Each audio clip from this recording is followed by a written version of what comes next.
Guess who's back? Back again. SG's back. All right. So hopefully get some people in, and hopefully I'll have like a co-host. It's hard to like I only have the one device, so it's very difficult to research. And I mean I do the research before too, but you never know if somebody can hear you or not. Hey, Throwback, how are you?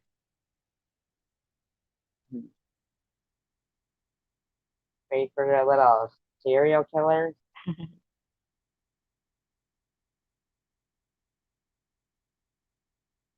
Yeah, I was freaking when I was doing all my research, um, I always end up like going, like down a rabbit hole basically, because I'm like, there's this, and I want to look at this, and I want to look at this, and I came across this. I was looking at like unidentified, Jane and John Doe's in Florida, and there was this one, and it was like a 16-year-old male that was found dead in a hotel room, whatever, about 16 years old, and it had a picture. And so, then I end up getting away from that and start looking around other things. And that was like a couple of days ago. And then last night, I come across this, you know, missing comes up. Now it was from 1980 something, like 1983, and the kid was in 13. But the kid that was found dead, that was in like 85 or 86. But I'm telling you, the face kind of looks the same as the one that was missing from Indiana, as the one they found in Florida. Maybe just a little different because of one not alive, but they really did look alike. And in the like the missing poster for it, it was like has a scar from on his wrist from a broken arm or something. And in the description of the John Doe, he has a scar on his arm too. And I was just like, wow. But I mean, I don't know. What do you what do you do? I mean, that's pretty sad though. Really sad. Now wait till a few people come in, and I was supposed to have a co-host, but I don't see him. But sometimes, people like kind of straggle in and stuff. Kind of weird. I got hey Kat, how you doing? We can see if Mark Proctor comes in. Supposed to be.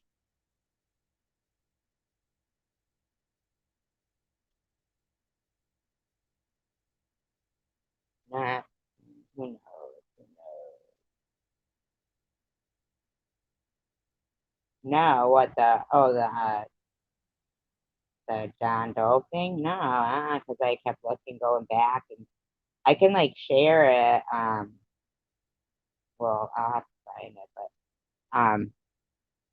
that's why I wish I had a second device, because then I'd be able to, like play it, put it on the screen at least, share it. I'm all right. I'd be at least able to share it with people, but so that's a second device. All right. Telling you though, the description and everything, kind of sad. Yeah, I wanted to talk about that guy, that pig farmer in Vancouver that had killed all those people. I mean, oh my God. He was just killing them, killing them, killing them.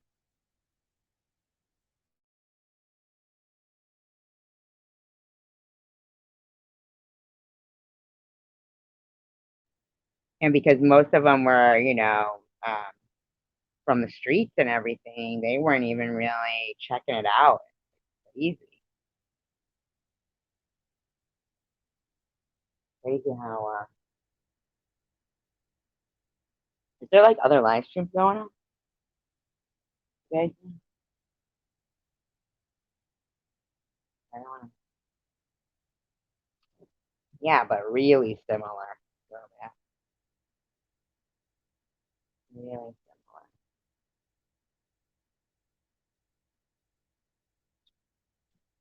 What story? Last night. Oh, the pig one? Is that what you're talking about? Yeah, right. Is that what you're talking about? It was like in Lower East Side, Vancouver. I didn't even know fucking that there was any parts like that in Canada. I guess everywhere has them though now, you know. Fucking sad. These people like they'll oh you were, yeah. Yeah, man. It's like an hour long documentary. I didn't get through the whole thing.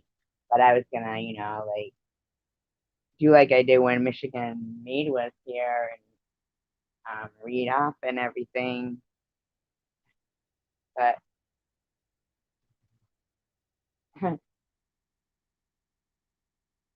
I don't know. Yeah, he was like that guy was sick. But says that his mother was, I don't know. I just can't even imagine that. Ugh, feeding them to the pig. Yeah, hundreds of them. Feeding them to the pig. Oh my God, skinning them alive. Or not skinning them alive. I don't know. One of them said he freaking skinned. The girl was, a witness to him skinning somebody, and she didn't report it because she was scared.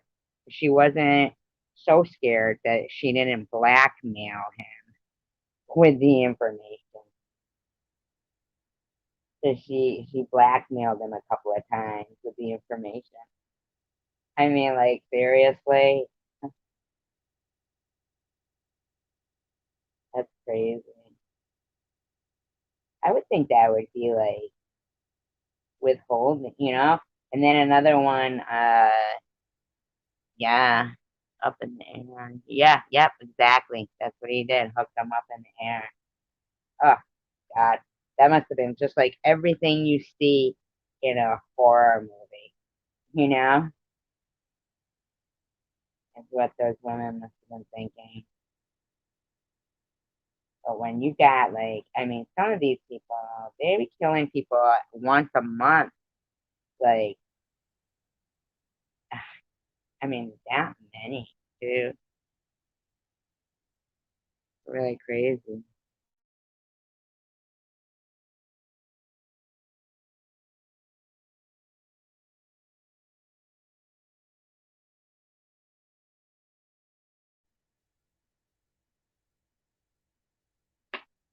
I mean, when you're living like that,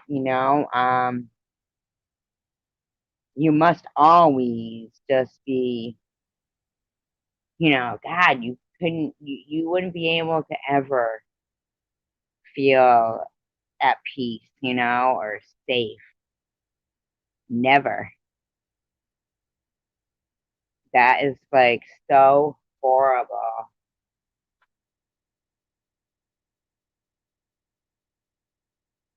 It's right, just like,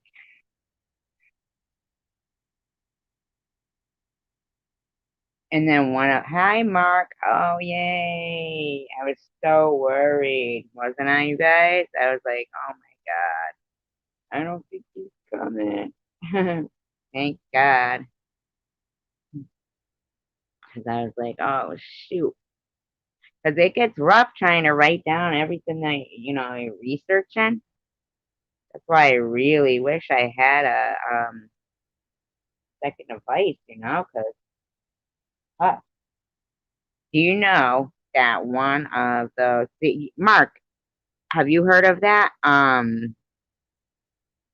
That pig farmer murderer, Pickton or something like that.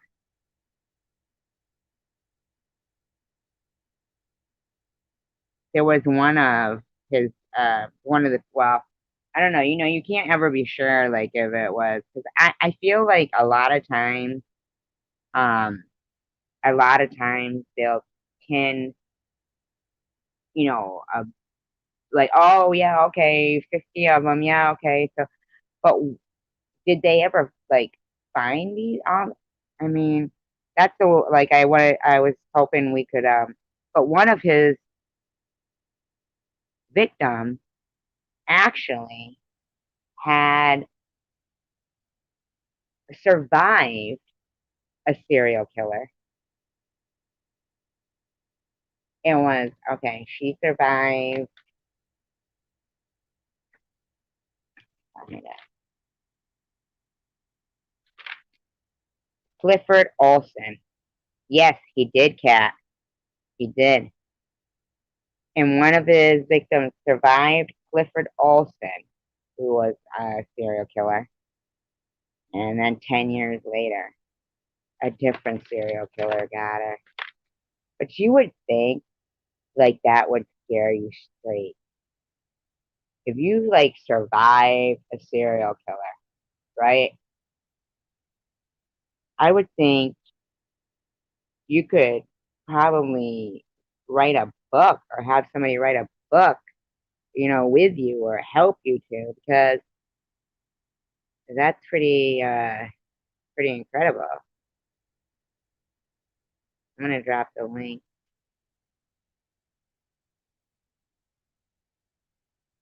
Now, Mark, have you ever gone by where that was? Like, I don't know how far away from that was Vancouver, right?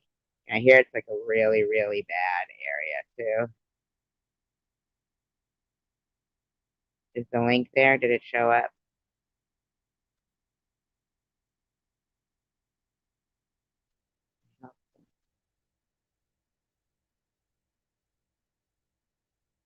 I think he was killing like, oh my God. I mean, one was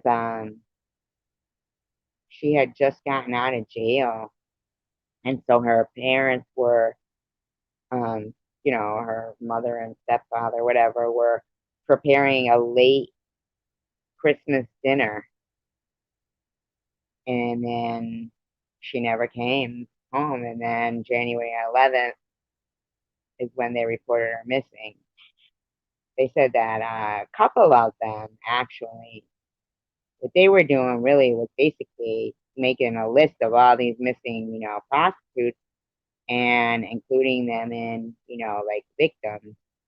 Um, before, oh, really? Wow. Isn't that crazy? Wow, throwback. That's something else. Now, where was he? Gary Ridgway. Where was his um, murders? Mark, are you going to come up? I dropped the link. Did it come up?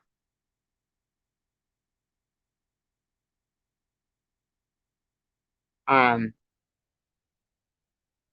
yeah, and so one of them, well, there was like five at least, you know, according to no, I don't. Um, according to I forget what was going on. Sorry. Um, that's some shit I just totally got thrown off there.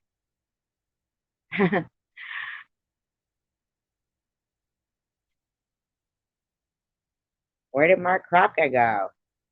Yeah, yep. And then he was saying that he would inject them with Windex. I really want to be able to like read out the stuff that I pulled up, but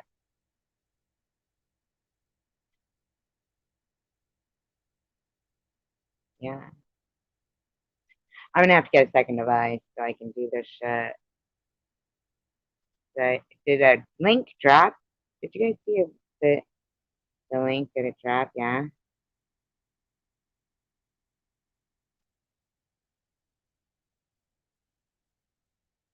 Is there a link there?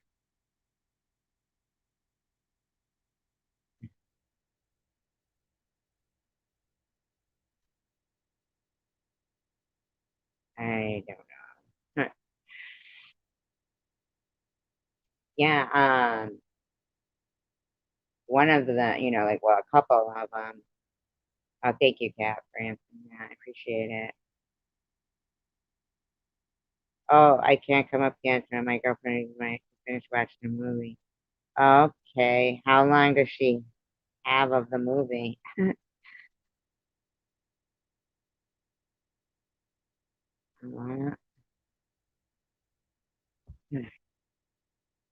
Um, oh, all right. Well, if anybody else wants to come up, they can come up and then you can tell me if you guys can still hear me. Because when I go out and look at stuff, then I have to read it out. But a couple of them, that I was doing the research on was I wanted to like check and see. No, Cat is here. I know. I don't know. That's what I was wondering myself. Isn't that weird? Very strange. Very strange.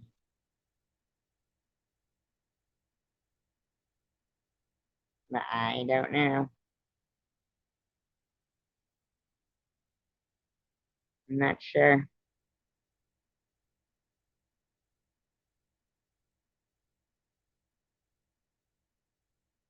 Unless, I don't know, unless there's like some great live stream going on or something. Who knows? Could be. Never know. Um, Whoops. It's over soon. Oh, cool. Cool. Thank you.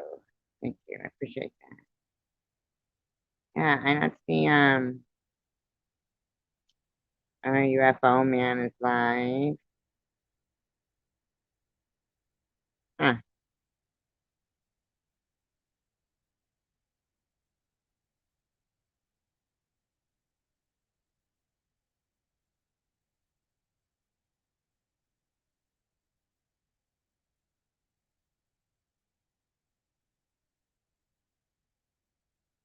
See, when I go out, can't. Yeah, I know, right? Doesn't it? It does seem strange. Like maybe there's another live stream going on somewhere.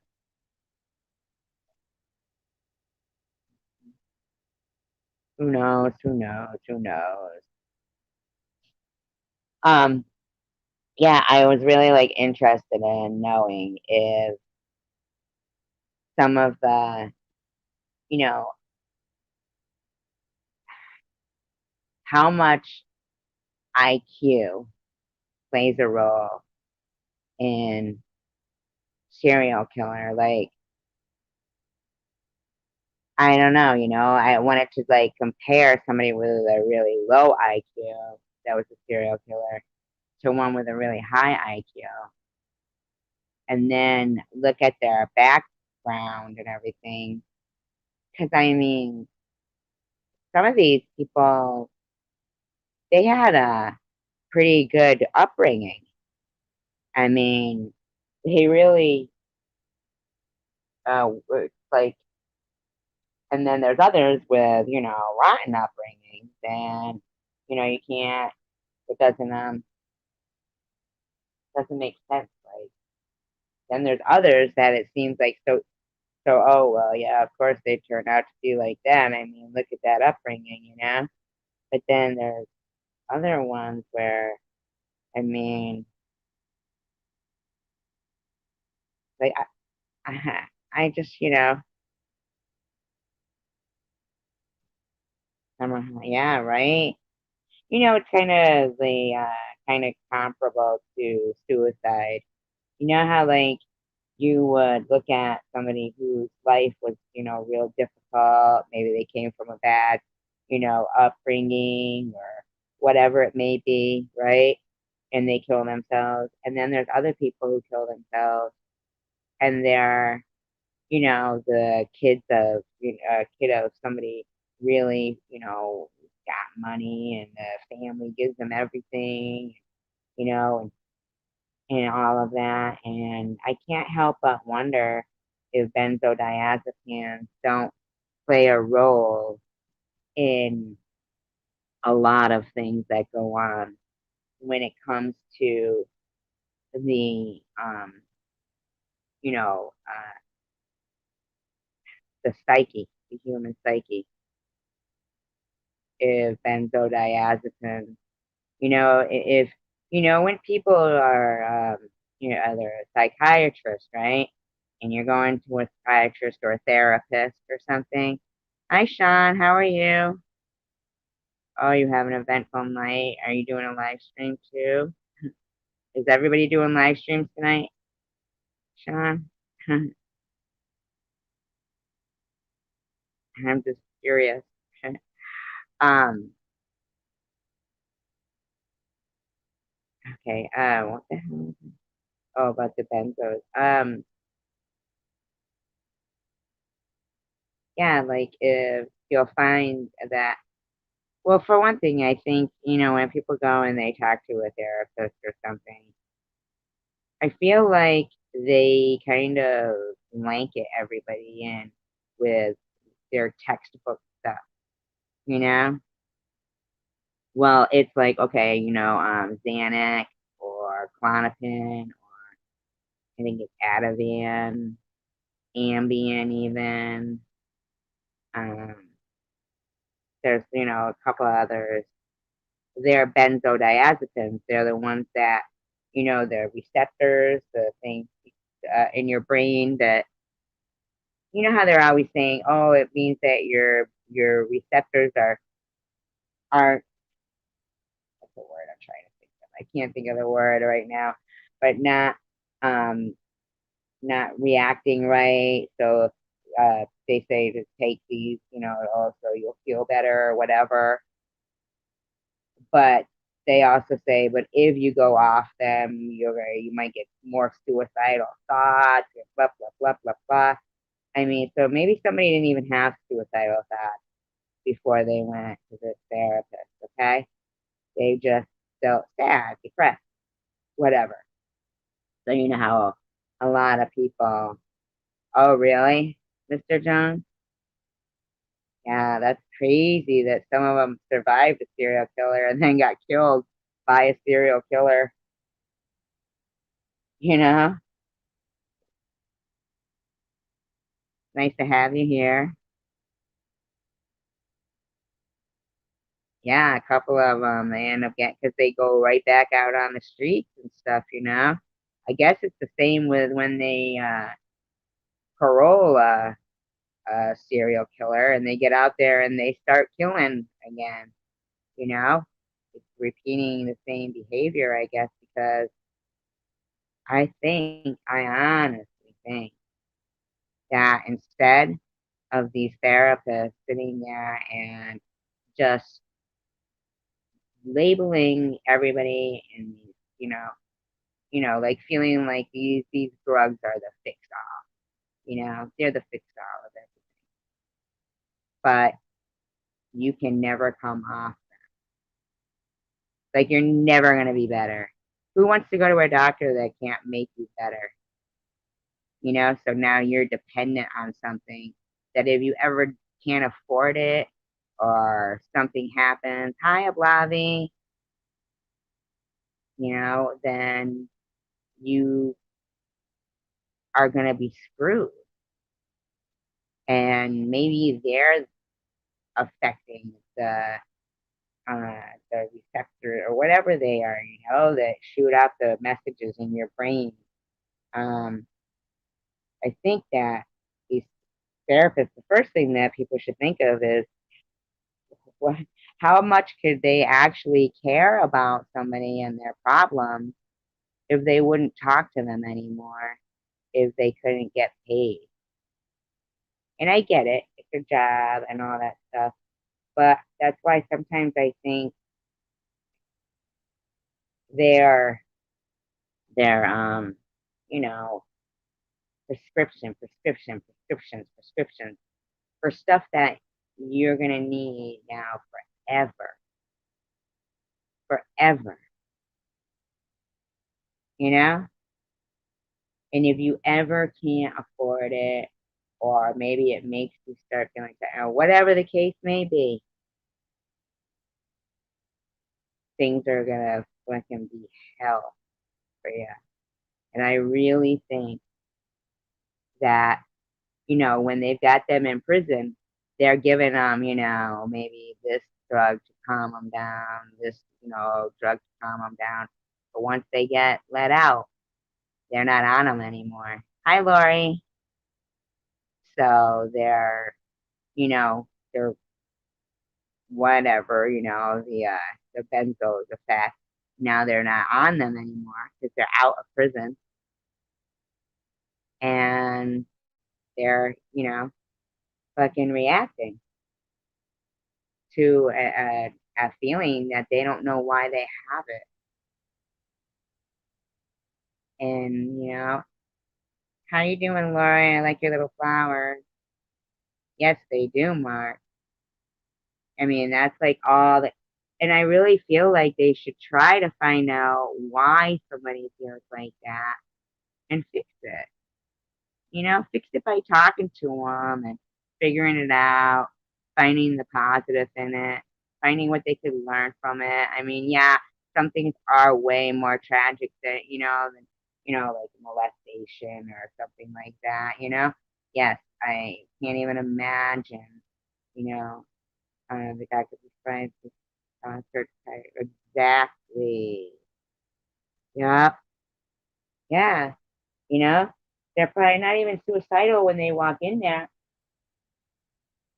But now that guy, whoever prescribed it, whatever firm, now they've got a steady income coming in, right?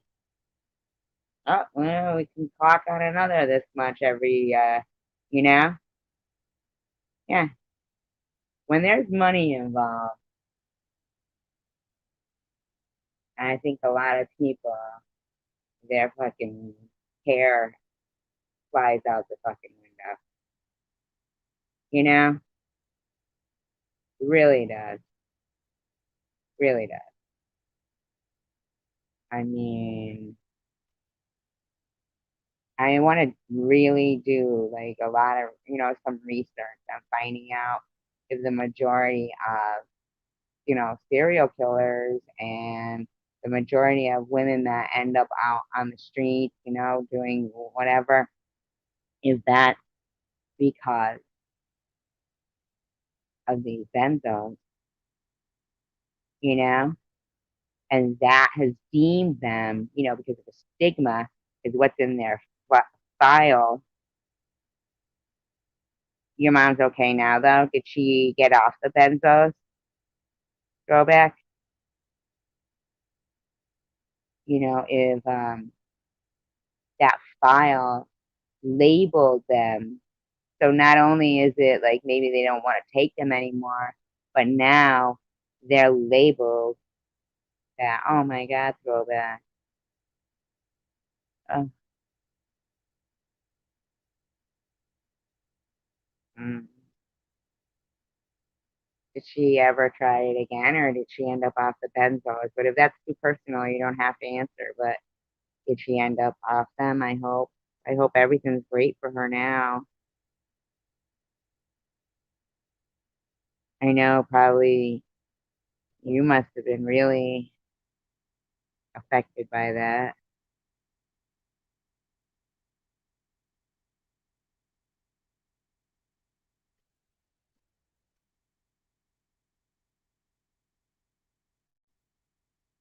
So what do you mean your comment was way too long? I didn't see a comment that was long.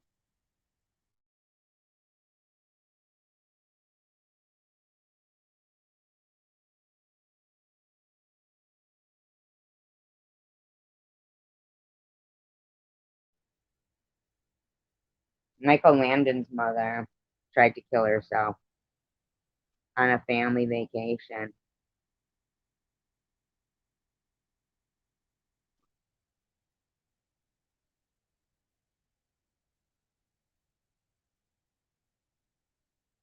I never knew that about Michael Landon, that he went through such a hard time growing up.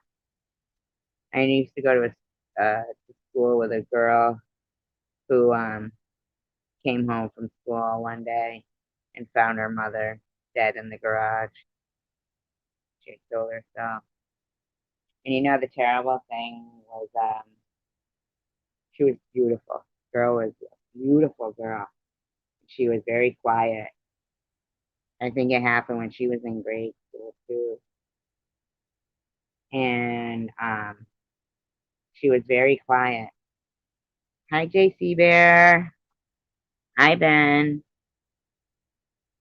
And people would not, I mean, I always liked her, but a lot of the other girls in school would always say, oh, what does she think, she's too good, or she's stuck up and she doesn't talk to anybody.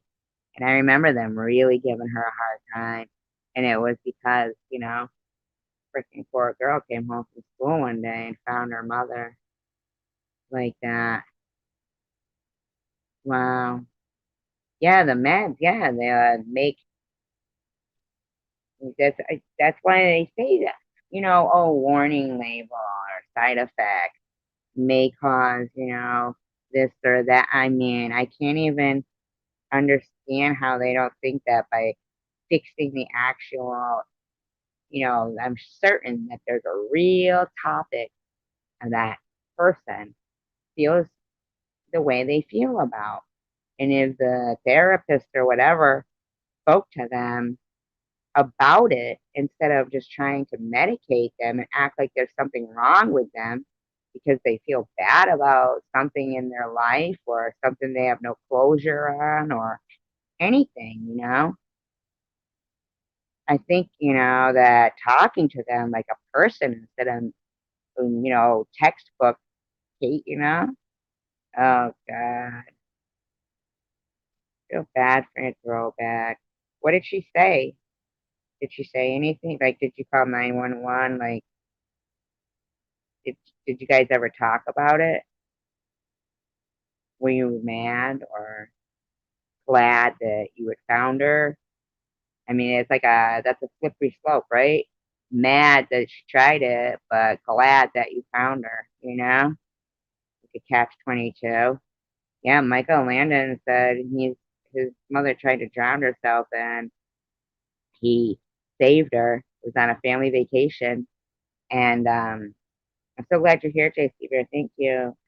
And his mother acted like, I know, right? Thankfully.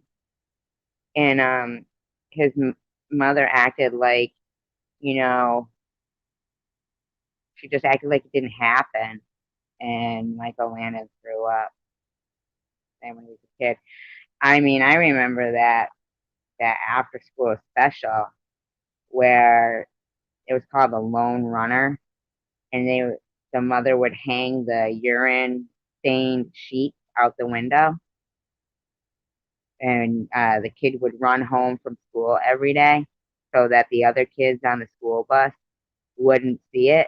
So he used to have to run faster than the bus would pass his house so he could get the sheets out of the window.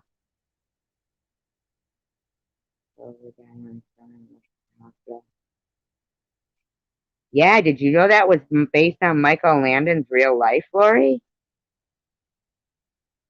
That's why he won a scholarship for track and field. Yeah, I never knew that. So, oh, thank God. Is she better now, though? Throwback? Like, is she, like, did you guys ever, like, talk about it? And you don't have to talk if you don't, you know what I mean. Yeah, fucking, yeah, I didn't know either. He wrote the movie. He wrote it and produced it. I did not know it was about. I remember it had Lance Kerwin in it. Yep, the Lone Runner. Every day he would fucking book it home before the school bus passed. How strange to think that Michael Landon grew up that way, you know? So crazy. But look at, he gets a scholarship, full scholarship for track and field to, the university, like Southern California. It saved her life. We had talked it over plenty of times after he was better.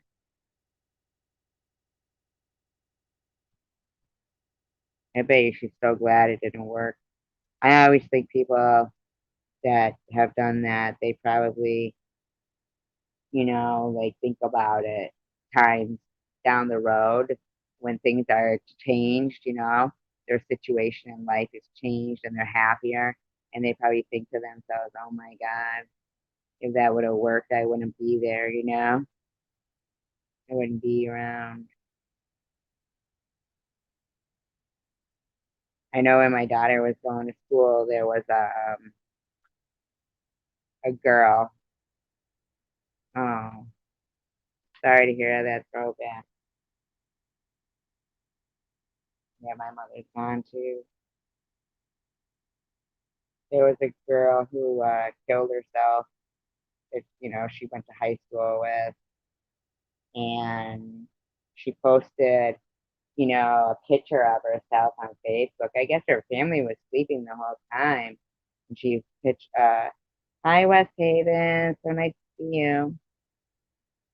And she had posted a picture of herself on Facebook, like the last picture of herself with a tear going down her cheek.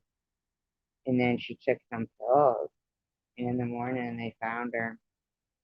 Could you imagine? Oh, God. Just thinking to yourself, oh my God, if only I'd have gotten up and gone to the bathroom. If only, if only, if only, if only. You know? Is JC Bear still here? When did he leave? He's probably like, she's not talking about Canadian killers. I do want to talk about Canadian killers. I just need somebody in the room so I can go out and know that you guys still hear me.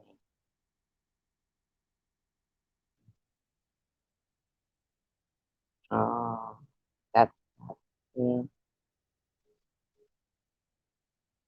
Yep. Life stuff. I remember my daughter saying to me when I was, when she was real little, she said, Mom, you know how they call, when older people get into their older years and they call it the golden years? And I said, yeah. She said, I don't understand why they don't call when you're young the golden years. She had a point. Yeah, she had a point. Why don't they call it the golden years when you're young? She was a smart little kid. She really was. I need somebody to come up so that I know that they can still hear me when I'm talking. And Mark says his girlfriend is using his computer, and I had like saved all these articles to read and everything about these murderers, and I can't do it because I won't know if you guys can still hear me. Been researching like the last 2 nights,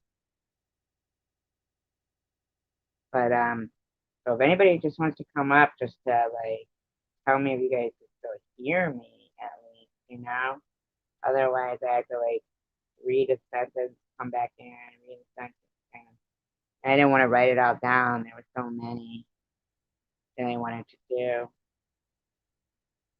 I wanted to go over. I kind of like wrote their names down and stuff. So I could go back and look them up. But I don't know. No, no, I didn't prepare trivia. I prepared to,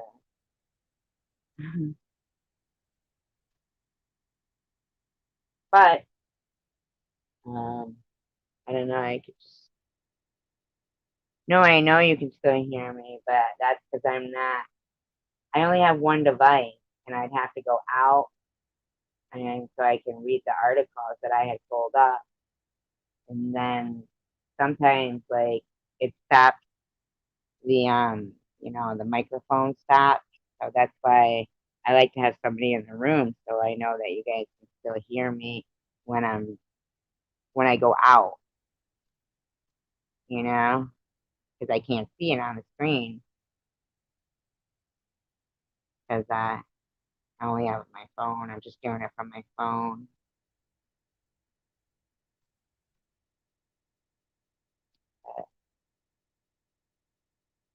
I wanted to do that pig farmer one, Pickton or whatever, Clifford Olson, a couple of other ones.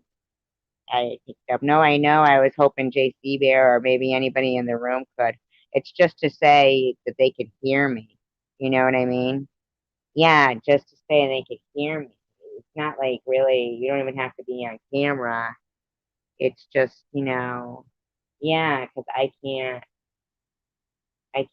read the stuff that I am without, not knowing it. Uh, you got it home. What does that say, Catherine? I got a home. I don't know. Yeah, I gotta definitely get a second device though, but I do want to share like pictures and stuff on my on my screen and everything. Oh, hi JC. Hi. Hello. Hello. Hello. Thank you. Oh, no problem. I was more reading up on the main one that you mentioned, the Dion one, The what one? the one that you mentioned, the Monster of Pont Rouge. Oh yeah, the Leopold Dion. Yep. Yeah, he was another one. I mean, just nonstop. Oh, yeah. But did you know about how he grew up? Was he? I see, because I was just gonna read the whole because I had written them all down. No, go ahead, tell me. Okay, so according to the Maclean's article published back in at that time around the early '60s, when he was born, he had tuberculosis. So he was entrusted in some care of the nuns, like where they would send people who, I guess, a sanitarium. So Oh, he was there for 11 years and he would yeah, get visited from his parents like once a week. And so when he was about 11 years old, they said he was strong enough to go home. yeah, And so they took him home and he found out he had a brother because he had never met his brother or anything by that time. right. And then that was around Christmas time. And then shortly after Christmas, his parents split up. Ah, And then the mom dropped the kids off at the orphanage. oh my God. So he was there at the orphanage till he was about like 16, 17. And then they said, it's time for you to go. So then he got back in contact with his father and they worked together in the rock quarry at that time. This is all, remember, we're talking, the late 60. 40s at this time. Oh yeah, well he was born in. Well, the funny thing was, yeah, he was born in 1920. Yeah, February. He's Pisces like me. Yeah. So we're talking now, you're talking, late, 1937, 38, 39. And then based on the article, him and his brother brutally raped a woman. That was Really? his first, yeah, that was his first conviction, was the rape of a woman. Yeah, I saw most were boys, right?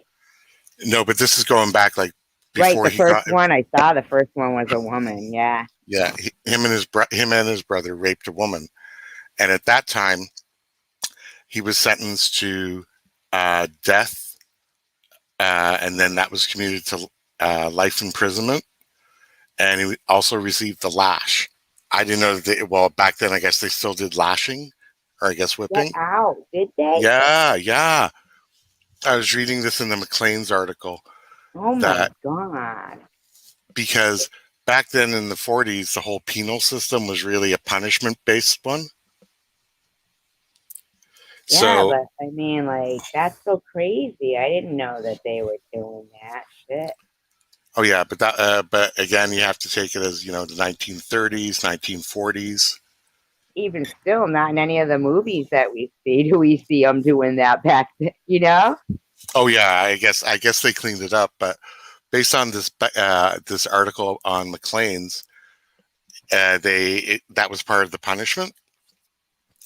So what seemed to occur, and I don't know if it was the same time frame in the U.S. Anybody, the U.S. people, like, let me know if you know this or not. They were going through a whole massive prison reform. So What, they letting were, them out? well, yeah, going from more from a punishment role to a reform role type of deal. Uh, I don't know. Like, here, I don't think it doesn't seem to me like they reform them. I think, yeah, I feel like Canada is totally different than here. They're probably nicer over there in jail. I think probably now as opposed to back then, but I guess we would have to ask like our parents, that whole, you know, Yeah. what the society item was like. So from what I was reading in the article for Dion was that he got sentenced in 1940, and then during uh, the early 50s they started doing all this prison reform and so forth, and introduced like parole and so forth. And then he got let out for some reason because they said that he was like a model prisoner. He Oh didn't yeah, cause I no did see that. He was so nice in there. He was, yeah, and obeyed the rules and all that, hid his homosexuality, the whole bit at the times. And yeah. then they released him in 1956. And then he started again. Yeah, and then it started with the whole Like 21 of them, right? Like yeah, 21. it Yeah. started with a charge of gross indecency, and then it just escalated from there. I feel like being in the that home that you were talking about. I bet you that I bet you know the feeling of abandonment. You know when his mother did that and his father too did it just because he didn't drop him off, but the father left too. You Yep. know. Yeah, I feel like they probably were giving them lashes in those homes too. Well, his first stint was uh, for health reasons. The second stint, I could see that they would be doing, like the strap, that type of thing, Yeah, if you disobeyed or and stuff. especially But nuns. well, yeah, oh god, yeah. And but the thing is, there was this whole thing about prison reform, and I was getting through trying to get through the article, and they were talking about having like psychiatrists at prisons to help those I that they heard thought that. were I didn't know were they didn't. well they Well, back well then, yeah, right? Back yeah, then, back then. right? And even if they did, they were only looking for the ones that acted out, like ones that acted absolutely batshit crazy. Right. Those were Right. the ones that got the treatment. So if you could pass that you were, a model prisoner, didn't cause no problems, uh, followed the rules, you only had like you know, maybe once a month you'd see them for maybe a half hour. I know So they were saying too, like, I'm not sure if it was that guy, or the Clifford Olson one. I think it was Clifford Olson, but they were also saying that in Canada, in prison, they get their pension, like not pension, but like Social Security. Yeah, that would be our Canada pension. Yeah, yeah, they get it still, even if they're in jail. Which like I thought that was crazy. Yeah, I did not know that. I thought that It would be was a little. about. I think it has been abolished since, but probably I'm not certain. I can't say certain for certain, but I know people were in an uproar because that Clifford Olson was getting 1,100 whatever pounds. Is it pounds for you guys or Dollars.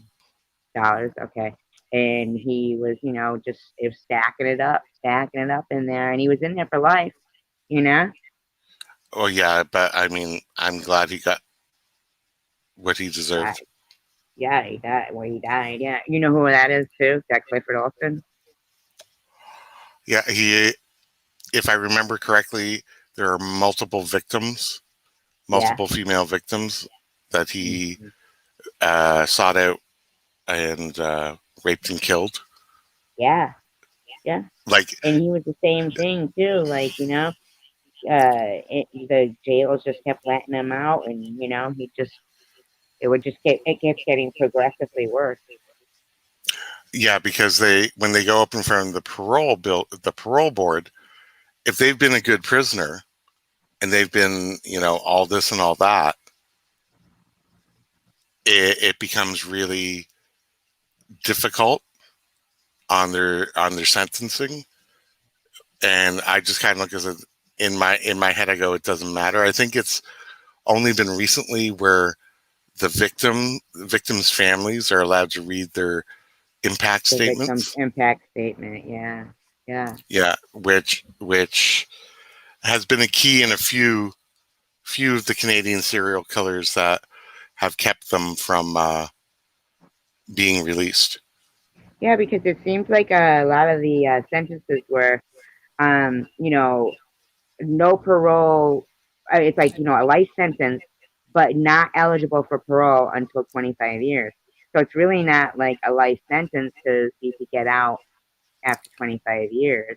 Where I don't even know if they have that here. Like, I wonder if here, where they don't put a time limit on it, like they don't say eligible for parole after 25 years, they're probably letting them out after 8 Oh, because, I thought it was. overcrowding. I thought it was tougher in the states than up here. I don't think that anywhere they're hard enough on serial killers. I really No, don't. well, no, I don't think that they should be allowed out. I think they should be just automatically killed. I mean, I mean, if they've led you to the bodies that they've buried, and hey, that's them, then what are we waiting for? You Well, know? this is the thing. Some of them, and I think Olson did this too. I think he made a plea deal that he would tell them where the bodies were, but it had to go on a reduction of the sentence. He did, and he also got I think it was him who got $100,000, and Yeah, for his that did not sit well up here. yeah, he got $100,000 as well. Plus, he was getting that pension too. And you know what he did? There was it was the British Columbia old prison or something, old penitentiary. It's like a historical thing now, or I don't, they were closing it down in '81, and he had escaped from prison. He with only 1 month left, too, mind you, and he had escaped from prison.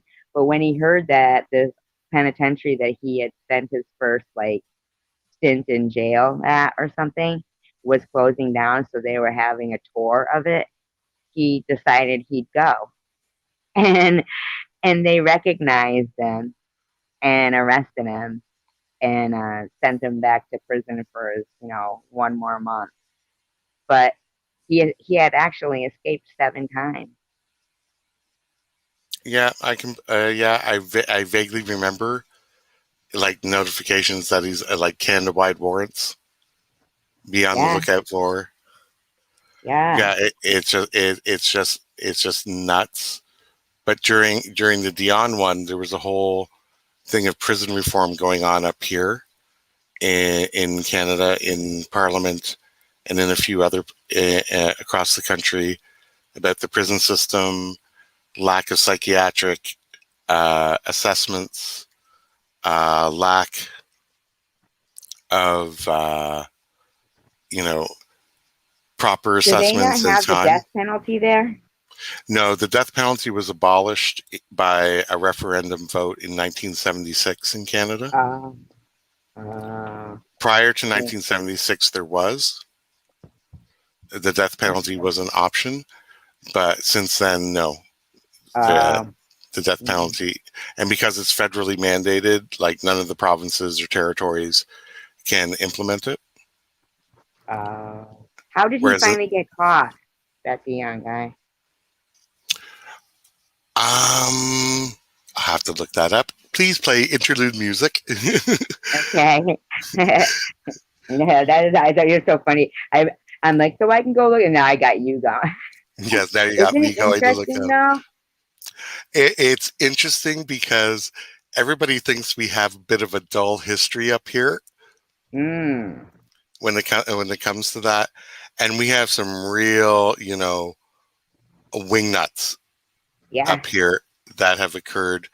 But it's like with most of Canadian history and so forth, the real good highs and their lows, we kind of like don't look behind the curtain. Don't look behind the curtain. Right. But it seemed like a lot of these were in like small crop like that Point Rouge or whatever, where he was from. It's like in 2011 it had 8,000 people. So I can only imagine that it must have had considerably less when he was prevalent there. So I mean, I can't imagine like such a small community watching its young boys just disappearing like that. Yeah, I think what had occurred is that the the first boy that he went after, uh, he ended up he ended up killing because he was terrified that he said that he didn't mean to kill the first boy, Yeah, but he was terrified that he was going to go and report him, and then basically with the remaining ones, he knew that he was going to dispose of them after he had them. yeah. So I'm like, oh my god, this person Well, really needed to be put out. look at that guy, the pig farmer killer there. I mean, that's incredible that that many women were just disappearing off the street. And there's this whole big pig farm there. He's doing raves, having rave parties. Yep, Do you know who I'm talking about? it's ringing a bell, but I can't remember the name. Let's Pickton. see. uh, Pickton, I think was his last name. Pickton. And he was like, I mean, there was like 50. You know, they were saying Vancouver's Lower East Side. Have you ever seen it? Is it really bad? Yeah, it's kind of sketchy. Like when I visited, I don't know if it's the same now, but I'm talking about 20 years ago. Mm-hmm. When I visited Vancouver, I had a wonderful time. But when I was in that area and I was going into some of the stores, they had basically asked me to, as it was getting closer to evening, one of the lovely people behind the counter said, "You should be going back to your hotel now." And I'm like, "What?" They said, "Yeah, you should go back to your hotel and go get dinner." I'm like, "Can you recommend?" Yeah, somewhere near your hotel. I'm like, "Okay." Oh, really? You didn't? Yeah, because Yeah, I was a tourist. I didn't know, right? So, from what they were saying, that even the streets are like there's a lot of prostitution and homelessness and, the drug, drug addicted, like they have in Kensington and Detroit, anywhere like that. Yeah, And there this are. guy, yeah, Yeah, there's but certain areas that are very very sketch, and I wouldn't even imagine like Canada to have that, but they do. yeah. 'Cause I always picture Canada like, of course, like everybody else does, like wilderness. You know? Oh no, we have our areas where you would look and go, we should move out of here. We should not move out of here, but we should just keep walking and keep going. Yeah, Yeah, he killed up to 50 women. yeah. Well, me, this one is Wikipedia is Robert Pickton. He Yep. was born in 1949, former pig farmer, and after dropping out of school, he began working full time at his family's pig farm. Arrested in 2002, he was convicted in 2007. You know, I don't know about like where you got there, but here in our what is it in our constitution or something, isn't it like a right to a speedy trial? I don't even understand like how 5 years is a right to it. I don't even think they should have even given him a trial. I mean, the guy, he obviously was, is Well, go ahead. well, they have to do their investigation. They have to gather the evidence. I get that, but this guy was, literally covered in it basically, you know. Was the second degree murder of 6 women and was also the subject of a lengthy investigation that yielded evidence of numerous other murders. Sometimes I think maybe they might pin other murders though on, you know, somebody else to just close the case. Not Could him, be. I mean, but some of them. I mean, that's excessive amount. Um, he was charged addition with the additional 20 women. That's the additional 20 women. Many of them from Vancouver's downtown east side. But these charges were stayed. What does that mean, stayed? Means they were just held. So he never got charged with them. Yeah, they never proceeded with it. Uh, he was sentenced to life in prison with no possibility of parole for 25 years, the longest possible sentence for murder under Canadian law at the time he was sentenced. During the trial's first day, the Crown stated that Pickton had confessed to 49 murders to an undercover agent who was posing as a cellmate. The Crown reported that he told the officer he wanted to kill another woman to make it an even 50 and that he was caught because he was sloppy. He was uh, he was born, the family of pig farmers, and before he was born, his older sister was sent to live with relatives in Vancouver because they thought the pig farm was inappropriate setting to raise a lady. And him and his brother began working there at early ages, and his mother was very demanding, prioritizing the pigs over the brothers' personal hygiene and forcing them to work long hours raising the farm's livestock. She often sent them to school in unwashed, dirty clothes, reeking of manure, and earning the brothers the nickname Stinky Piggy from their classmates. Pickton was strongly attached to his mother and had very little interaction with his abusive father. When he was in his early teens, he used his savings to buy a calf, which became his beloved pet. One day, after failing to find it after school, he was told by his mother to check the barn, where he was heartbroken to find it slaughtered. My God. Pickton dropped out. Can you still hear me? Yep. Okay. Pickton dropped out of school in 1963 at the age of 14 and acquired a position as a butcher's apprentice. How convenient. In 1970, Mm, he left his apprenticeship to work full time at the family farm. His father died in 78 and his mother died the following year, leaving the farm to Pickton and his 2 siblings. Linda and David did not want the farm, and David took over the house, and Willie began running the farm on his own while living in a property there. So a worker called the farm a creepy looking place and described Pickton as a pretty quiet guy whose occasional bizarre behavior, despite no evidence of substance abuse, would draw attention. The Pickton brothers began to neglect the site's farming operations. They registered a nonprofit charity, the Piggy Palace Good Times Society. How the hell could they? With the Canadian government in 1996, claiming to organize, coordinate, manage, and operate special events, functions, dances, shows, and exhibitions on behalf of service organizations, sports organizations, and other worthy groups. Wow, they weren't that unintelligent, right? For leaving school at 14. And his Yeah. events, yeah, he knew how to do that. Its events included raves and wild parties featuring Vancouver sex workers and gatherings in a converted slaughterhouse on the farm at 953 Dominion Avenue in Port Coquitlam. Coquitlam? You know how to Yep. say it? Port Coquitlam. Coquitlam. Okay. These events attracted as many as 2,000 people. Members of the Hells Angels were known to frequent the farm. I wonder if some of those women are dead. I wonder if they got sex trafficked, you know? Could be.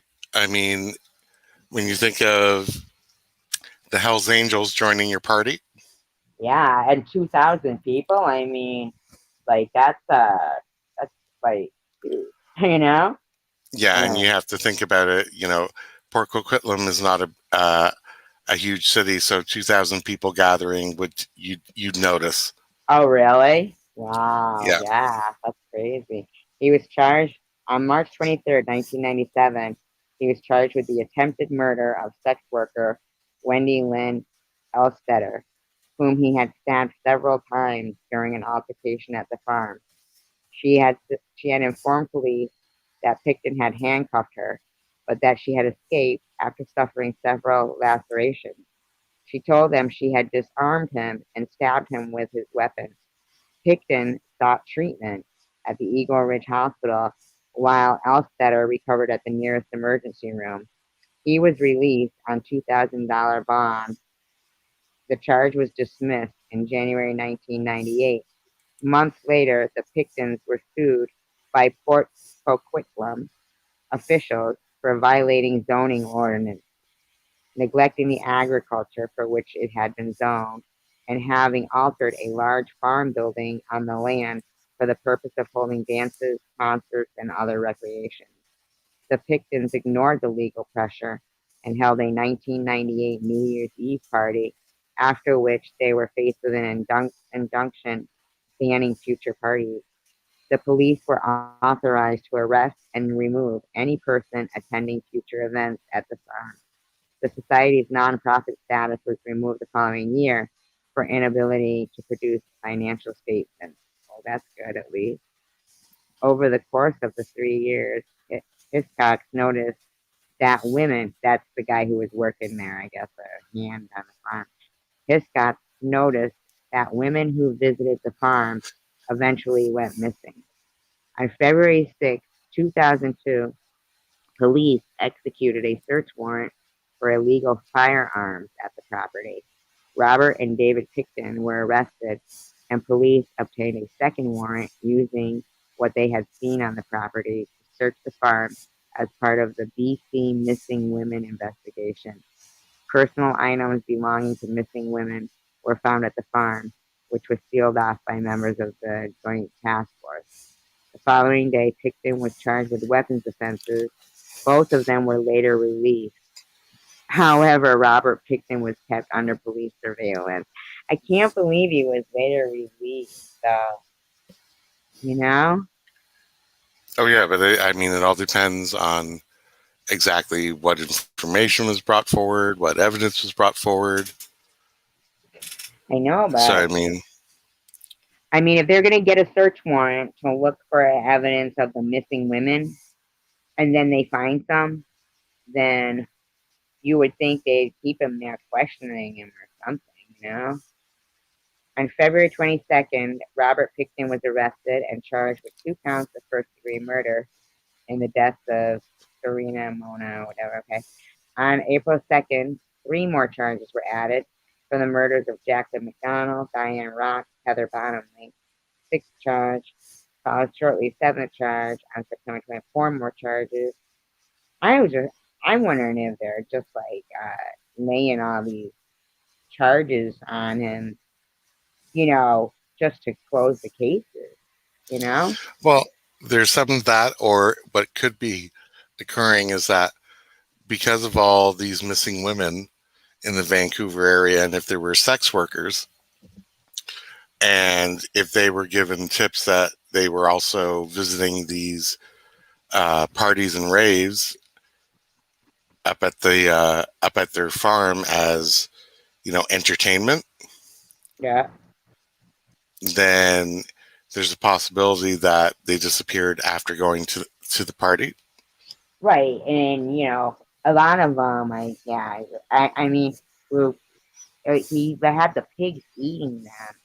Says, Yeah, yeah, yeah, cost, I to get think, rid of the estimated evidence. to have cost 70 million, the investigation. 70 million it cost the taxpayers. Yeah, that's crazy. Oh God, yeah, because you'd have to seize everything. I mean, it may be a different set of farm animals that they were fed to, and remember Well, it those says farm.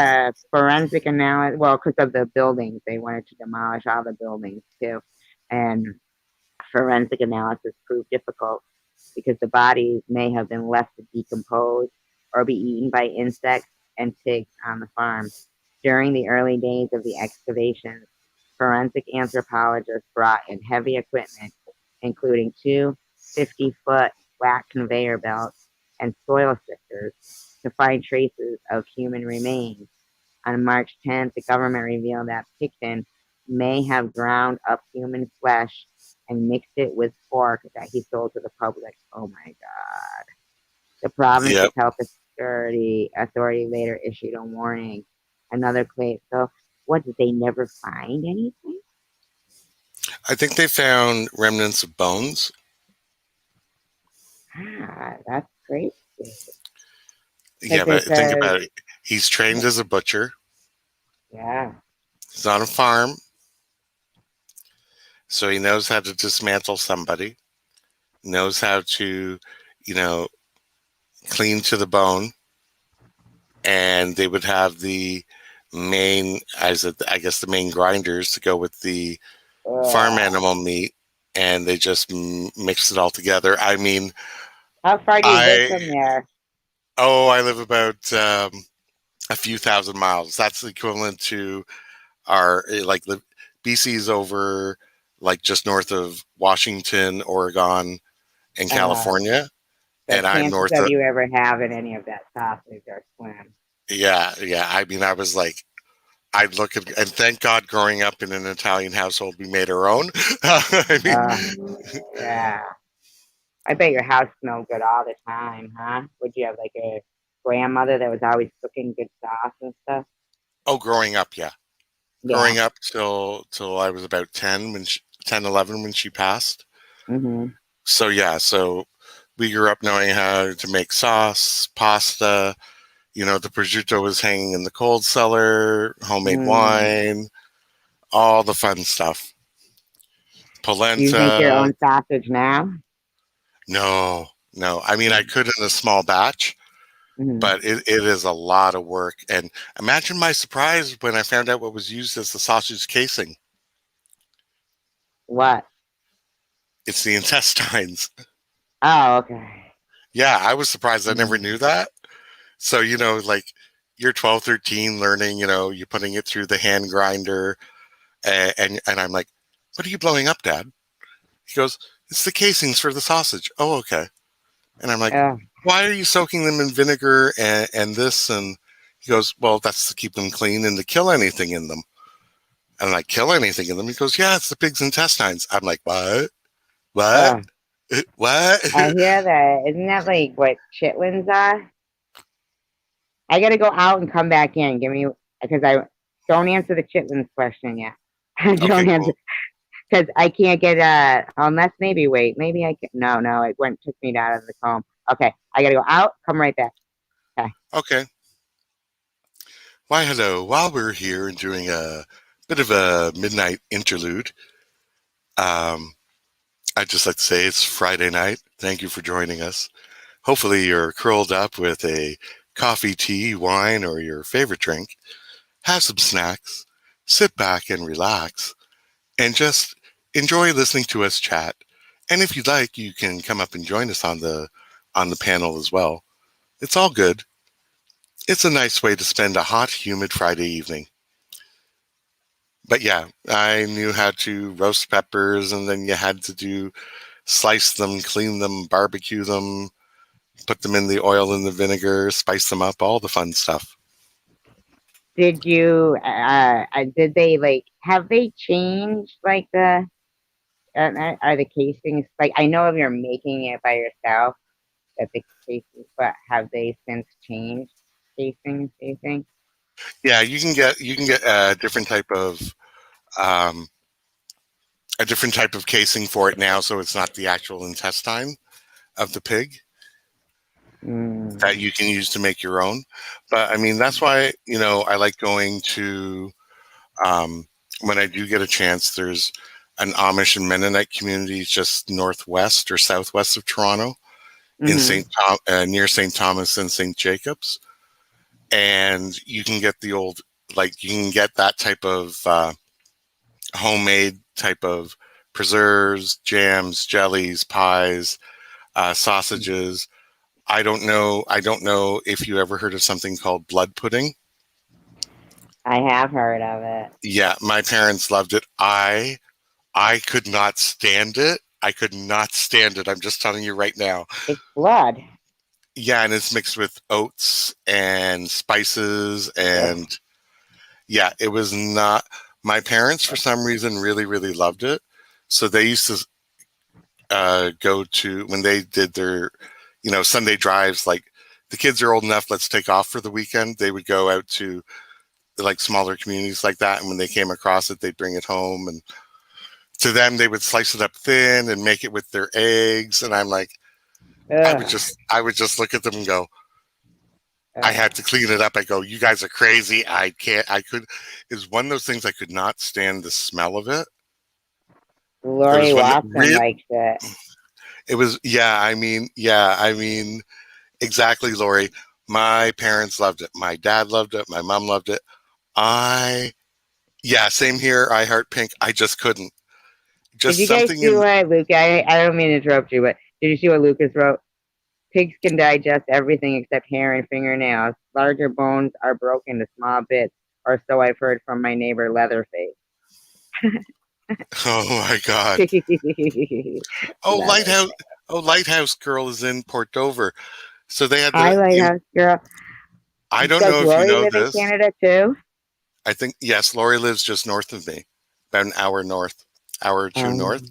But where Lighthouse Girl lives in Port Dover, every Friday the 13th, there's usually a massive motorbike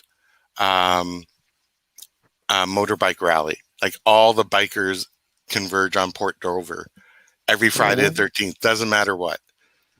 And this year it was a little bit lighter because COVID restrictions and all that.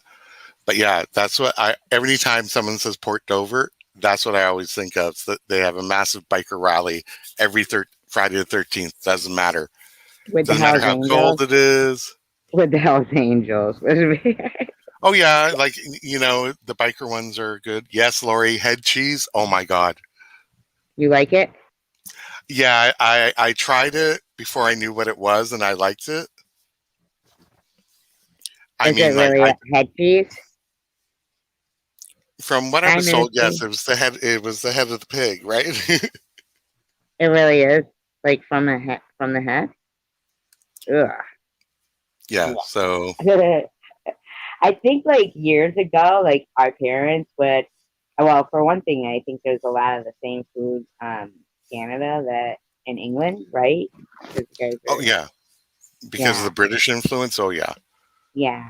But also back. Go ahead. Yeah, but I mean, also back then, I mean, like my parents were like World War, like they grew up during the Depression, World War II, post World War II. Yeah. Like I don't know about your parents or grandparents, Survivor Girl. No, my mother. Basically, my dad would. I mean, growing up, my dad would tell me stories about having to go out and glean the fields. Like he I came don't from know a what that very means. small village, right? So In Canada, like you guys. no, in Italy. Oh, really? Oh, Yes. wow. So he came Mm. from a very small town in Italy, maybe 1,500 people. My mother So, was over there, in England when they were doing the bombing and everything. And they would have to have the blackouts and go into the bomb shelters and the rations. Yeah, oh wow. yeah. I always think that must have been very traumatic for you know Well, I think people. that's why they always focus on never wasting food. I don't know like your background growing up, whether your mom had that thing like finish everything on your plate, no nothing's going to waste, that type of thing. Well, she would make like how people make French fries. They'll do French fries, but my mother would make them, out of potatoes. Hmm. Like her own chips. Homemade chips. Your parents were Oh yeah. Holocaust survivors, Mark? Really?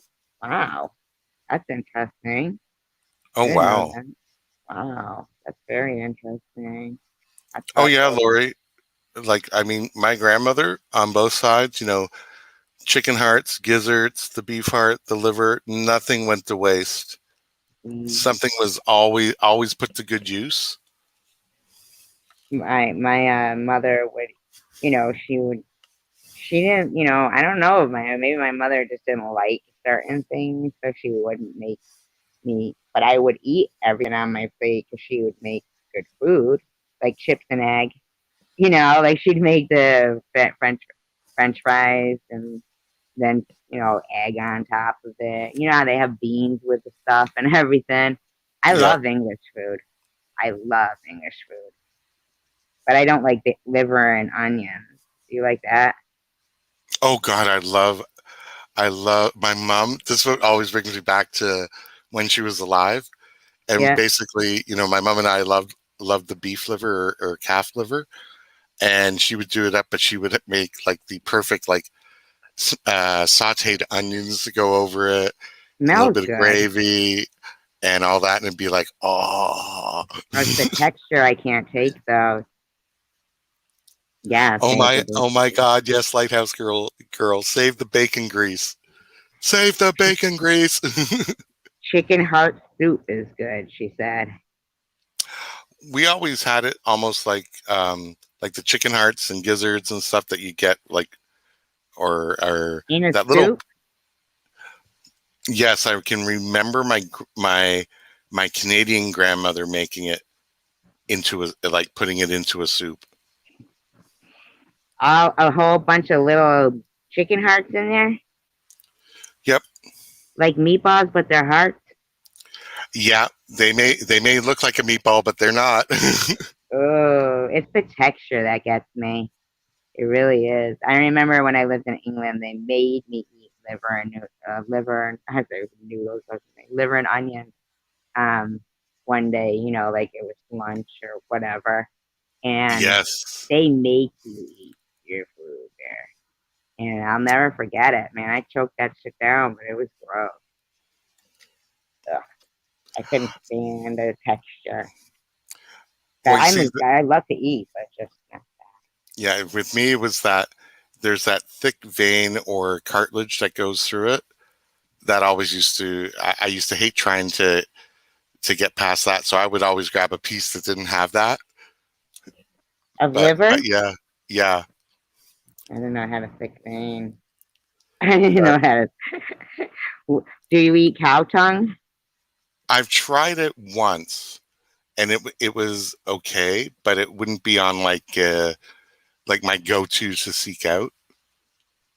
I've tried it No, once, but that was about it. I've It's had like, pig feet before. Pickled pig feet. oh yeah, my grandmother on the Anglo side, Mm-hmm. um, loved it. Pickles pig's feet. I used to have to go down to the European deli and buy it there growing up. It was actually good, but now I don't like. I don't think I would eat it now. Oh yeah, it was very. I mean, I did try that. It was very flavorful, and but yeah, that's part of the down east. It was a really interesting fusions. We were doing fusion food before it became popular when I was growing up, It because you'd have the sounds kind of Italian side. popular. What's fusion food? Well, you know how you can mix two different cultures' foods together. Okay. Yeah, like I Like mean, when what? we, for Uh, example, we would chips have and curry. yeah, something like that, or we Mhm. would have the homemade sauce with rice instead of pasta. We would mix, um, cod down east was very popular. So we would also mix it with, the Italian side, which called cod bacala. So, so we would just mix different ways of doing things. Um, so yeah, so it was interesting growing up. Are you full Italian No, half, and the other side is English or Scottish French. Scottish French? Now, have you ever had haggis? Oh yeah, You did. yeah, yeah. You like it? Um, I found like the traditional haggis that was done in the stomach of the sheep. I Yeah. have tried that once.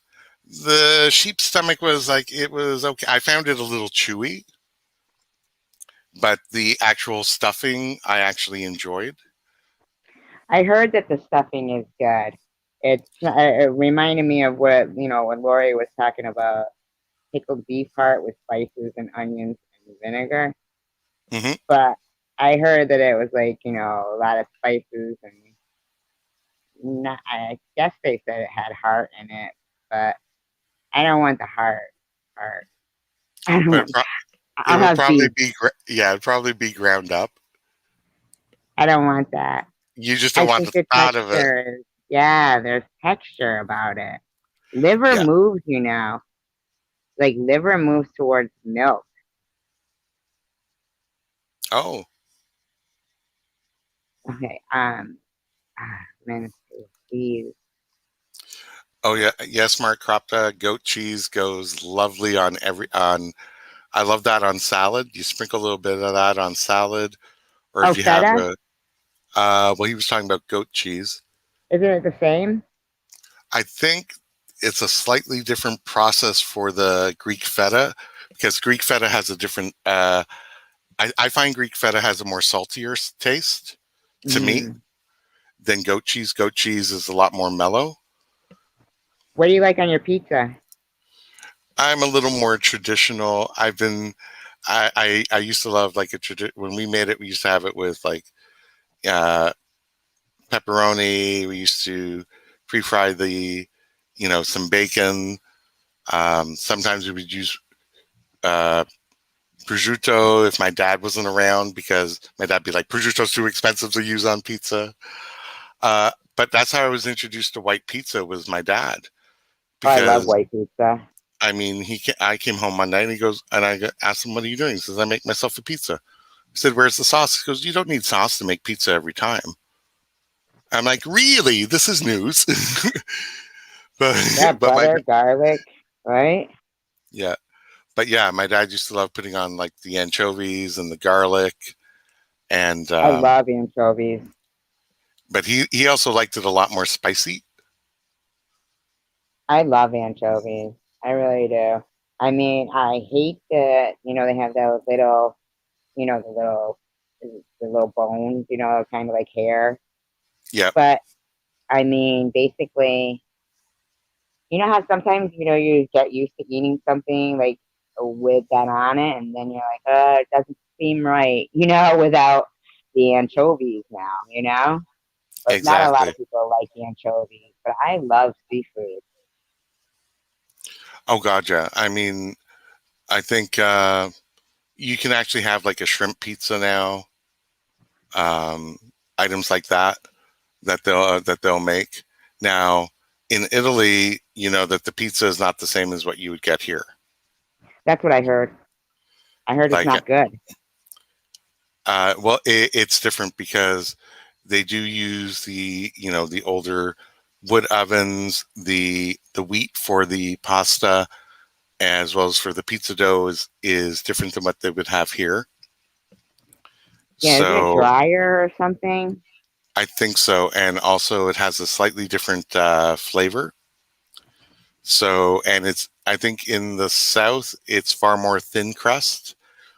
And I think either in Sicily or in the North, don't kill me, other Italians watching this in future, um, it's a thicker bread-like dough.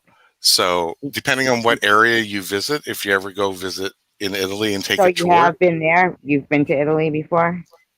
No, my sister has, and my parents have. I've been to Paris, and they went to Italy. Nice, Paris. That must have been nice. My daughter went to Italy. She went to Calabria. Calabria? Is Uh, that it? yep. Oh, Yeah. and they have just as many things to call each other from different regions.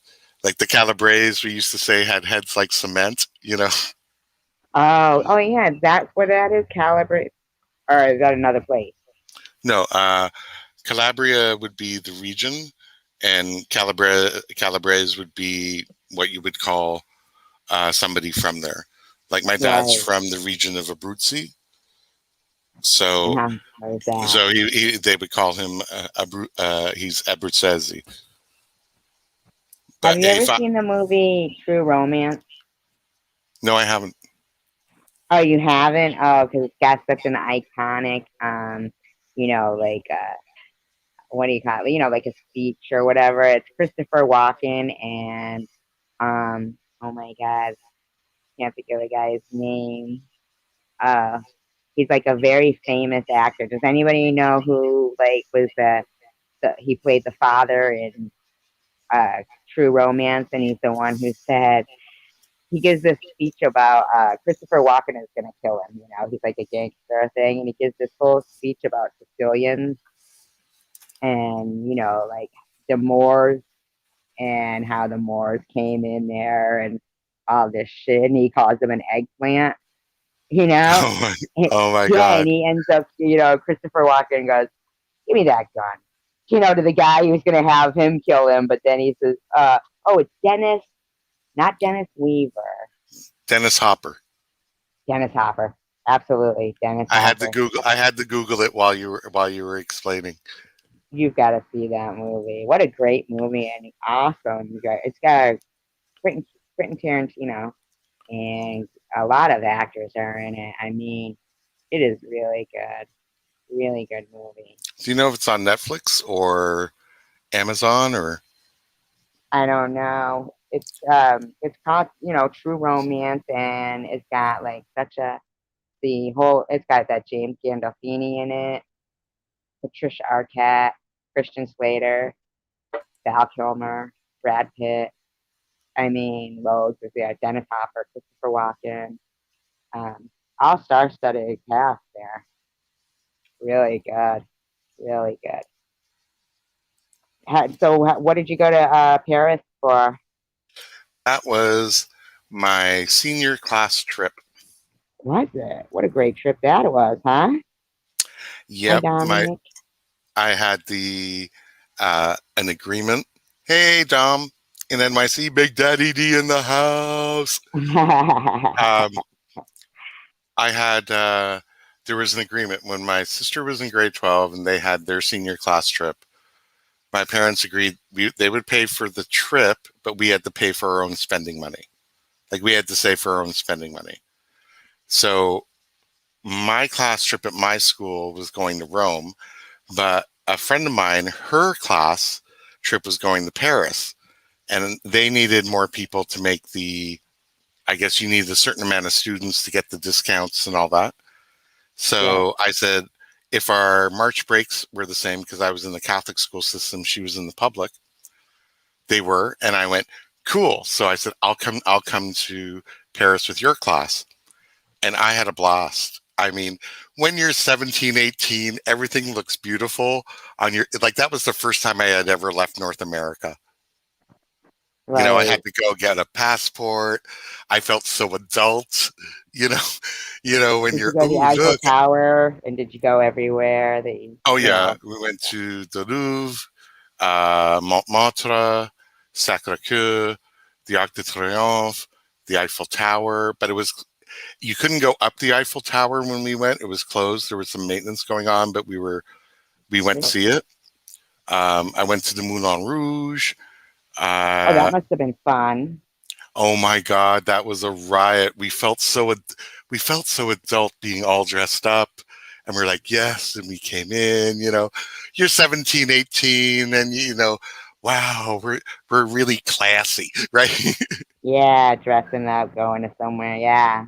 Yeah. I would love to go to France. I'm not sure where I'd like to go more though, Italy or France or If I was to go to Italy, I would love to go to Tuscany. yeah, that sounds nice too. You guys are like, are you like completely all surrounded by, like, can you see the ocean from, like, how far is the ocean from you? Oh, for me? Oh, I'm in Yeah. central Canada. So the Atlantic Ocean is about 12 to 1500 miles east of me, and the Pacific is about 2500 miles west of me. Oh, so you're not near any ocean, huh? No, no. Oh, wow. The I only always thing, had like assumed, yeah, I thought they were all like surrounded by water. Yeah, I mean, I know you are, but I just felt like they were such small provinces that, oh, no, no, no. You have to remember Canada is about one landmass wise, it's larger than the USA, continental USA, because we're have the you been second. out to the, like, you don't hunt, right? No, my cousins did down east, and when I was younger, they wanted to take me, and my mom said no, and I'm like, why? I said, can you look at a deer and shoot it? And I was like, you want me to kill Bambi? It's like Yeah, I my mom wouldn't goes, be able to. my mom was like, no, no, he's not going hunting. No, Yeah, and not only that, I mean, it's all fun and games so someone loses an eye, you know? true. And I've gone fishing, I've gone cod jigging, on the boats down east, with the nets and the hooks and doing that. Um, but yeah, the actual hunting, no, because No, you have to be able to look. But mind you, I respect hunters that are not these sport hunter people. I think they're absolutely asinine if you're just going out for sport to kill an animal for no purpose other than your own ego. No. I mean, no, my yeah, cousins, when they hunted, they got their two moose or their two deer. It was taken back, and it was used for food. right, right. I had somebody trick me one time with bear meat. I haven't I tried bear yet. I wouldn't have tried it. I mean, but I should have known. Like, I mean, the person was letting me like take over cooking and stuff, and it just looked like ground hamburger. It was already in the sauce. He was making a sauce with it, you know. And usually they don't let me like take over, but they were. They were like, "Go ahead, season how you know." I should have known better, but it was really good. I think I even had two servings, and then I didn't know that it was, you know, there till after. And then somebody snuck beer on me one time, but I could kind of tell that, um, you know, I, hello, Renee. I could kind of tell that was uh, different tasting. I didn't like that. But Well, I always picture a lot of, I don't know, that movie, The Edge. Have you ever seen that with Anthony Hopkins? no, I haven't. No. Oh, well, No, that I was, I haven't. think, was in Canada, right? And they're like this bear, this Kodiak bear is going after them the whole time. It's really good. You should see it. And that's how I'm like, I don't know. It just seems so like there's so much. Well, you live in the city though, right? Yes, I live in the city. Yes, man. I'm picturing pine trees. Oh, You we have know? them too. No, we have them too. I mean, we recently had coyote sightings just, 10 minutes from where I live. Did you? Yeah, and people are freaking out because the coyote is seems if you're walking a small dog, the coyote looks at it as an appetizer. I feel bad for coyotes. You Well, know? the thing is that, with the past year and a half with, all these lockdowns and everything like that, there there was a time period there where there wasn't really much traffic, people weren't going out. Yeah, the Um, environment got better. the environment got better when you're looking at the, pollution from cars, uh, factories that weren't in operation, airlines weren't flying. Um, so all of a sudden, these wilder animals had no, where's all the traffic, right? Right. I So just I always guess, get so sad when they destroy like this, you know, patch of woods. And I think to myself, you know, there's probably some bird out there that's wondering where its tree was, that the nest was in. It comes home and its home is gone. And I just oh, think exactly. heartless, heartless. Are Canadian geese really from Canada? Yes, and they can be mean. They're You mean don't like and them? they're nice when they're flying, but where I worked a long time ago, there was a whole crew of them that made nests um, on like the front lawns of where I worked. This Oh, was that's so when I weird. worked They do this. north of the city. So when they Yeah, find their nesting places and they actually lay their eggs and all that, um, you keep a distance from them because they have no problems basically I, coming up and getting into your face. I think those white ones are meaner. Well, they're Those all white mean when they have their little goslings. I mean, they've literally stopped traffic crossing the road. Yeah, they do. When I was at the Cape, one of them got hit by a car, and everybody was devastated. And like, I even called the police, right? And the police goes, "I know there's a Canadian geese in the road, and a Canadian goose in the road. We've received a bunch of calls about it because even the geese were like on the side of the road having a, like having a fit. Like, oh my god. Oh, it was awful. I Oh like yeah, but I mean here when they take after the goslings hatch and they go on a walk, it is literally it's a wonder to see, but it can be quite frustrating if you have to be somewhere because they'll start crossing the road and you'll have like four or five of these little goslings behind the head goose. Then you'll have another adult goose, another four or five goslings, another, and they're all going in single line. And you're like, okay, keep moving, keep moving, keep moving. they do all go in a line. Catherine says she's got a lot of coyotes where she is. She's in Arizona, I believe, and that's like I feel like those highways that are so desolate through those desert places like Nevada has like a I-80 that has a lot of people that just go missing right off the highways and stuff. And this like missing 411 from the state parks, that kind of from the national forest, that kind of freaks me out. You guys Well, have a yeah, lot of them? we have a lot of provincial parks, like huge provincial parks. I think the more famous one in Ontario is Algonquin Park. It's beautiful, but it is wilderness. Like literally, yeah, like literally you're in there and you got to know how to do proper camping when you Yeah. go there. And but referring to like the large states, when you were referring to the Highway of Tears, Yep. that highway runs from Prince George, British Columbia to Prince Rupert, Alberta. So it's running east and west, and it's running through areas of the province that are very lightly, sparsely populated. Like there's a lot of like small towns All along the and road. item, Yeah. yeah, and a lot of indigenous communities. as well.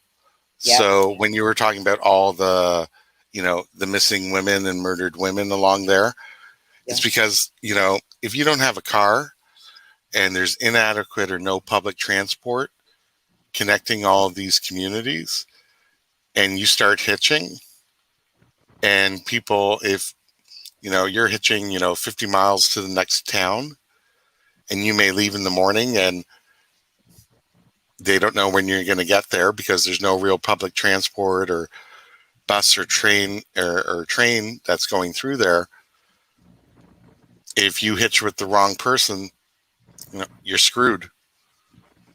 I Basically, think too, a lot of the truck drivers have such an opportunity to, to pick these girls up and just, I mean, it's incredible to me that these indigenous women go missing and they don't even open files on them. And even the ones that aren't indigenous, the ones with that the pig farm killer there, those mm-hmm, girls when they were going missing, the one of them, the family reported her twice because they were doing nothing. It's like they don't they don't look for people that they feel like they're uh like dispensable. exactly. Yeah, exactly. And that's part of, up here. There's still the debacle with the residential school children and finding the unmarked graves with them, and Finding what? the unmarked graves of the residential school children Yeah, isn't up that here. weird? Yeah, the tally is now just over 5,000.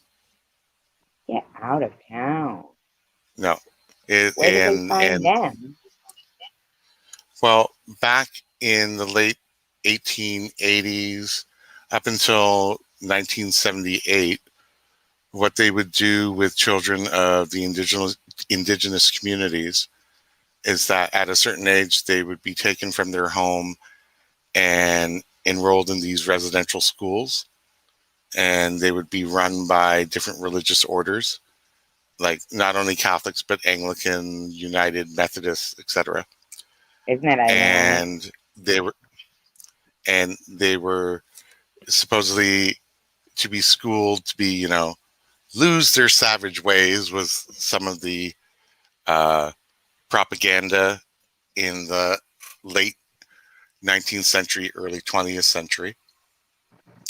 And what they found, the first item that was to be found was outside of a school in British Columbia, where they found 215 skeletal remains of children in an unmarked area beside the residential school.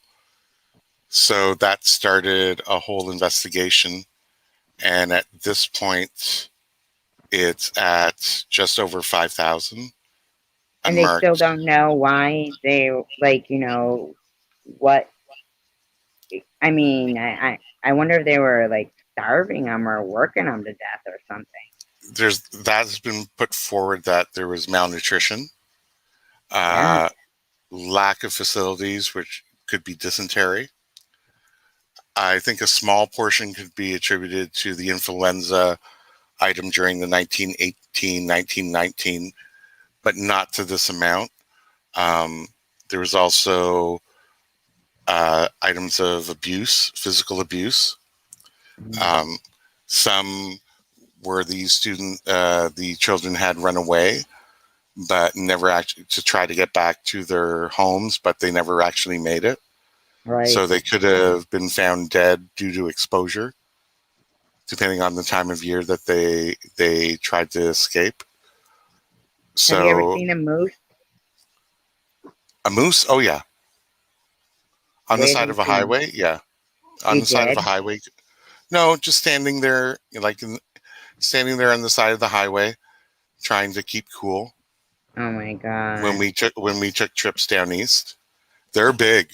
They are Yeah, big. that's what I They go, heard. yeah. I mean, my aunt and uncle basically had a moose charge them when they took a shortcut off a highway. So yeah, it's like the moose's head was in the back seat, the hoof was in my aunt's lap, Oh my The front god. wind, yeah, the front windshield was completely smashed out. Oh my So god. yeah, I they were hear they're lucky. really big. Yeah, when they charge, they can do some major damage. Major Hi, Lily damage. Bell. Welcome, Oh, Lily hey. Bell. Now I hear that there's a lot of you know me with the Bigfoot. I hear there's a lot of Bigfoot sightings in Canada. That's mainly centered around British Columbia, Yeah, the there was like this. Sasquatch and stuff like that. I've only heard reports, but I've never actually seen one or anything like that. Is there like a lot of wolves in Canada? In in like the northern part of the provinces, I would say yes. I've never actually seen a wolf like city wise or in like the southern part of Ontario, but in other provinces, I would say there are various wolf packs and so forth. But further north, Who are some of the famous killers that were around your area that I mean that are like so close or were that you might walk by, you know, somewhere they had frequented? oh Bernardo and Homolka. Oh, that girl and the guy there, and he was the Yep, Scarborough rapist too, right? yep. As a matter of fact, uh, we were interviewed by a couple of people back in the day on potential suspects Mm-hmm. and whether we thought this could be the Scarborough rapist or so forth, because they were actually like neighbors from up the street and so forth, Your and neighbors? that we had grown up with, like from up the street, and we were freaked out. I'm like, no, I don't think he would do that. And my sister and I were like, no, I don't think he's the type. I mean, bit Oh of an no. ass, but not the type. But yeah, and of course, that was when I was, doing the clubbing days and all that. Yeah, like Bernardo and Homolka, Who's and Homolka? that was his wife, Oh, girlfriend, and okay. wife. Yeah, she's And out too. yeah, she should never have been, in my opinion. She No cut a deal. way. She cut a deal, and I think Yeah. the last I heard, she was married to an American and living in New York State somewhere. I heard she was living in Guadalupe. Well, that was just the last that I heard. And you know that they did make a movie of them in the US, and that movie could not be distributed or viewed in Canada in the theaters when it was when it was let out. Really? Yeah. Why is that? Um, I think there was still some legal proceedings going on, and but I remember you could not see it here in the theaters, and it was banned from distribution in Canada. There was still every year when Bernardo is eligible for parole, the Yep. mothers of the two daughters show up and the friends, Hmm. and they're there consistently reading their impact statements to them. I feel And like they should let the families sometimes take care of the people, you know, let them get some satisfaction, even if it's yeah, not killing them, but just at least let them, you know, do something. yeah, Because and I mean, it was just sick, sick, sick, sick.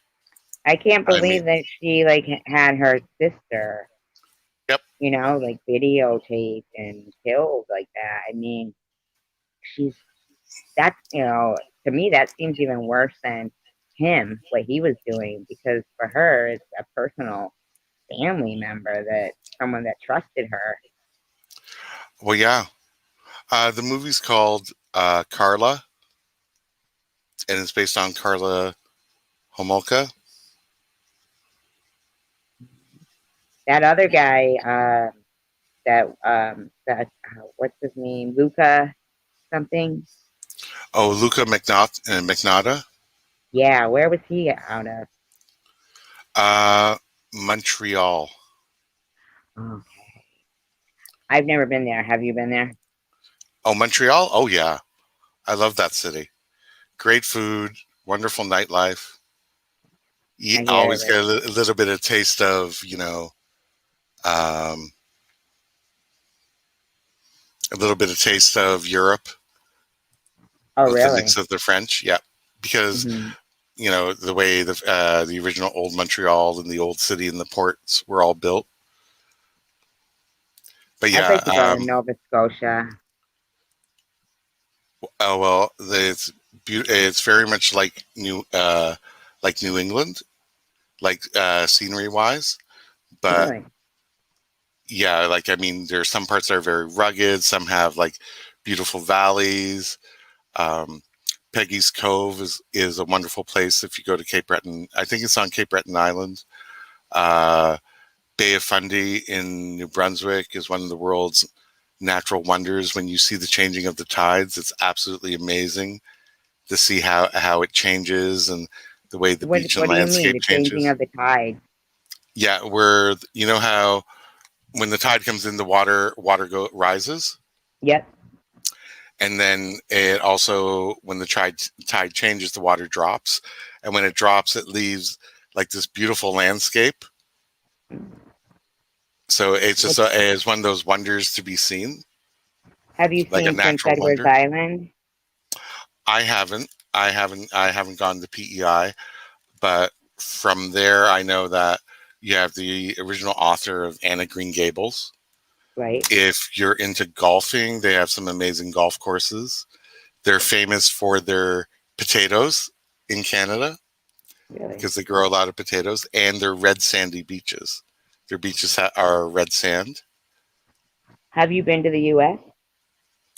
I've been to New York City a few times, South Beach a few times, Washington once, and San Francisco once, and So you Indianapolis. really Indianapolis, huh? Hmm. What'd you go there for? Oh, I went there for there was a big gay gathering there a few years ago, so I went there, had some fun, party, meet a whole new set of people.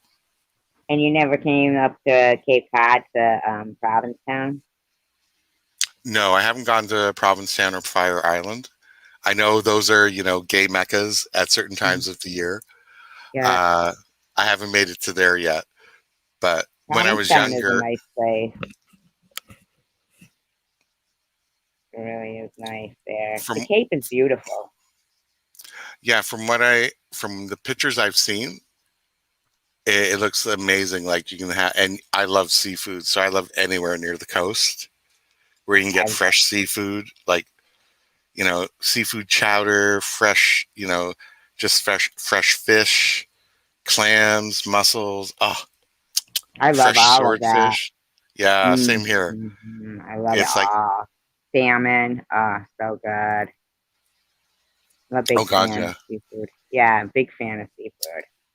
And that's why like when like people in Michigan, even though those Great Lakes, they're huge, just like an ocean, but it's fresh water. So I feel like they're even though it wouldn't be seafood, you know what I mean? But it's still fish because fresh water. Like, Oh yeah. yeah, like they don't get the same kind of lobsters as, you know, that kind of thing. Lighthouse Girl says my cousin is an event planner for the Gay Pride in Toronto. Oh, who? Oh, Oh, which events? that's exciting. I've always wanted to go to the Mardi Gras parade in Louisiana, Louisiana, Mm, New Orleans. or the Halloween festivities in Louisiana, Wouldn't in that New be Orleans. fun? Oh my God, yes. Yeah, that would be so fun to go see, like, even those cemeteries, go on a tour like that and stuff. And the food, I could only imagine the food must be so good. Well, yeah. Well, you also have to remember. I know this may be boring for some of you, but back in like the 1700s, Mm. Yep. um, in Canadian history, when the British first came in, mid 17th century, they or 18th century, yeah, 1750s or so forth, when they conquered what was parts of New France, like Nova Scotia, PEI, New Brunswick, and so forth, Hmm. they basically expelled a group called Acadians, and they were French, but they weren't Quebecois. They were French, but they settled here, that settled in that area of Canada, and basically they shipped them down to New Orleans, to Louisiana. Oh, really? Is that Yeah, why the Creole? That's French, right? there's Creole, and there's also the Acadian that came that were shipped down there. So they kind of mix, but they're still separate in their heritage. Hi, But yeah, Dominic. they were all shipped down to Louisiana at the time. So it was an expulsion of, I think, about 15,000 people, which was large at the time when Right, you think right. of it. And that's when the Louisiana Purchase, right? Didn't we like stuff I don't them? know. Did you? Does anybody know when was that? Like 18? Was it in the early 1800s that Louisiana Um, was purchased? Silence. One I'm moment, not. Google. I will Google. I know, right? Wasn't it Thomas Jefferson who did that, or no? I don't know. Yeah, Google, Google. One moment. Sorry, I'm giving you more Canadian history than you think. I love oh, history. I'm a that big was fan of history. that was in 1803. Oh, 1803. Was it So Thomas about Jefferson? one moment. Let me continue reading. Yeah. Papa. Yep, Thomas Jefferson. You are correct. Oh, good, good. I heard Pink says they settled in the area here called Acadiana. I don't know if I'm saying it right. Acadiana here. New Orleans is Creole. Acadiana is Cajun French. Yep, they're two. And I They're wonder where two. the Cajun part came in. Well, probably it was a uh, somewhere along the lines of Canada, Canadian, Cajun. It probably got morphed, but Oh, yeah. So it could be Indian and Canada together, mm, could be. right? Yeah, it could be. But yeah, Yeah, they end up went to they were in the Nova Scotia area here, and parts of at that time New Brunswick and Nova Scotia were considered one. So they were in that area, and when the British came in, they were told them they were either forced to swear allegiance to the king at that time of England, yeah. or they were to be expelled. And when they refused to swear allegiance, they loaded them up, and some of them were marched and sent down to New Orleans, in the area down there, and And they how were old is expelled. Montreal? Montreal was founded, I think they celebrated 400 years recently, but I'll find out for you. One moment. Yeah. Do, do, do, do, Whenever I do. do researching, I end up going down a rabbit hole. I swear to God. Because I'll be like, okay, well then now I want to find out what, like this, and then I want to find out about this and this and this, and I'm like, oh my God, this is also to me, it's also interesting. Montreal was originally founded in 1642. Hmm. By who? Does it say? Da, da, da. One moment. Do, do, do, do, do, do, do, do, do.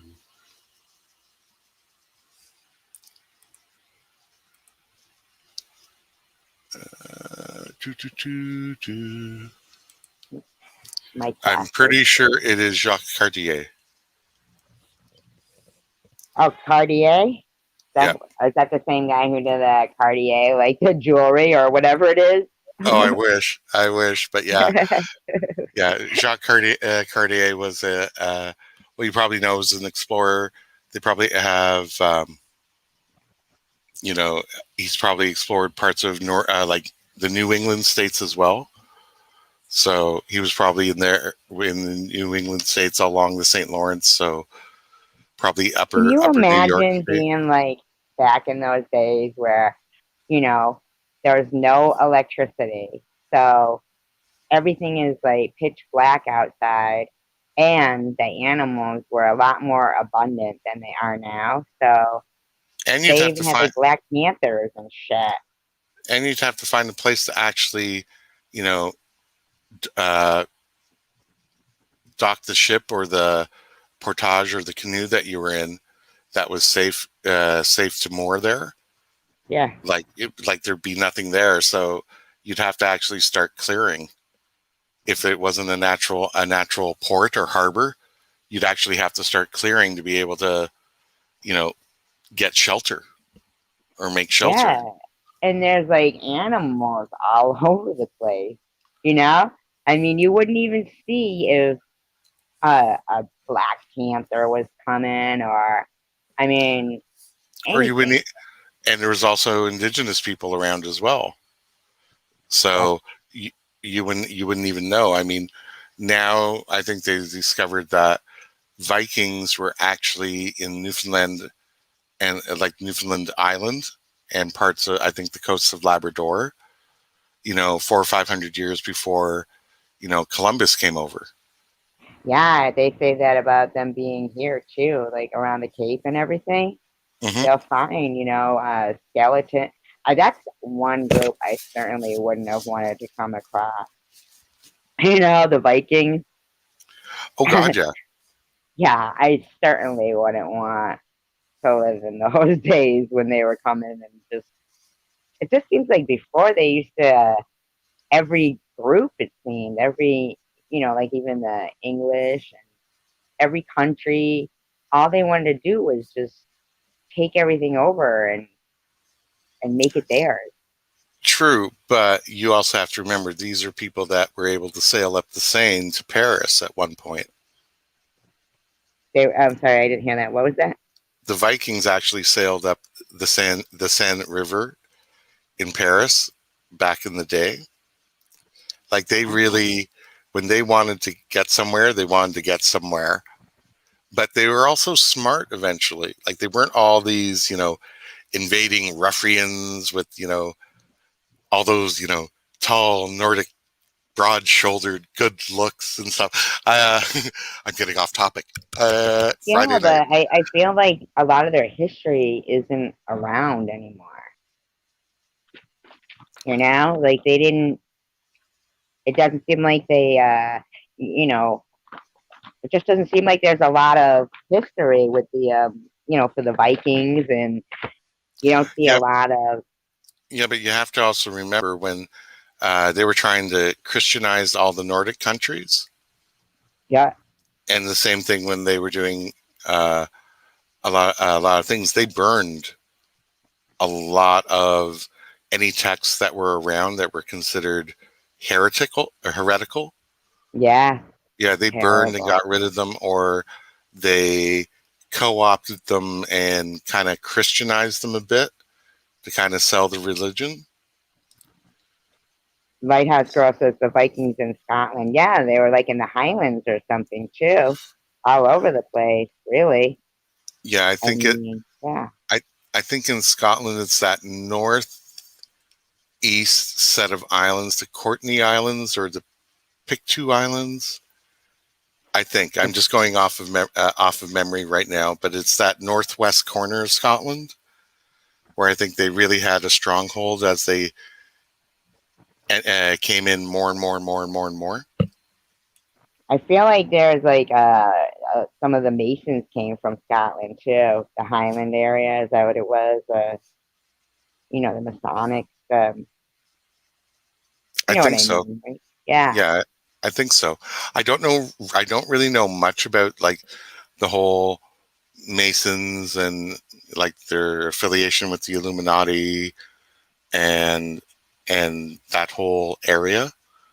So I don't really know much about them. If yeah. anybody I else don't know. knows and they want to come up, hey, come up and join us. I feel like it's ironic that a lot of the most evil stuff that was going on was coming based on the in the name of religion.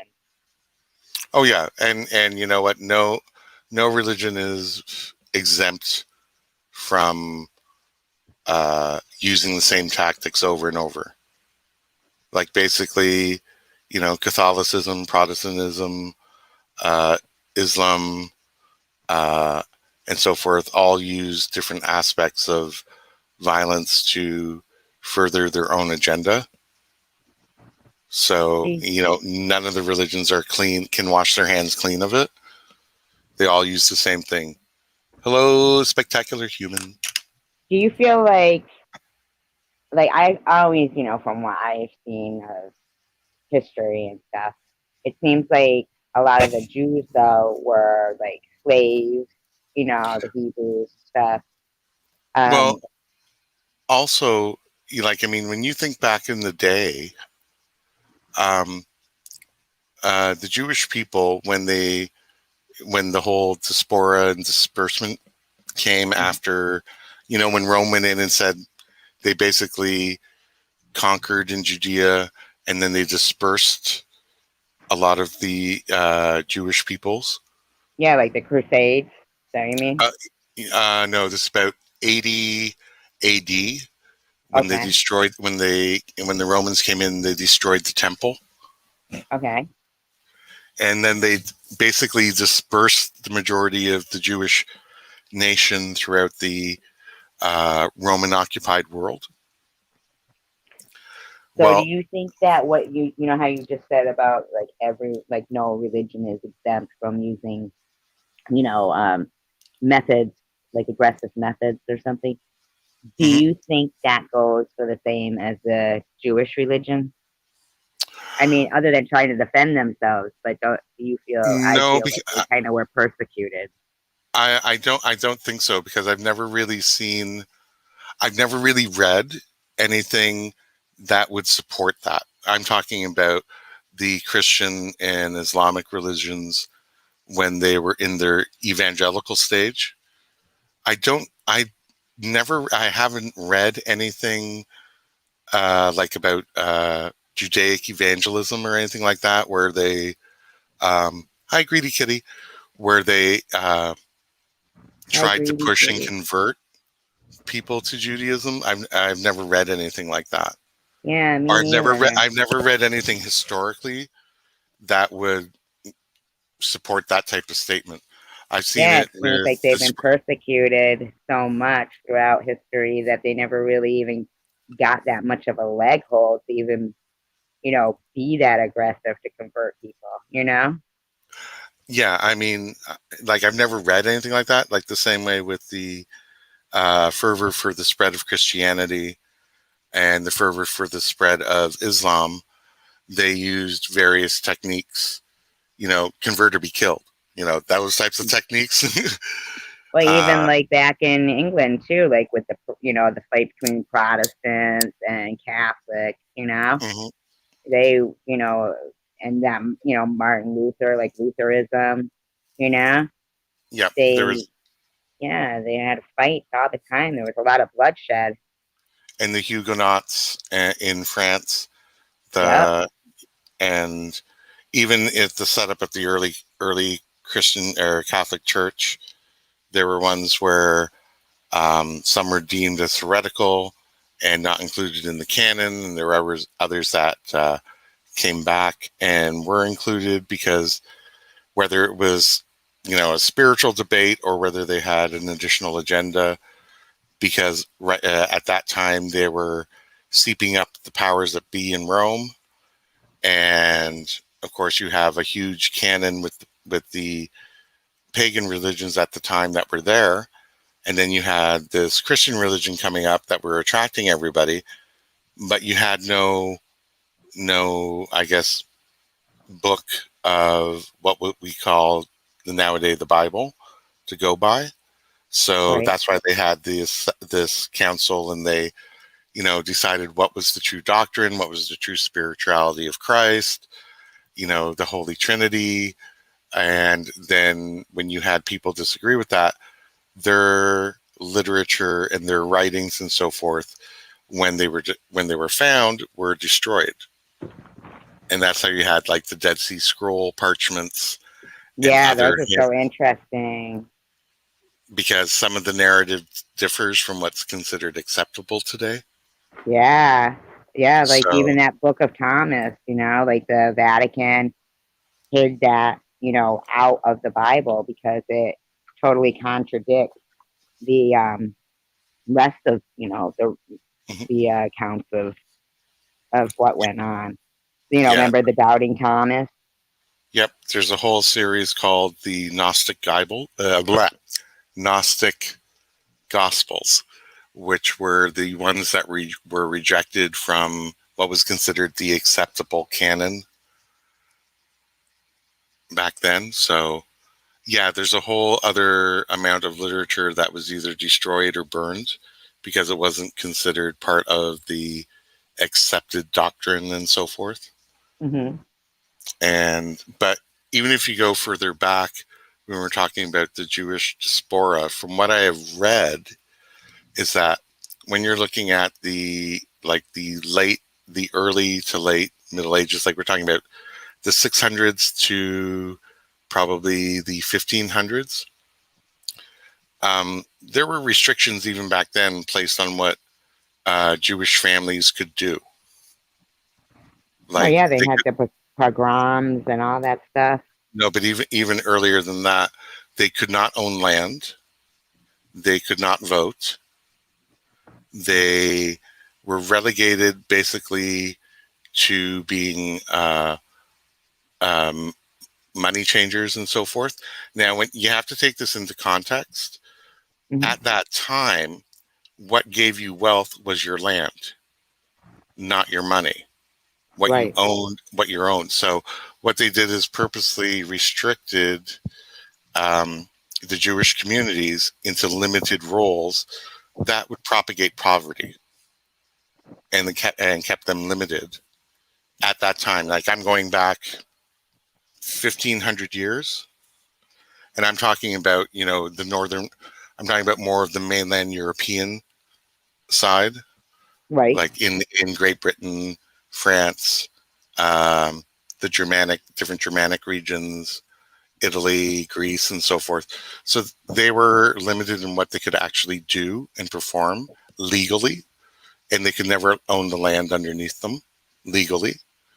Um, so there was a whole bunch of restrictions and basically forced into certain lines of work. I That sometimes think that the date of Christopher Columbus, 1492, is, very strange that it coincides with the Spanish Inquisition and, Queen Isabella there, expelling all the Jews that wouldn't convert over to Catholicism or, Christianity, whatever they wanted there. yeah, that was And I feel like it's very coincidental. well. You have to remember when they discovered that the New World had resources such as gold and silver and sugar and a few other items. Uh, yeah, there was also a push once they had reconquered Spain from the Islamic groups that were currently ruling there. I think the last push was in a section of Spain, I think Granada, if I remember correctly. And yeah, then there became the onslaught of, convert. If you don't want to convert, leave. If you don't want to leave, you're dead. And that's basically your three options.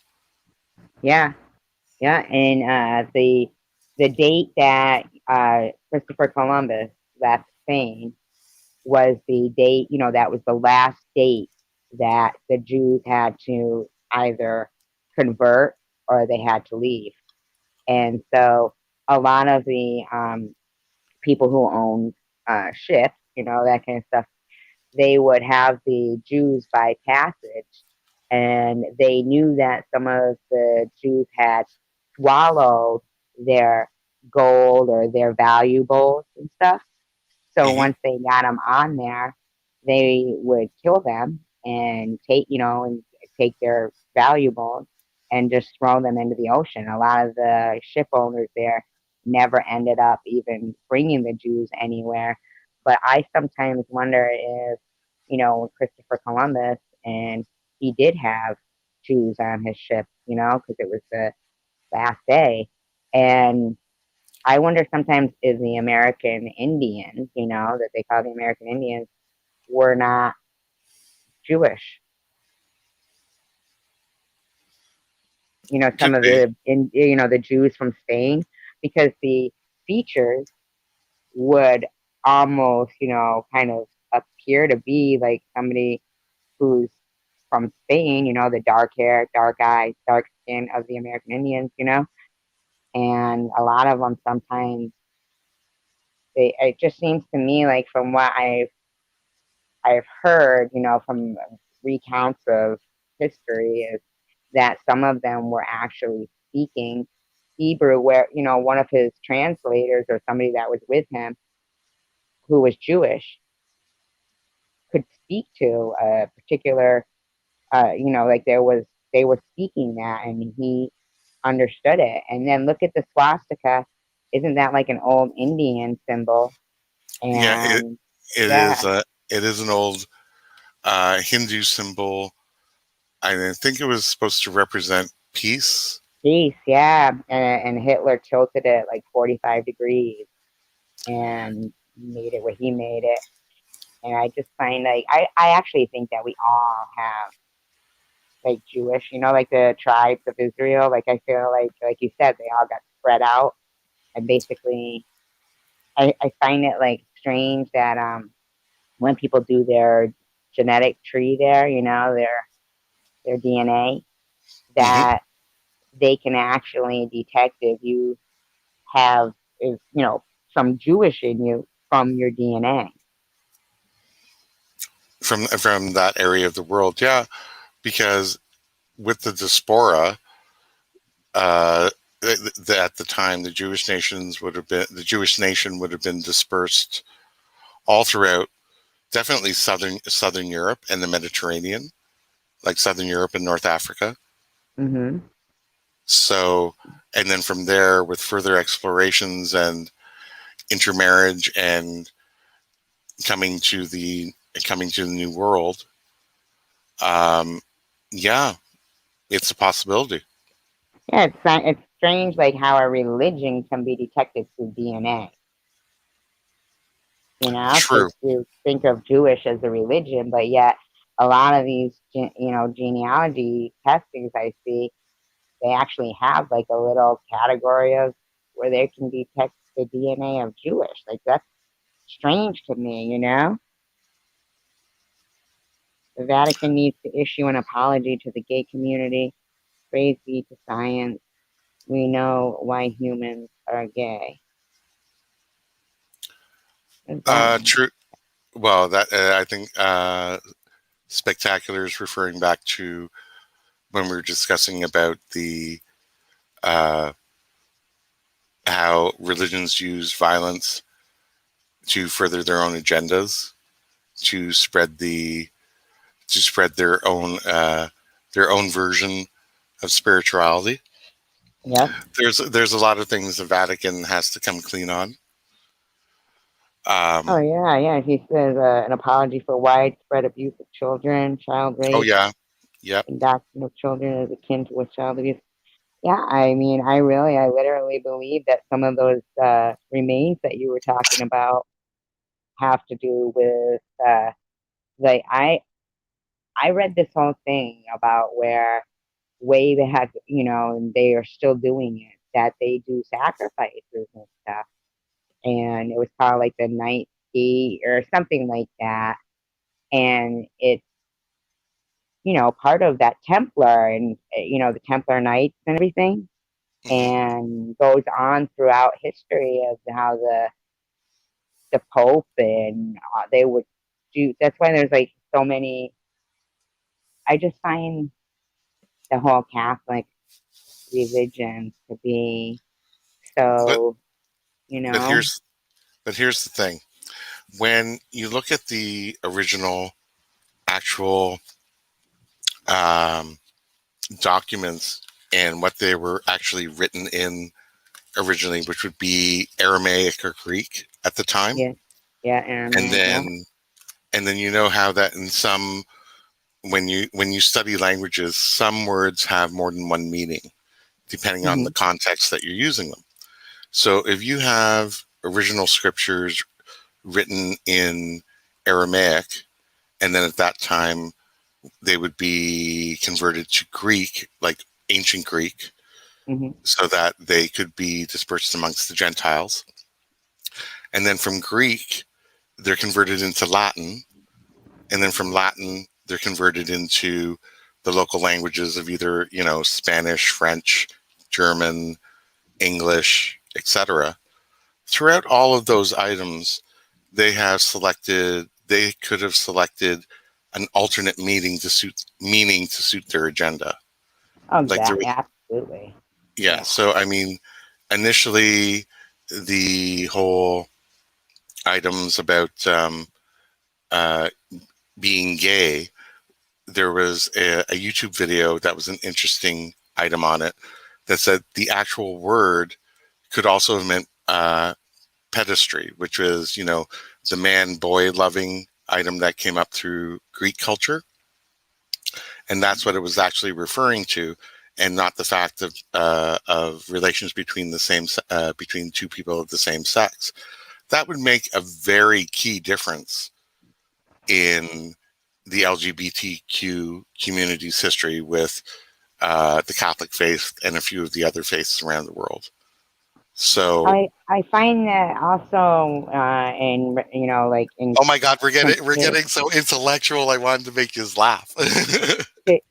in comparison to that though, that I was reading too, that a lot of times when they referred in back then in those days, and they would talk about a ghoul or a a demon or things like that, that they would be referring to people who were drunk. And so a lot of times, and plus, I mean, I think a lot of those people were smoking, like opium. Or they could have been suffering with mental illness Yeah, as or well. high, or Yep. high, right? Or high, yeah. Yeah, and they're writing, all this stuff, and I'm not saying that it did not happen, but I just, I kind of find the parting of the Red Sea hard to believe. I kind of think it was low tide. Well, also there's a couple of documentaries on that it may not have actually been the Red Sea, but something called the Sea of Reeds, which is more like a very shallow type sea, Yeah, whereby it could have occurred at a different geographical point, but still it would have meant that the waters would have been receded, but they could explain why it would have been receded. So there's certain things where science can prove items that had occurred, but I guess saying the Red Sea would make it seem, a little more miraculous. right. But I find like stuff. It makes me wonder, how when they were getting all these miracles, then why there wouldn't be miracles now? Like, when there's like a lot of, like, for instance, with YouTube, not YouTube, with social media, the internet. I think it's developing a real callousness to people. You know, Hmm. they're becoming angry because of with the trolls and different situations. Um, we become angrier. It's where something that should be a pleasurable experience is being allowed to be a bad experience, and then it goes back to freedom of speech and our constitutional rights. So people go, so if you get the bad people stricken from writing what they want to write, then that means that the good people won't be able to write what they want to write. So it's like they keep putting us between a rock and a hard place where, it's going to become again like the Tower of, what is it, Babylon, or remember, like, Tower of Babel. yeah, where they're just just run. Well, here's the thing, though. It is very safe to be sitting here behind a laptop or a phone or in our homes or wherever we're living, tents, trailers, doesn't matter, whatever your home is. And it's very safe to be a keyboard warrior It because, is until you, somebody finds out all your information and puts it all out there, you know? yeah, true, but they also have to find out the right information. It's very safe to do that. Where I'm finding it very difficult is that you we've developed where we can't sit down and have honest conversations with each other Yeah. about stuff without people automatically slapping a label on each other.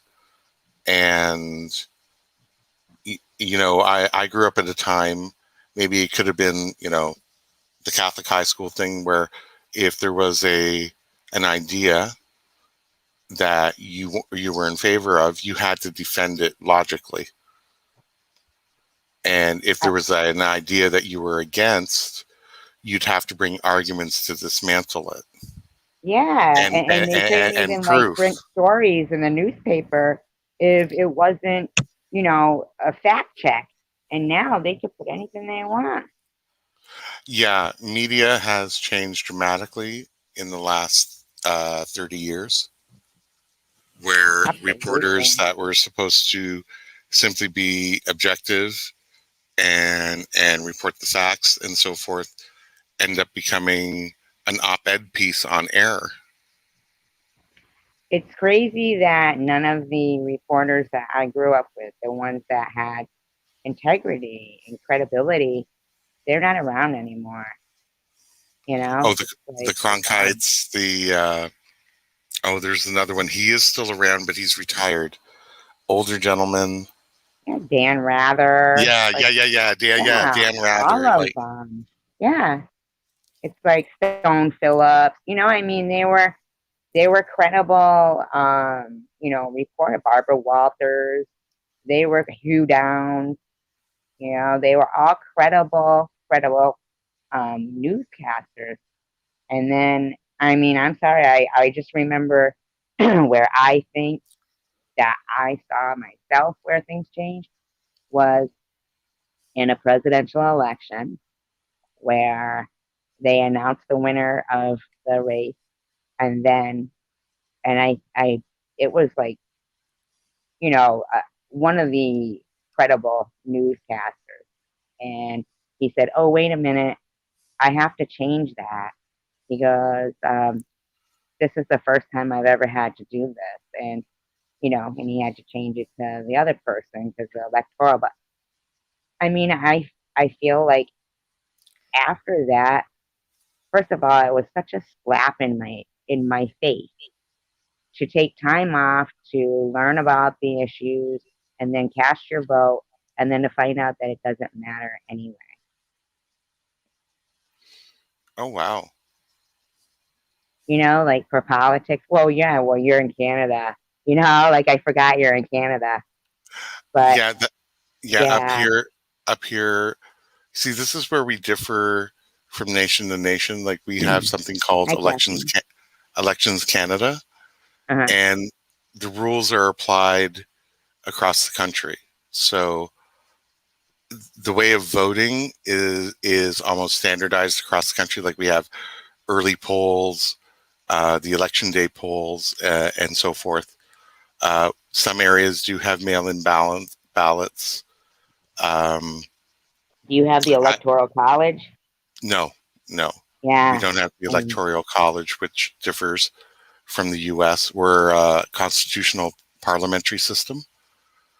yeah, Um, and that's crazy. I mean, to think that all these people, take the time to go and vote on that day and feel passionate about it and they're hoping that who they want to win is going to win by, you know, those people are, in the same frame of mind as them.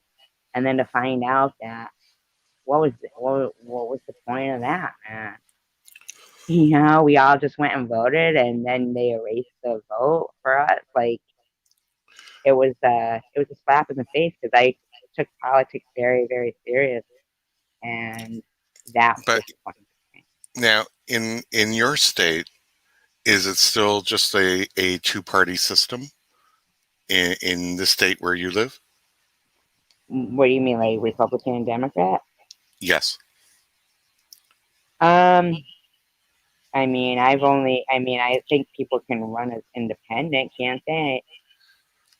No, I don't know. I don't know the electoral system in the U.S. Like up here, we have the liberals, which would be more like Democrat. your Democrats, the Mm-hmm. conservatives, which would be more towards your Republicans.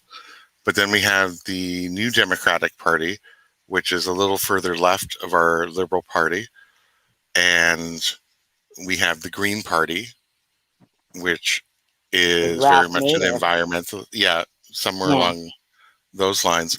So when you cast your vote for your MP up here, member of parliament in the federal elections, and if they win, they would be represented in our parliament under that political affiliation.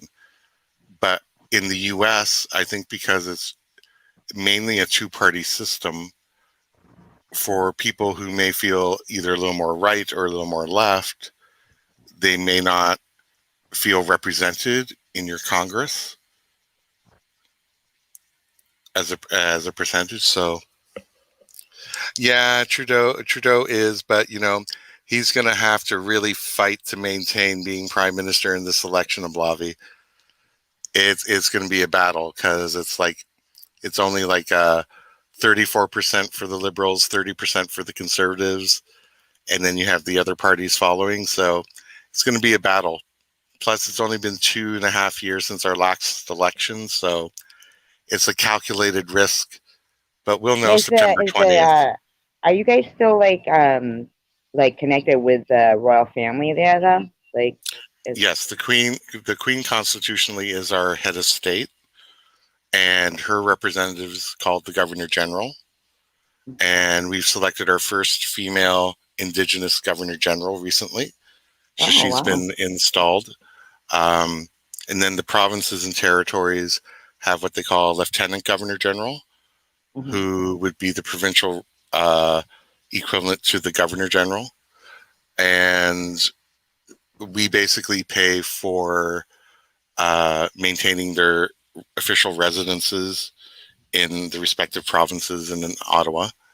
We Hmm. also pay if a member of the royal family is coming over to perform official duties, then that's on the Canadian taxpayer to pay for the security, the housing, and the so forth and so forth.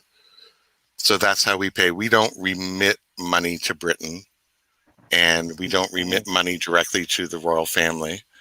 During um, pardon me, things like their weddings or birth of a royal family member that's prominent, yes, Hmm. they will receive gifts on behalf of the Canadian government, certain like sculptures, stuff like that. Right. Um, but there's no direct remittance directly to the royal family. As being head of the state, we're also a member of the Commonwealth of Nations. Um, But you guys have yeah, national medical care, right? yes, we have universal health care that's Right. administered by province and territory. Hmm. So each province would administer that's one of the responsibilities delegated to the provinces is healthcare. I guess And similar that's to the because U.S. your doctors, your healthcare professionals, they have like a set salary, right? They're not billing on, like these insurances. They're a set salary. That's what they're paid. Yes, depending on what their specialty is. Right. So, a GP salary would differ from a pediatric Surgeon. surgeon Right. or a neurosurgeon or so forth. Right. They And should be depending, that all over. so, well, it helps prevent bankruptcies. Like, I don't worry about bankruptcy if I'm in a car accident or injured. Now, Yeah. so things like that. Um, If I it's mean, I can't even imagine like that, you know, that it seems so simple to me. Pay them a set salary. That's their salary. They went into that career. That's what you get paid, from this to that, whatever, instead of these insurance companies and the people having to pay for the insurance, and then the insurance doesn't pay it on, and they got to pay more. And then it's just could be $5,000 for a calendar year. But by the time you finally reach that, your calendar year is starting all over again, you know? And some of these insurance end up paying nothing. And you've been paying them, I feel like they should just do away with that. true, but I mean, there are some services that you will pay, like elective services, like plastic surgery. That's not Mm, covered. right, Um, right. Depending on the injury or so forth, physiotherapy is covered up to a certain amount from your provincial care system. Um, Remember, doctors, if they have a large uh, patient roster, would Mm-hmm, be their salary would vary depending on the number of patients they see, because they mm-hmm, would bill per patient to the province. Um, let's see what else. There are ancillary services like chiropodists, uh, other foot doctor specialties, and so forth that aren't directly covered by OHIP. So you would end up paying out of pocket, or if you have healthcare coverage through your company, you would bill it through, they would cover it up to a certain amount, depending on what agreement is there. Um, it's just, it's one less thing that you have to worry about. Now, Lighthouse Girl says, do not some doctors charge over and above what is allotted by the government? Are they allowed to do that? Uh, You'd have to be a little more specific, because I do know my own doctor. Um, when annually she has a fee that you would pay either as a single person or as a family, that would cover things like doctor's notes, home visits, and so forth, and telephone consultations throughout the Mm-hmm. year. So she wouldn't be able to bill OHIP for it, but you know that if you've paid that a lot, that initial, I guess, membership fee or patient fee, then she would do it no matter what throughout the year. Otherwise, you would pay, like if I need a doctor's note, I would have to pay $25 for the doctor's note. You're kidding? Really? Yeah, because Wow. that's not a billable item to OHIP. But if I pay the annual fee, the doctor's note is covered in the annual fee, and I would be given it. So it depends on how your doctor is running their practice. At least I that's feel been like my I experience, think and that's only in Ontario. If you're I from feel another like maybe province, it she could be means different. like say that a surgery costs $5,000, right?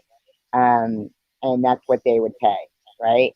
But they'll bill the patient 7,000 for it. Can they do that? And then get their 5,000, and then the patient is responsible for the other two. Can they do that? I don't know. I've never had that experience, because I know that when I went in for example, I had a C5 vertebrae that had to be repaired Mm-hmm. because it was disintegrating and causing pressure on my spinal cord. Yeah. So when I went in for the neurosurgeon and the neurologist, I had all my appointments booked. Went in, did the exams, the MRIs, the whole bit.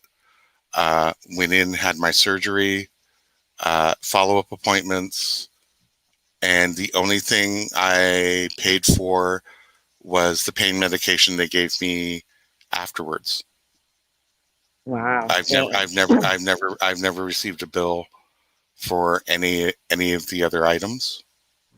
Isn't it Now, crazy? And yet, right over the border here, freaking over I this would have been way. bankrupt. Oh, My there's doctor told the my yeah. yeah, my doctor told me the procedure that you had, if you were living in another country, specifically the US, would have cost about $200,000. Yeah, yeah. They don't care. Look at me with the chemo, right? Let's say that my insurance hasn't covered the chemo, right? Or maybe they covered a portion. And I know it was very expensive each bag of the chemotherapy.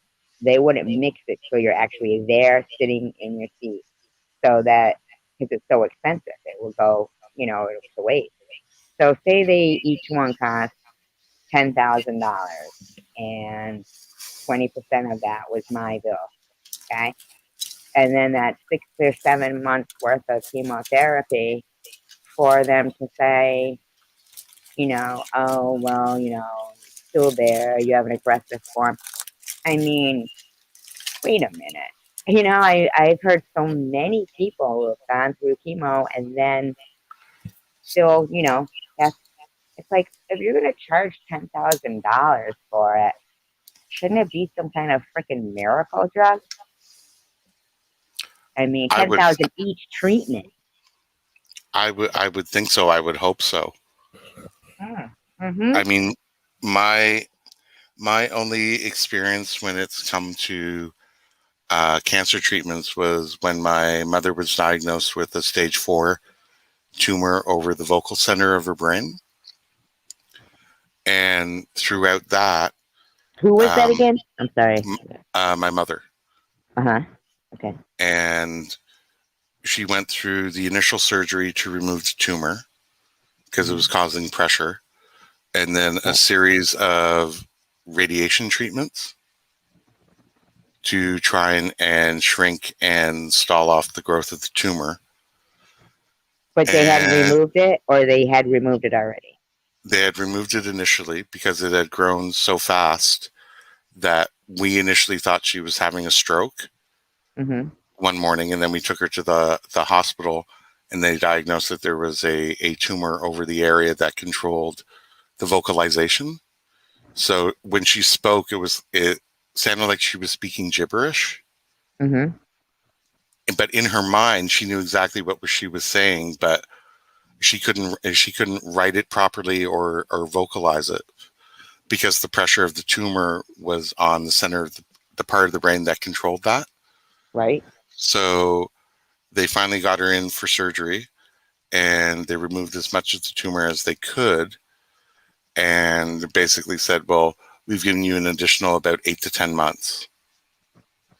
So with that, there was a series of radiation treatments and appointments that she had to go to try and remove any remaining parts and to stall it.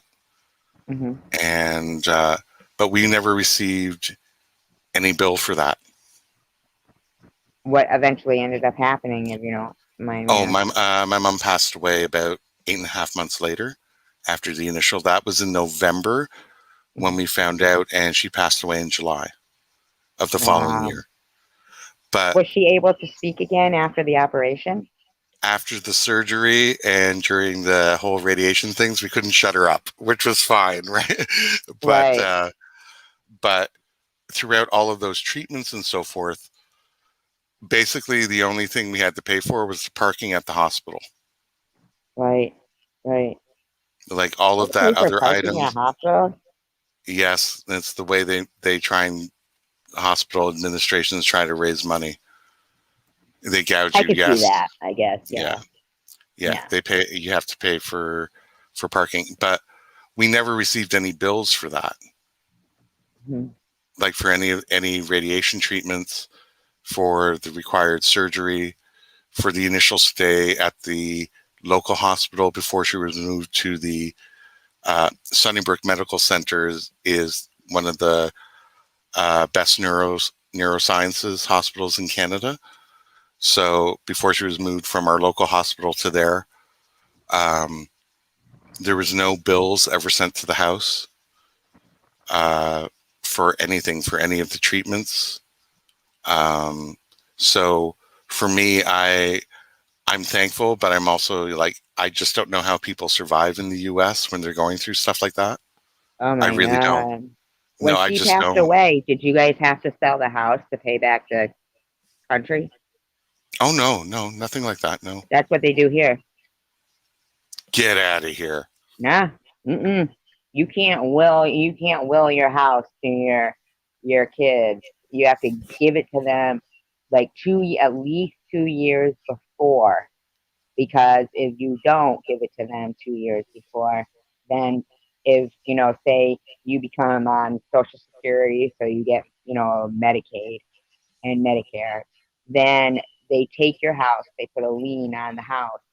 You can't leave anything to your kids. Anything you've got, they take it to reimburse the state for anything that they paid. Like if they were in a nursing home, anything at all, it gets they put a lien on it. Oh, wow. Isn't that awful? I never knew that. Yeah, it's awful. It's terrible here. They don't, Mark Crocker said his mother died of brain cancer, and I feel like my mother, even though they call it some, I don't know what they call a tumor, but it's still the same thing, right? I mean, we thought she was having a stroke as well, and she couldn't, when they did the surgery, she couldn't talk. After the surgery, she couldn't talk. You see, it was the reverse for my mom. I don't know about you, Mark, because depending on where the tumor was, did it affect your mother's vocal vocal capabilities or eyesight or but I can totally relate, but I did not know that the bill, like the medical bills would follow the family like that, like on their Oh yeah. Mhm. Yep. Even in if you get put in a nursing home here, right? Uh you get you get a social security check, but they take their social security check and they give them $60 for their spending money through the month. That's what they get is $60. And for then the the month rest of their huh? for the month. Yeah, for the month, $60. And that's for them to get, if they want to buy anything like out of catalogs or get their hair, that's $60 has to last them the month unless they've got a family, because they take the rest of it and they apply it to your nursing home bill. Oh, Yeah, they want you wow. to die broke, basically, to die broke. Yeah, yeah, just like with me with the cancer, I couldn't believe it when the guy, first of all, I get denied, saying unless you have stage 4 cancer and you're terminal, you can't get disability. It's like you pay into it. I've been paying into it since I was 15, and justifying it that it would be there if I ever needed it. And so they deny me. Then I try again. They deny me again, and then they finally approve it. I still haven't seen any of it though, and as it turns out, I said, "Well, are you gonna like pay me retro from that? I've been waiting almost a year now." And they go, "Oh, no, no, you don't, nobody with cancer qualifies for disability anyway until 5 months after they stopped working." So for 5 months, you'd sit there with nothing coming in while you're on chemo, having cancer, and probably lose everything. Unless you've saved up Yeah, unless you end up having to go through all of your savings. yeah, yeah. You'd have to go through yeah. You'd have nothing, nothing. They'd see a person on chemo with cancer sleeping under a bridge. And, and here's the thing now. At 53 years old, I develop it, but they see I worked my whole life since I was 15. That, why wouldn't, when I have a valid reason for needing disability, why wouldn't they give it to them? It's like, what the hell? Their first denial said, "We understand you can't do your old job, but you can get another job." This is during COVID. when everything was shut down and there was no jobs, and I'm bald. And with not now, but I'm saying at the time, and having to go into a job saying, but 3 days a week I've got to do this. Um, what what job? And who wants to go to a place of employment and be like, Yeah, that makes absolutely no sense, especially during COVID. Like, I isn't that mean, awful? up here, when they basically shut everything down and people were basically laid off or furloughed, depending on what term you want to use temporarily, Yeah. they enacted the CERB benefit for COVID, which was different than our employment insurance. And at that time, once you qualified for it, you were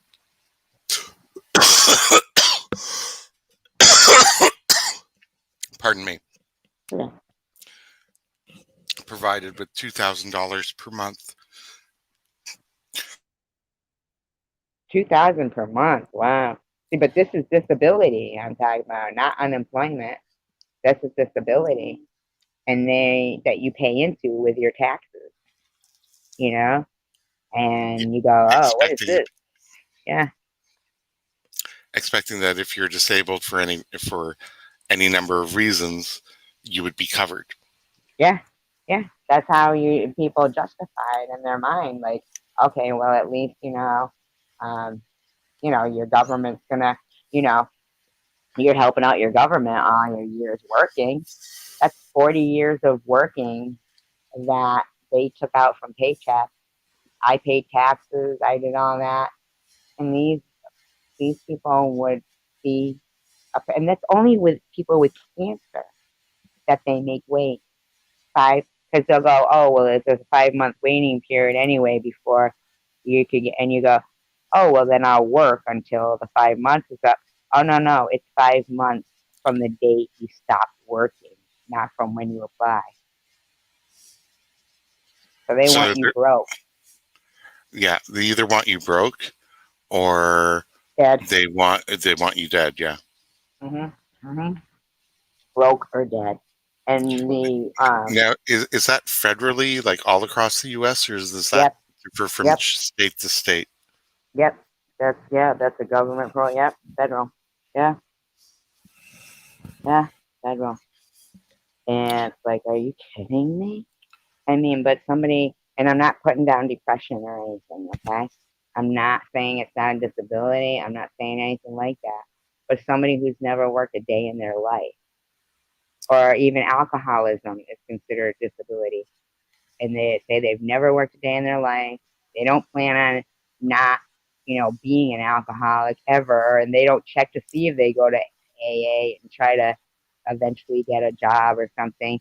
They could be 22 years old, walk in there with those kind of things, never worked a day, and they'll get it like that. But somebody who's worked their whole life and at 53 gets struck with something they weren't planning for. I mean, I live paycheck to paycheck, basically, like most people, you know? And Well, yeah, yeah, it's like even up here between mortgage and taxes and property taxes and all that, it's only basically maybe 2 or 3 months savings.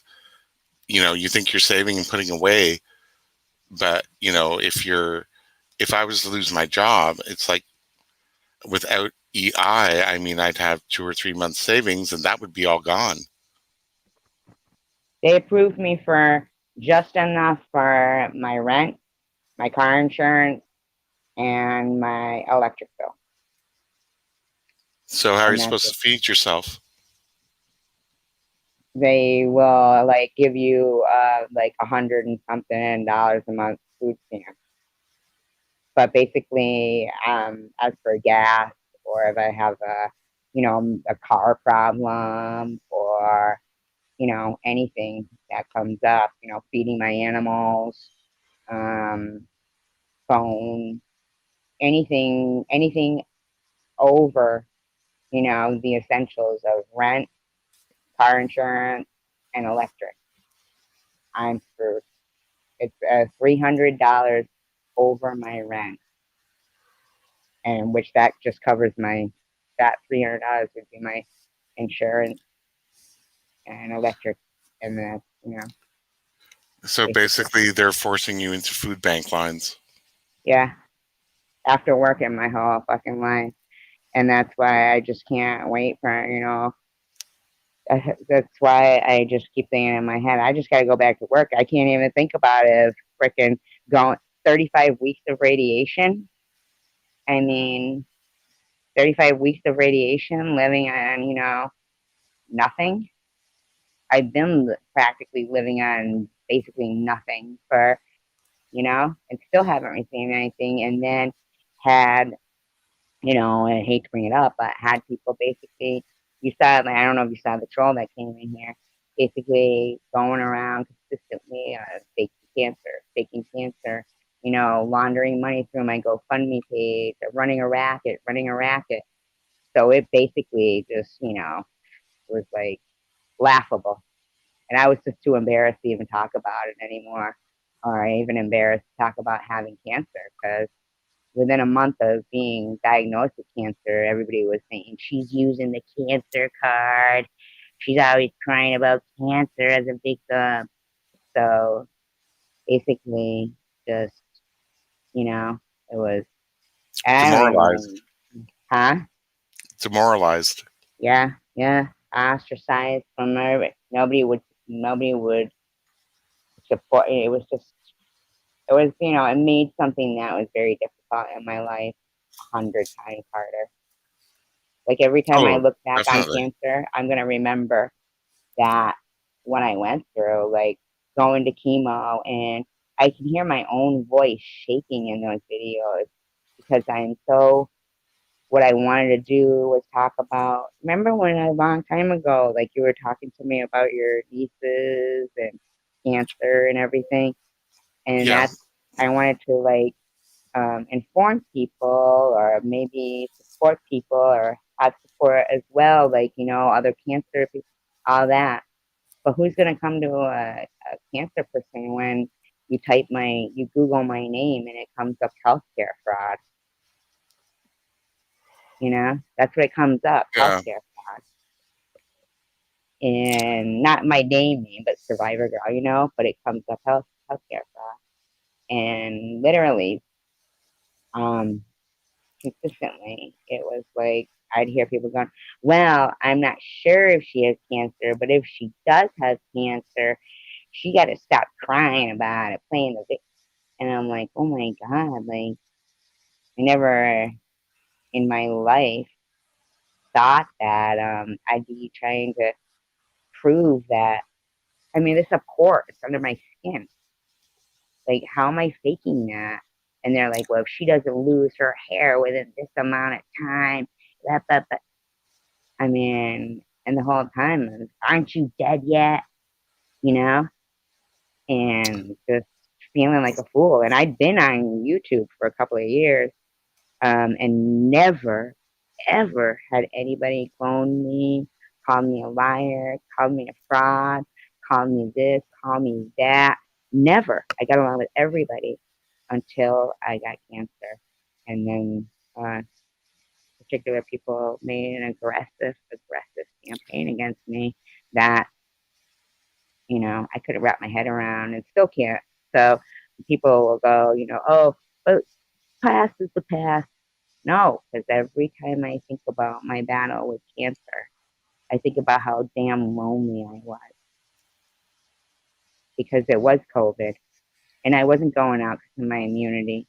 And so YouTube was what I had, and it had been something I'd been active on. It had friends. And then suddenly I was ostracized. I was like a fool faking cancer, you know? And so people, when they think I could just forget about that, I can't forget about it because it, It's a deep scar. yeah, yeah, exactly. Good way to put it. It's a very deep scar for me because I was like, still can't wrap my head around it. Still can't. I mean, can't wrap my head around it, that I had to prove that I didn't have a pore under my skin to fake cancer, that I wasn't bald, just a fake cancer because I have Munchausen. I don't have Munchausen.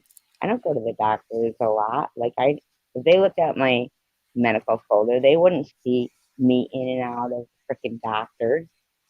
But I couldn't believe it because I'd always been well liked on YouTube and never been labeled all these things. Never But this is the until, thing: would these people have the guts to say it to you face to face if they weren't behind a laptop? oh, they're threatening me with the police now. Same people. They just tonight they send me emails and you know, and they said, oh, you're lying about everything. It never happened, but it did happen, and there's screenshots of it. And I mean, I'm not a screenshotter, trust me, but I'm glad that I did screenshot it, even though people don't. I guess they don't even want to seem to believe it, even though they're modded. It's there, it's them. They're doing it, and they still will say, "Didn't happen. We're calling the police on you. Didn't happen. Cease and desist. We're calling the police. You're laundering money in your GoFundMe account. We're calling the Boston police. You're laundering money."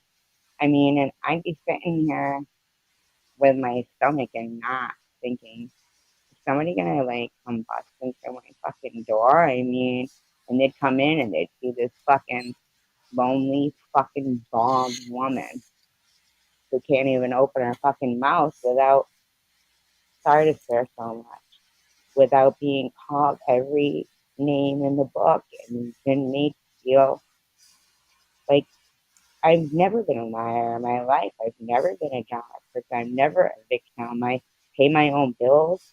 I pay taxes. I raised a good child. I pay my rent. I don't depend on, I mean, I contribute to society. And they made me feel like I was a lying, dramatic, Munchausen syndrome, running a racket freak. And that's what they did. Well, I already felt like a freak because I'm freaking bald. And I just like, I look at myself in those times and with the chemo, and I look at myself in the eyes and I think, what a fucking shame, man. I didn't get to talk about my cancer at all.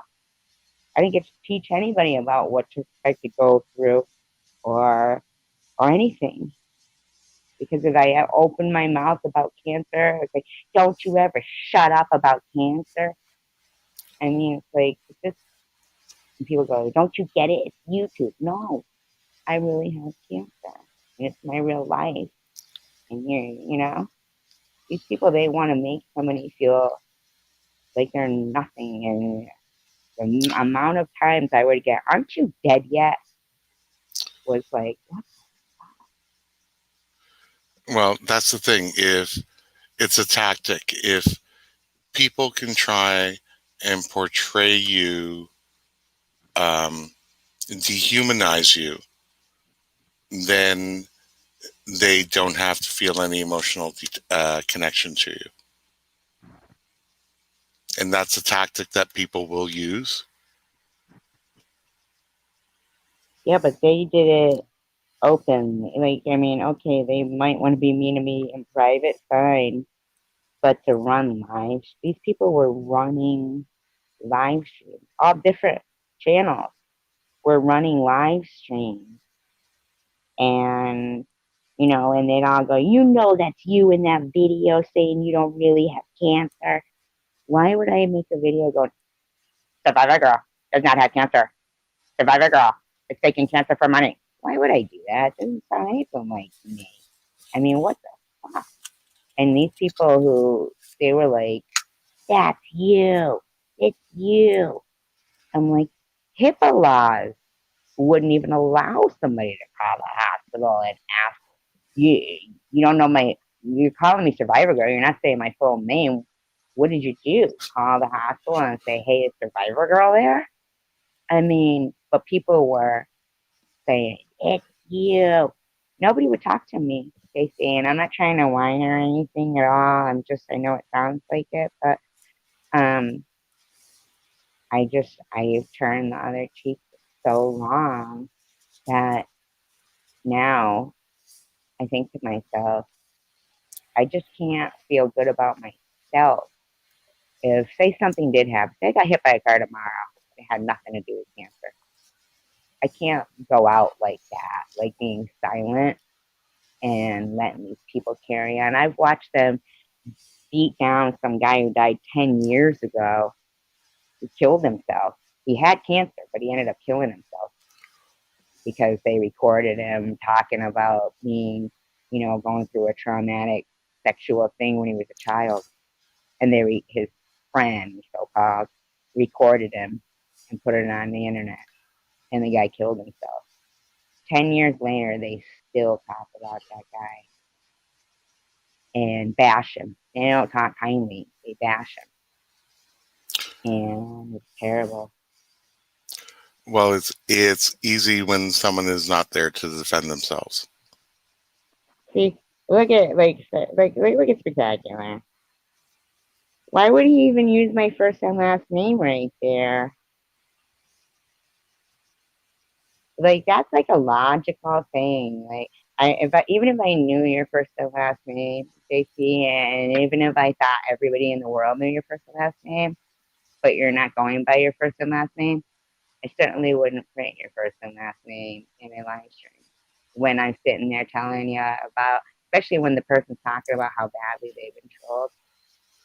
To put your first and last name is kind of that doesn't make sense to me, secular. Like, why would you do that? You know? Well, spectacular secular. You've been asked a question. So Yeah. then you should retract your message from the Why? chat. It's just people are Okay, honestly, the message, and I'm the not message. fighting with you No, no, no. either, secular. He retracted his message. I get it, but secular, I'm just gonna say this because I just want to. I saw you like you were in like Miss Passion's live stream, and you were saying, I think SG and Tiffany and somebody else you said are the biggest trolls on YouTube. And I'm always nice to secular. The reasons why sometimes I'm not is because of things like that. Because you also had gone over to Vern and told him that me and Bobos were the head of um, the gang stalking or something. And then you were on Miss Passion saying that you think I'm the biggest troll, one of the biggest trolls on YouTube. But then you're here and being nice. And I just want you to know that I do see what you do. And I just want you to know I measure our friendship on that. So, yes, you did speculate. It was in your other account. And yeah, it was you. It was in your other account. And you do it everywhere. I've seen you do it lots of places. You try to instigate things between channels. You do it consistently. And if, okay, I could accept that maybe you weren't thinking when you typed two full words out, which were my full name. I seriously think that if you're thinking enough to spell something and type it in, then you could think enough to say, what the fuck am I doing? But you don't. So I don't really accept, oh, I wasn't thinking about it like repeatedly. So you might want to start thinking about things secular. Just saying. You did. I have screenshots, but it's fine. I know it was you because that's your account. You do it all the time, secular. You do it all the time. That's why Bobbles blocked you because you do it all the time. And you don't know why. Because you're likable on one ass and, uh, many aspects, but then you like counteract it by the shit you say at other live streams, and it sucks because you want to like somebody as a friend, you want to like them as a person, and then that person just makes it like difficult. I'm just being everyone knows your name. Well, you know what? I bet you some of these people in this room didn't know my first and last name. But if they didn't, you sure gave it to them. You know, some people don't know it.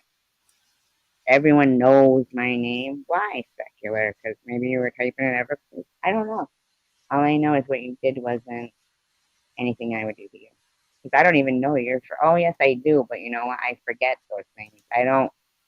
I always, even when I'm talking to somebody on the phone, JC, Hmm. I will call them by their internet name, right?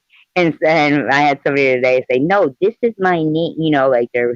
I said, "Listen, it's better for me to get in habits, keep the habits of using internet names because I don't ever want to slip up and say your real name." You know. So Well, yeah, yeah.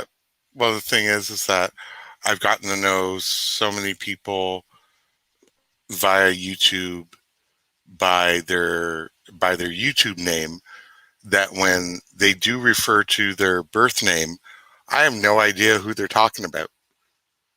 Like, exactly. so I'm like, they're like, oh, so and so and so and so, and I'm like, who are we talking about here? Because I don't remember the birth name. I remember the uh, the The YouTube name. channel. Yeah. Yeah, me too. Yeah. I remember, and I like Rachel, I'm not saying, but Rachel used to do that a lot with people. And I'd be like, who the hell is that? And then she'd say, oh, it's this person. So that, here, if somebody's using what is it, a moniker? Is that like what I'm Hmm. trying to say? Like, Yep, evidently that, evidently they don't want their real name out there and they would use their name if they wanted it, right? exactly. Yeah. And from what I've seen over the last year and a half, like when I started to actually become part of different YouTube communities beyond what just listening to music or catching up on old movies or vids and stuff like that. Mhm. Um, I would never use my real name Right. And just and simply so because when I've somebody seen does, it's like, what the I've fuck? yeah, I know I've seen how it's gotten um, so vicious. And this is, at first I thought it was only relegated to, the really big channels and that have millions and millions of subscribers going back and forth, and then seeing it trickle down to like medium size and then to the small content creators. And it's like, holy geez, people, like, you can have a disagreement, but you don't have to take it to that point. But I've seen Yeah, it. where you can never come back from it. It's like, if you get so mean, then it makes it like two people can't smooth it out because they've gone, you know, beyond forgiveness, you True, know? but a spectacular human. You got to admit, when you're trying to explain a point or a concept or a point of view, um, you do it in a way that really, really riles up females. Yeah. And I mean, you can state your point without having to use some things. Yeah. I mean, he definitely does. And it's, when he knows that when he says it as whatever way he says that it riles people up, he doesn't change it around to make it maybe, use different wording. He knows it offends people and then he uses the same, to say it again. So I kind of think that he likes to rile people up. you know. And he says Yeah, it has escalated to doxing and calling cops and public. What do you think you just did to me, Psychiatric? yeah. Like, okay, and I don't mean to cause any drama for anybody watching this in future, but when there was a post made that was I considered homophobic, I stated my case. I stated why I felt it was and what was spawned from it. The channel content owner um, listened to what I was saying, understood most of it, and subsequently removed the post. But I didn't have to. I didn't have to demean the person to do it. I just stated my view of it, because from that post spawned a whole bunch of other ones that were far more hateful. Like, and basically, I gave them the opportunity to learn from it, and they removed it, and it's done. So, Yeah, it, I mean, it's SG. It was not ill intentioned. Well, I didn't say it was ill intentioned. I said it was stupid. I mean, I'm not trying to be mean, secular, but everybody knows that you don't type out somebody's full name. You know, who he says, who do I you? have heard him use homophobic language before. I think he is bi. Who are you talking about, Yeah, secular? who are you talking about? Spectacular. I didn't find that kind of offensive what he just said. Like, I mean, maybe it's not, but I don't know. Because you're not being specific. Like, I know, and like, and I heart pink, that same female, giant Pakistan. I'm not. I. I don't know who he means. Like, he, because he didn't Mm, answer. I have heard him use homophobic. I think the same guy you are talking about. oh no, I was talking about another channel that had posted me as a caricature with fairy wings and a wand. Um, like I said, I explained my point of view. Um, the channel owner read it, understood where I was coming from, Somebody explained it did was that? yeah, and it was not their intention. But what spawned from that post started to get nasty, and once they understood my position, they removed it, and no drama, no, it was just basically talking, explaining the position, and they removed it. It's done, and they go about their way, I go about mine. Yeah, but I mean, I would think that's like pretty obvious that it's inappropriate for them to do that. Well, I mean, you see, the problem was what could have been posted as simple innocent banter and joking, um, spawned people who were a little more voracious. to go after you. Yeah, Yeah. and that's where that's the point. Like, for me, I'm old school. I grew up with no safe space, all that type of stuff. But for people who are coming up now, something like that could really hurt them, especially if they're younger. Exactly. So that was my actual intention. Oh, I know, Mark. I remember seeing some of the comments, and I'm like, whoa, whoa, whoa, guys, don't worry, I'll handle it. I know you guys got my back. um, and that's the point. You have to. I have no problem having a disagreement with you, um, but I'm not going to go after your sex, or your orientation to prove my point. I feel like Like that's if what you and I people don't understand about yeah. cyberbullying and doing all that stuff is like people like us, we're adults and we have our character established. we are adults. We've already, people who know us, in life and whatever. But if you were 15 years old and in high school and somebody did that, It's a very and different. yeah, it's It, very different. And YouTube has no boundaries on it. And that's a problem. exactly. But I handled it in a matured adult way. The channel owner handled it in a mature adult way, and it's done. Right. But it just really makes me worried about their children. I mean, because if I had, if I was, I just can't even imagine these young kids that get cyberbullied. Their life must be hell. Can you keep talking? I gotta go to the bathroom. Okay, and then when you come back, I got to go to the bathroom. Okay. All right. I'll be quick. Okay. All right. So as we are here, we are taking another little interlude.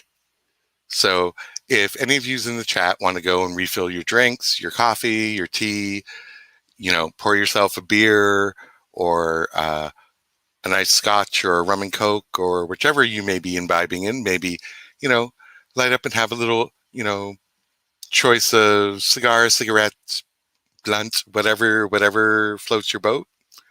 I suggest that you do that as we take a little interlude, waiting for the next discussion topic and so forth that we're having on the Survivor Girl 2019 channel.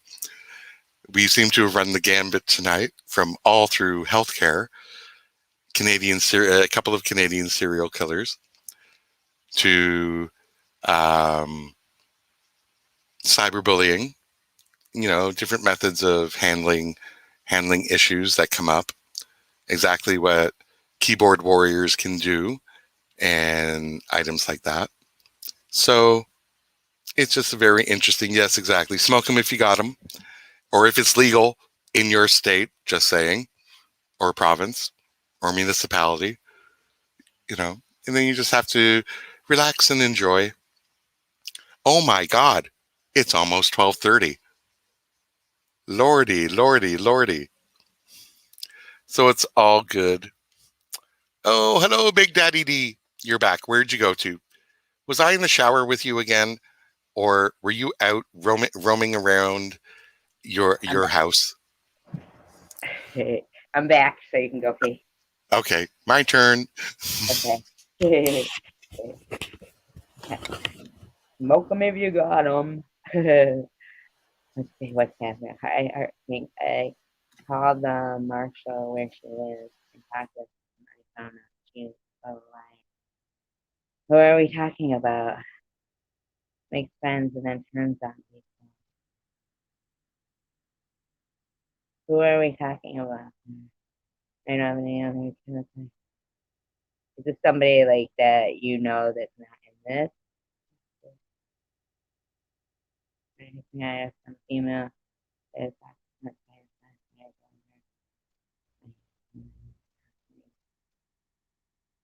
yeah, that's what they do. And it's like, hi, grandma. I have guests and don't like it. Oh, you have guests. Um, if you live in Pasadena, yeah, most of them are liars. I'm telling you. I really don't know the details. She seemed to be the one.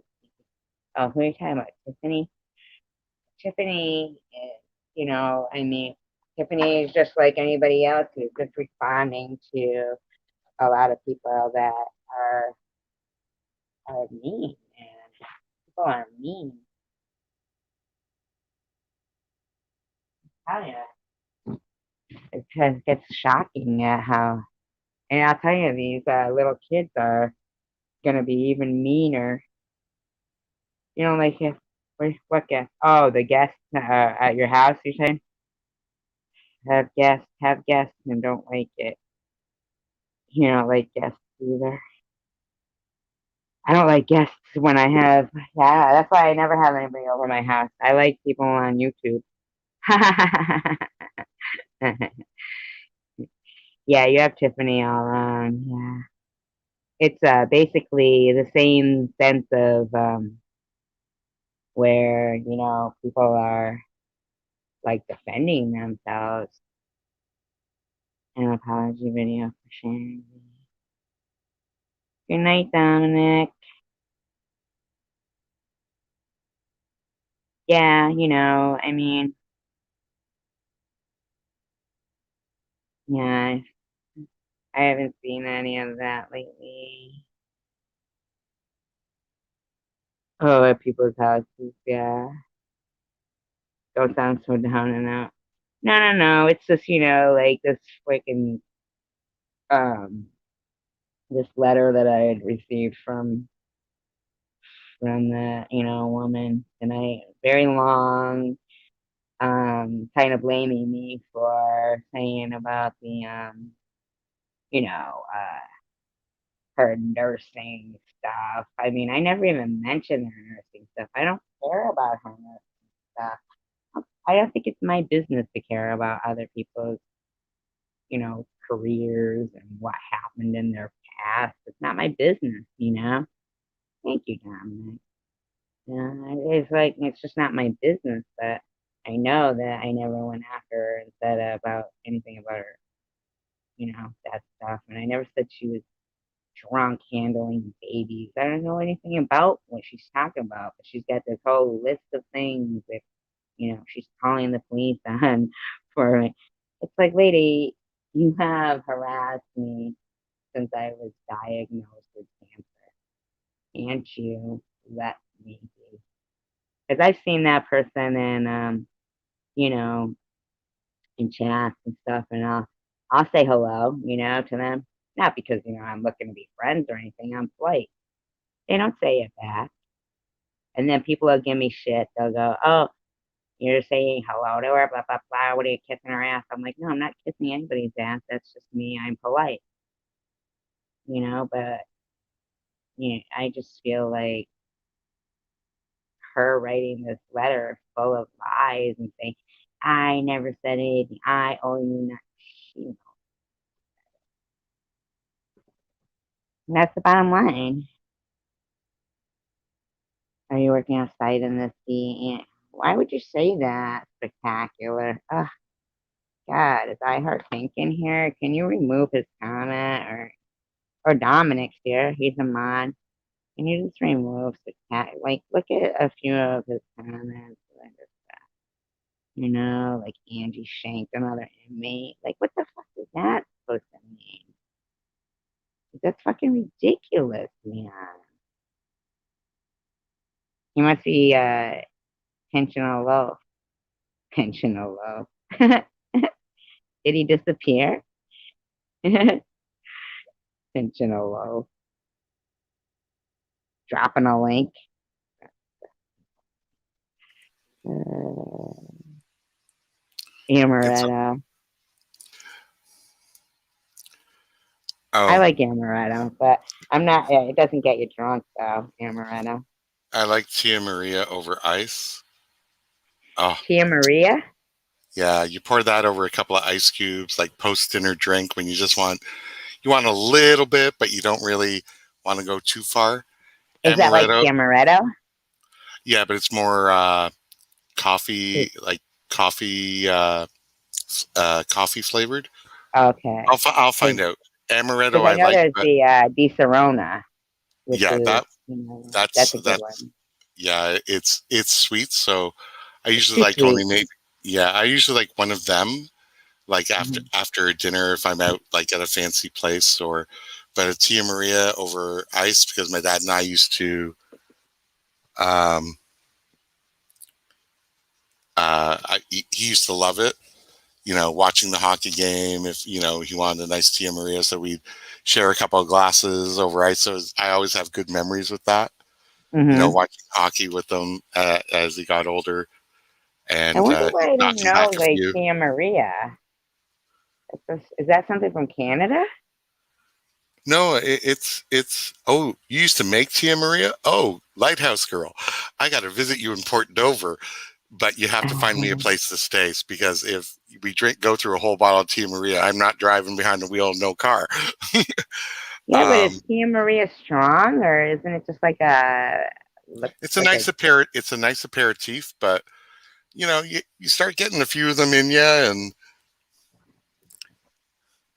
Now, and is that like a frangelica? similar, but it has a slightly different flavor. But yeah, frangella. Yeah, I Like used to I love. like frangelica, a little bit of frangelica and a white Russian. Or you pour Good. that over ice cream.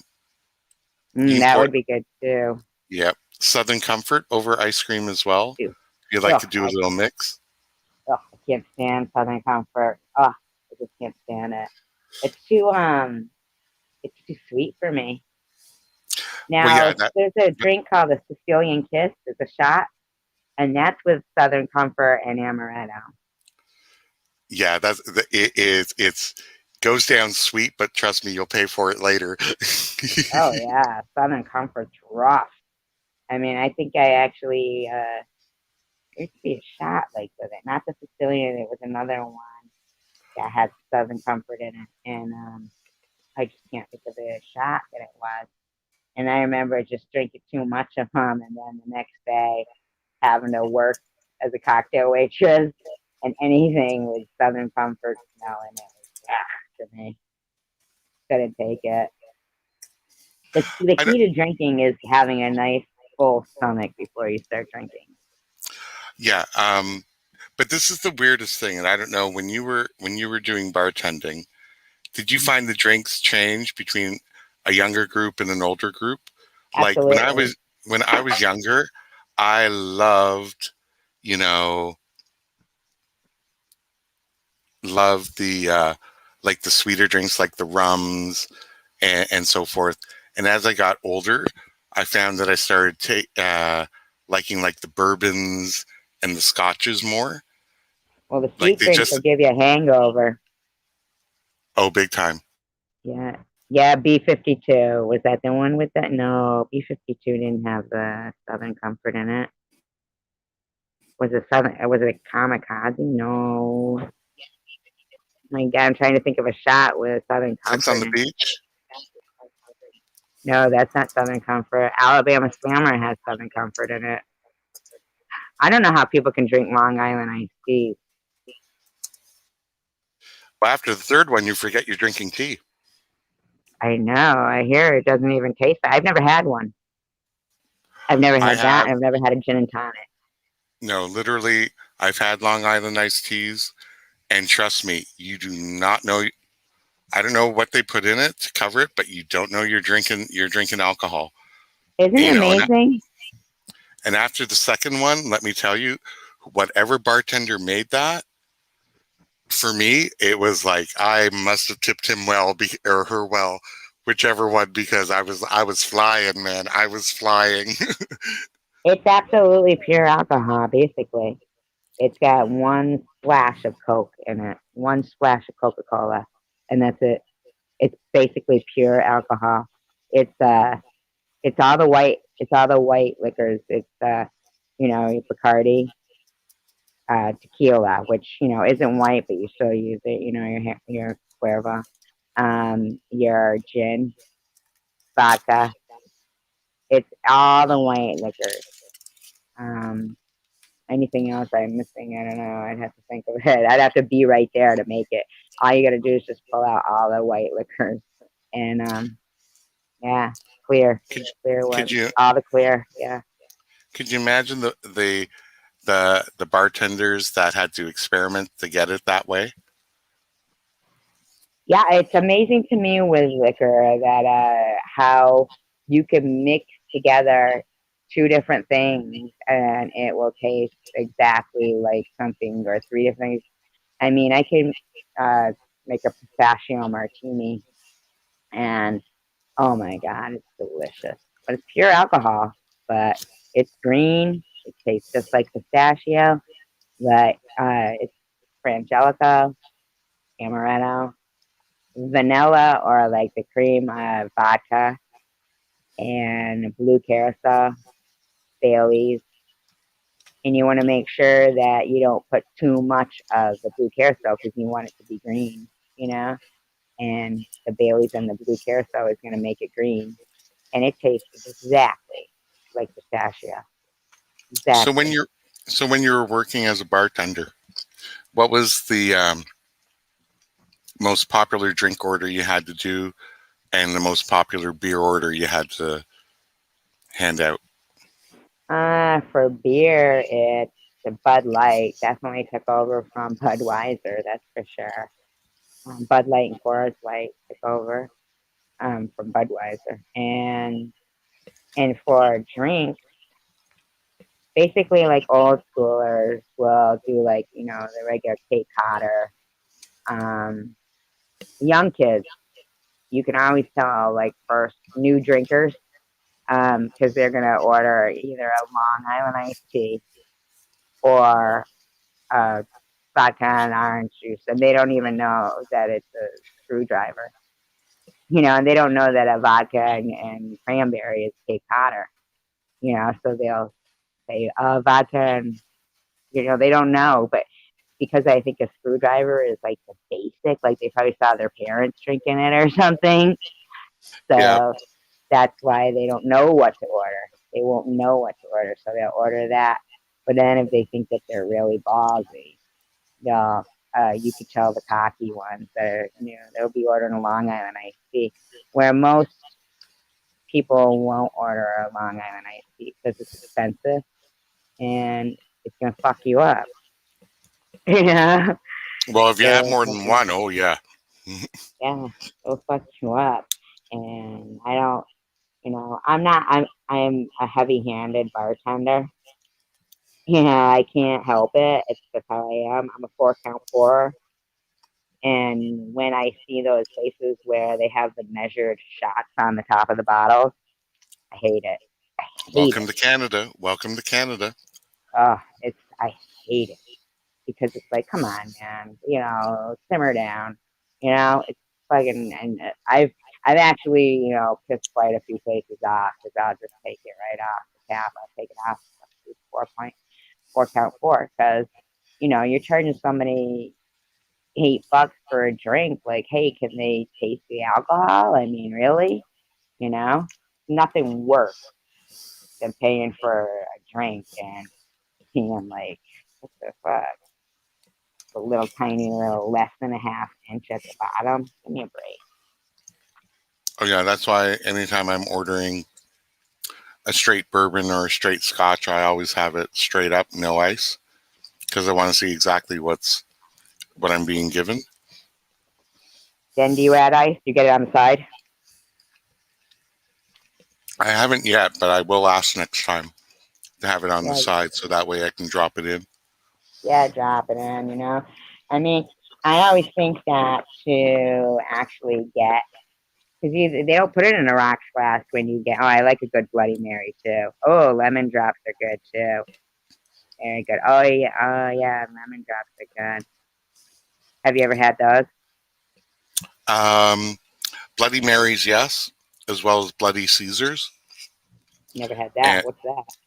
oh, it's a Bloody Mary, but it's made with clam juice and it Yeah. has certain Caesar seasoning around the rim. Mhm. I've never even heard of that. That Bloody Caesar. I mean, I've heard of like that clamata or whatever it Mm-hmm. is with the tomato juice, and that kind of freaks me out. Yeah, I have never had that. But there are some drinks that you really enjoy making. Like if somebody orders something that, like a Bloody Mary or something, unless you're real busy, then you're like, what the fuck? You know? Mm-hmm. Like, really? You know? But most of the Yeah, time, I got 15 margaritas, drink. Yeah, you got 15 drink orders, and this one wants one that takes 10 minutes to make. yeah. Now that's a real bitch. It's like, are you kidding me? Nothing worse when it's your friend, too.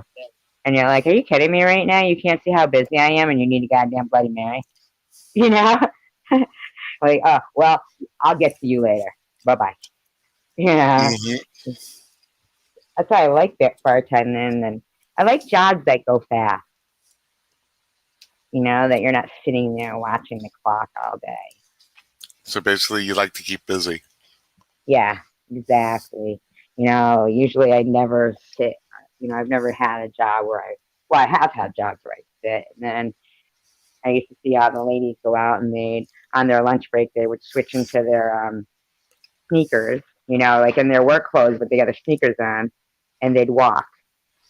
Mm-hmm. And I was younger, and I'm looking at them, and I'm like hugging. What's this about? And somebody's like, well, they don't want to be hanging cheese. And then, like, like, I guess hanging cheese, like, because we sit all the time, Mm-hmm. and then one day, working with women in an office, women are really catty and they're horrible. Some of them to work with. And then one day I couldn't take it anymore. And so plus I don't like getting up early. So if I got to get up early, then chances are I'm going to be late. Basically, I'll tell her that too when I go to like a interview. If they're, oh, what time does it start? 8 o'clock. I'm like, well, that's not going to work for me, because I'm not a morning person. And then one day, this girl, she just kept being like she was better than me. She was married, and I was a single mother. This girl I worked with, and I think I was making $8.50 an hour, freaking 40 hours a week. Having to get up early, got to pay daycare too, and shit. And I remember, I hadn't had a lot of sleep. I stood up. I said two things. Two things. I said, number one, you're lucky I don't come over this desk right now and pound the shit out of you. And then number two, I quit. And Oh, I wow. walked out. And then I got a job working 28 hours a week, bringing home about $1,000 a week. Cocktail waitressing. Never getting up to an alarm. And that was way better. Oh, yeah. You have to do something that is going to accommodate your life at the time. I mean, but yeah, I'm not a morning person either. And when I get into the office, somebody will ask me a question. I'll just point my finger up at them and I'll go, one moment, take my coffee lid off, have a couple of sips, and I'll go, okay, now I'm human enough to talk to. What do you need? So Yeah. now my coworkers know, okay, don't talk to him until he has a coffee. And then once I have the coffee, I'm like, okay, what are we doing What kind of today? work do you do? You don't have to tell me where you work or anything, but I could see you as like I don't know, kind of artistic or creative job or something. Office, but artistic, like what do they call them? Architect or designer, something like No, that. No. no, I do work in an office, but I work in a technical department as an analyst. So it's all dealing with computers and processes and stuff like that. Are you IT or something? Yeah, more of a hybrid between Okay. IT and with the business departments. Mm-hmm. Yeah, I used to, do all that. I mean, don't get me wrong. I used to love doing, like my forte was, collecting stuff that people had deemed uncollectible, money wise. But then, like I said, I can't get up in the morning. It just doesn't work for me. I'm not a big person for morning. And people always drive me crazy when they go, don't you ever sleep? Well, yeah, during the day. You know? Yep. Yeah. It's Well, just that's the very thing. nice. My mom worked shift. My mom worked afternoon shift for years because my dad would work days, my mom would work afternoons. So there was always coverage of the kids. Right. So when my dad was at work, my mom was home.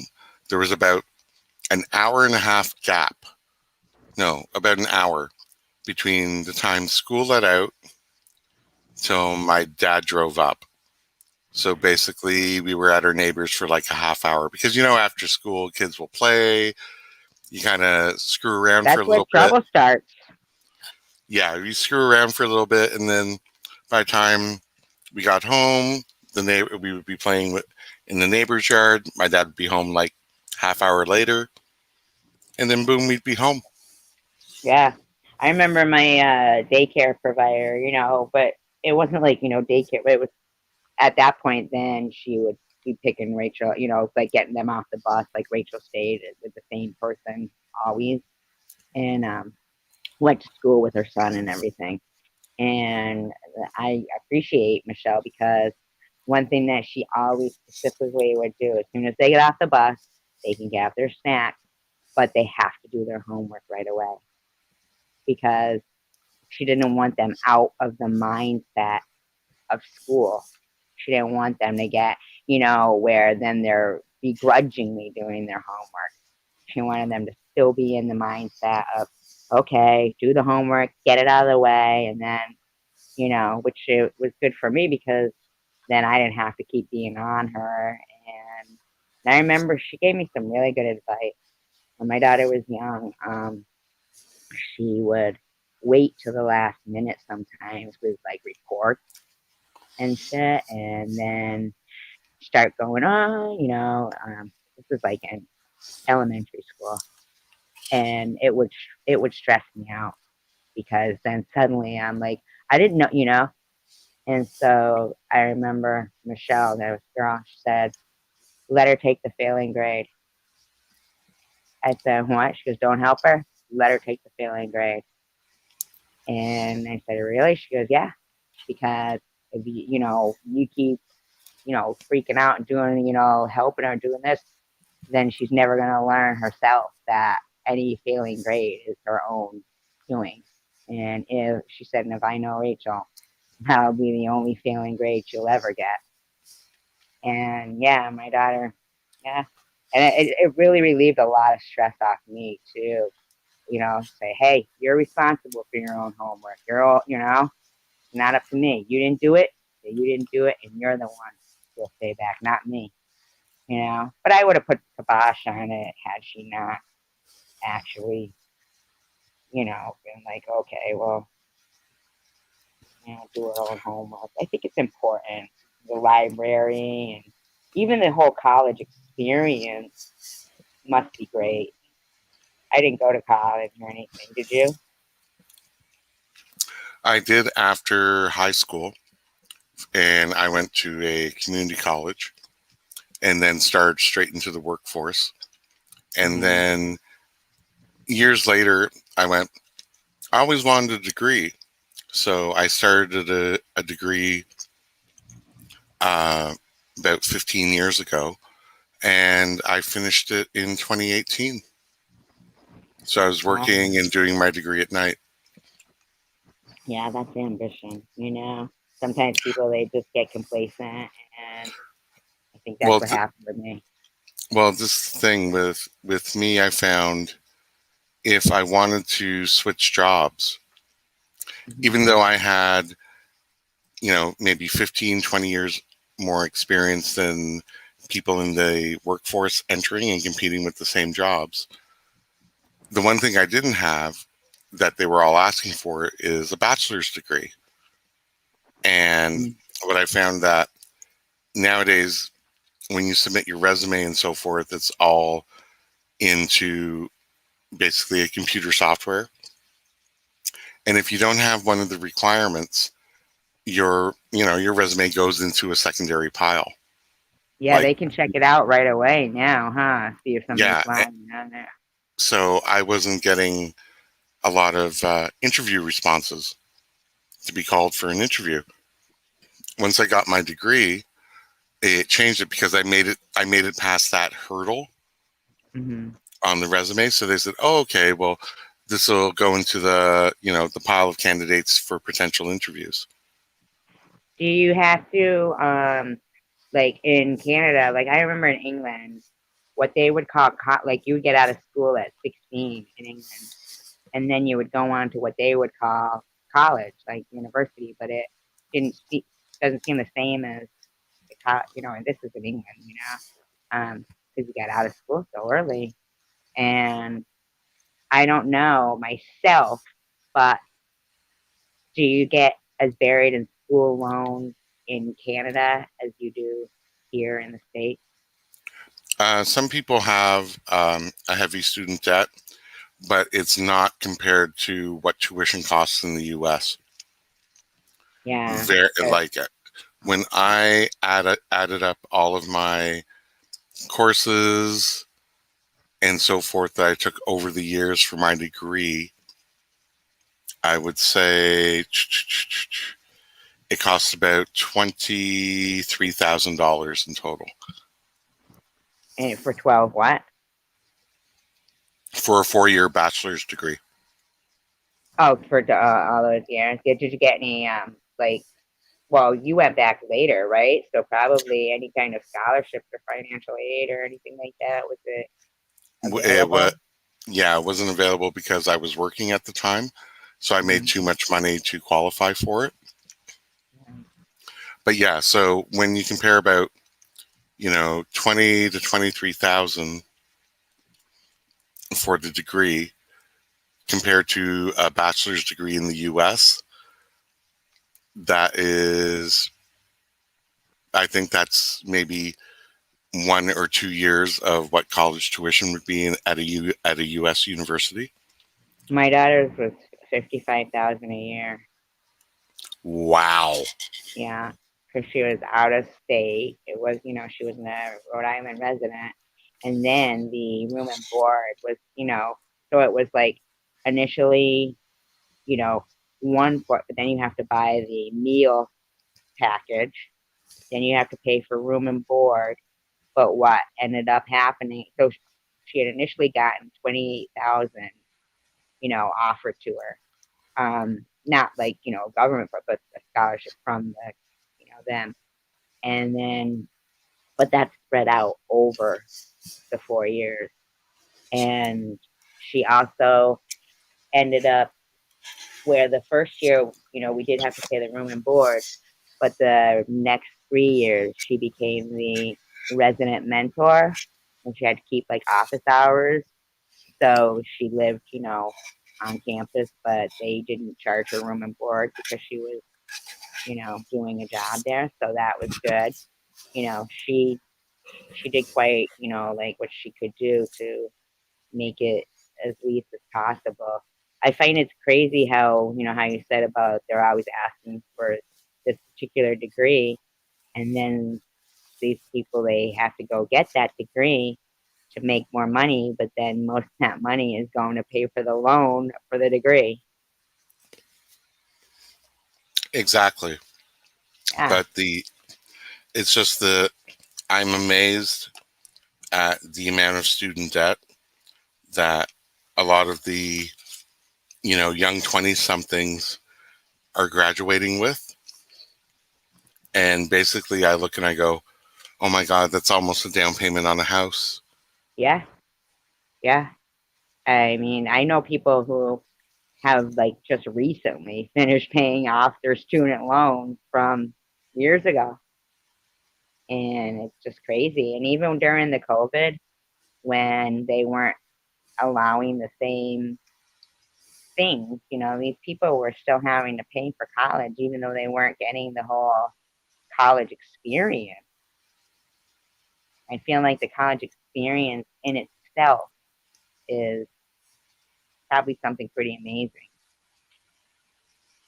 Well, yeah. And I think sometimes it's a bit of a shock for some of the uh, younger generation coming up because a lot of times I don't think they've ever had to do a stitch of laundry or they've never had to actually look at what they're spending on their meal plan for the month Yeah. and they're eating. So I think it becomes quite an adulting experience when they go away to college and they're living on campus. My daughter, she was, what happened was it was like really, it was good because I never raised the child support, on my, on my daughter's father. He was, an active participant in her life and everything. And I never raised his child support.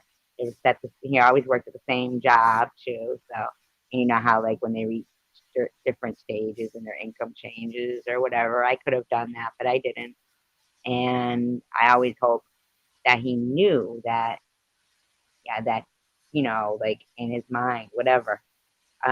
When she graduated and we went out to dinner afterwards, it was with my daughter, her friend, his parents, his girlfriend, and her father and me. And he says, I have another gift to give you, Rachel. And we're all sitting there like, what? And he said, you know how I've gone over all your finances of what it was going to cost you to pay your student loan and your budget and everything. And, because I guess we would do all that. I don't know why, but as it turns out, this is why. It's because he said, well, that's not really how much you owe. He said, I've been paying it off and you don't owe anything on your college loan. It's paid. And, that was, like he probably wouldn't have done that, but what they used to do was they'd say to her, because, my mother was passed away and everything and stuff, but, they had a bit of money and they would say, if you come up with half your insurance for the year, they always wanted her to pay for the year for car insurance. If you come up with the other half for the whole year of your car insurance, we'll pay the other half. So she'd Yeah. come up with it, and then they'd say, okay, now you keep that and we'll pay the whole thing. Like her grandparents would do. It was just basically they wanted to see the effort, and she did the effort, and so they were, they were good. They're good grandparents, and she's she's lucky that she's so. I'm lucky, I'm lucky that um, she's really something else. She on her way, her first day of college. We're all driving like there. She's in her car with her friend. She's got her car full. Her father and his girlfriend, they have theirs full, and I'm there, with my car full. And doesn't she rear end somebody? Like Oh my God. a mile from the front gate of the college. She rear ends them. Her car's totaled. Now that was me. I would have been going, I would have gotten into college and then been laying in my dorm bed, not unpacking nothing, going, oh my God, totally feeling sorry for myself. She got there and she walked all around the campus because they would have restaurants there and, they had like their own little shopping plaza because it was that big of a place. And she got a job right away, walking the first day. And Oh, cool. yeah, she amazes me. It's like, um, I'm very lucky, and she's inspired me. I Well, think you're that's a very wonderful cool. guest. No wonder why Babos has you as her co. Well, we seem to have run the gambit. Yeah, yeah. And Yeah. I enjoy, I love conversation. I actually love the fact that um, I think that one of the problems with what's going on with the whole arguing with the community and everything. It's easy to dislike people when all you see is them being angry because there's so much anger going on. But if we can find like common interests, we might see in these people that we thought we didn't like characteristics that we have in common with them, things that Oh, yeah. they like that we have in common, and like each You know, other eh, better. yeah. But I mean, there are things, over the future, we may disagree on, but we're not the same two people. But I mean, and that's with anybody that I deal with online. It's like there are some things I totally agree with. There are other things it's like no. Um, but if you can't talk it out and agree to disagree, you know that's one issue. But we all have our real lives. We're all going through our own personal things, or maybe family things, or financial stress, or medical stress and stuff. So the last thing you want to do, is come online and really, hear people, just going at it all the time. Yeah, and they seem to think that when they're aiming at your real life, that you're supposed to think it's just YouTube. But when, they're reading, obituaries of your loved ones or giving out your address or anything that is your real life, like you said, things about, yourself and things like that, those are our real lives. They aren't YouTube, you know? It's people on YouTube thinking they can make fun of it and then use the excuse that, it's supposed to, we're not all made of, steel, you know? It's, yeah, Yeah, and I don't know about you, but I mean, I basically came on more and more to YouTube during the last year and a half and bit, to escape, to escape, exactly. to escape the situation that it's not only me, but everybody around the world, or especially like in North America, with the lockdowns and all these other items are closed, and basically it was just food, medical, and home and work, Yeah, and that was it. So it's kind of like, you know, where am I going to go? At least have some fun. yeah, You want you want to have fun. You want to be able to relax. You want to be able to leave, all the bullshit of the day behind, right? right. Yeah. And when people are going, well, then get off YouTube if you can't handle it. They'll say it to anybody, right? And I think to myself, yeah, but why shouldn't everybody be able to enjoy things that everybody else is doing? It's not like somebody's crazy to be on YouTube because we're all on YouTube. We're all on social media platform. It's how things have progressed. Yeah, exactly. Yeah. Yeah, she says all our lives are different from one another. We have all had to take our own steps to walk ourselves. No one else has walked our steps, only our own. Yeah, and I believe that. We don't know anybody's full stories, why they may be one way. We don't know what their story is, and it's you know, I just But feel this, like being kind is easy.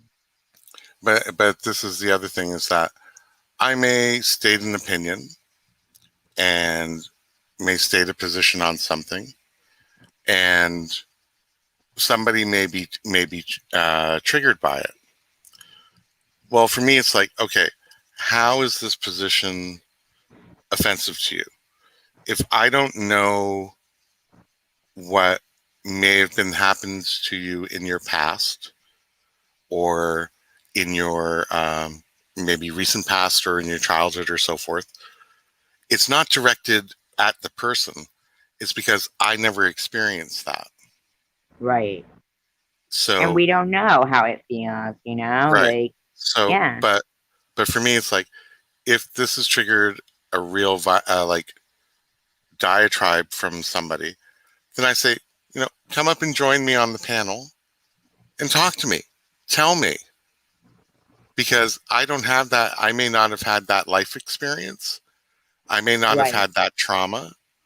So, in some ways, I, tell me your perspective, or tell me what has occurred that makes that so offensive, or makes that so, um, that caused such a violent response from you. Now, I may not change my position, but at least I'll understand where you're coming from, or I may yeah. change my position. It But might, yeah. You never know, yeah, They might make you look at something in a different way, and in the interim, by telling their story, somebody who has a similar story that feels like nobody knows what they're going through, they may find somebody that they can relate to, and or or you know, you may end up changing somebody's position, or give me, or whoever you're talking to, something else to think about. yeah. And I always think about, people who have had, molestation or child abuse in their lives. And we don't know, like I myself, I never had any of, thank God, never had to experience any of that. But I don't know how it would make somebody feel if they did, you Yeah. know? Oh, same here. I never experienced it in with family, friends of family. I mean, I was an altar boy. I never had any of that type of items from the priests in our parish or church. So I don't know, um, being a victim of that. I don't know, that experience. Um, and I hope to God, well, I think I'm too old for any of that now, but I mean, for others, like, for my younger relatives coming up, I hope to God they never experienced it or experience it. So, Right. when there are other questions coming up, I think, you have to be willing to share, because through sharing what some people went through, you actually educate a wider audience, because it's coming from your personal experience. We're not talking about some academic up there, you know, preaching, or a or like a medical professional going on and on and on about it, because this is a real life person that you're talking to that has gone through it.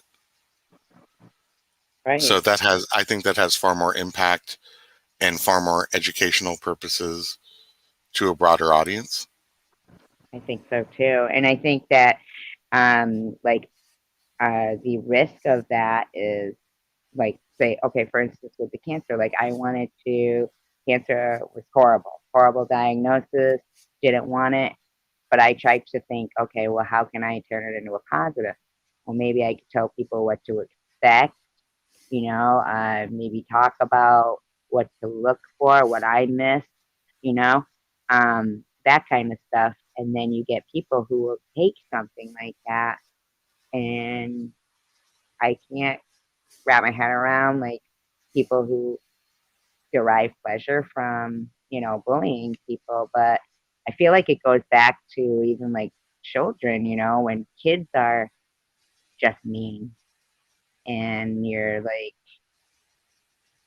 I can never wrap my head around uh, being absolutely malicious to people and stuff. The scary part is people love to say, I can't get over the age of the people that are doing this. They're acting like kids. But if they knew that the kids nowadays, elementary school level, like 12 and stuff, what they've advanced to, they're far beyond what we're doing, that people think is mean. What they're doing is they're griefing each other through the Xbox headphones.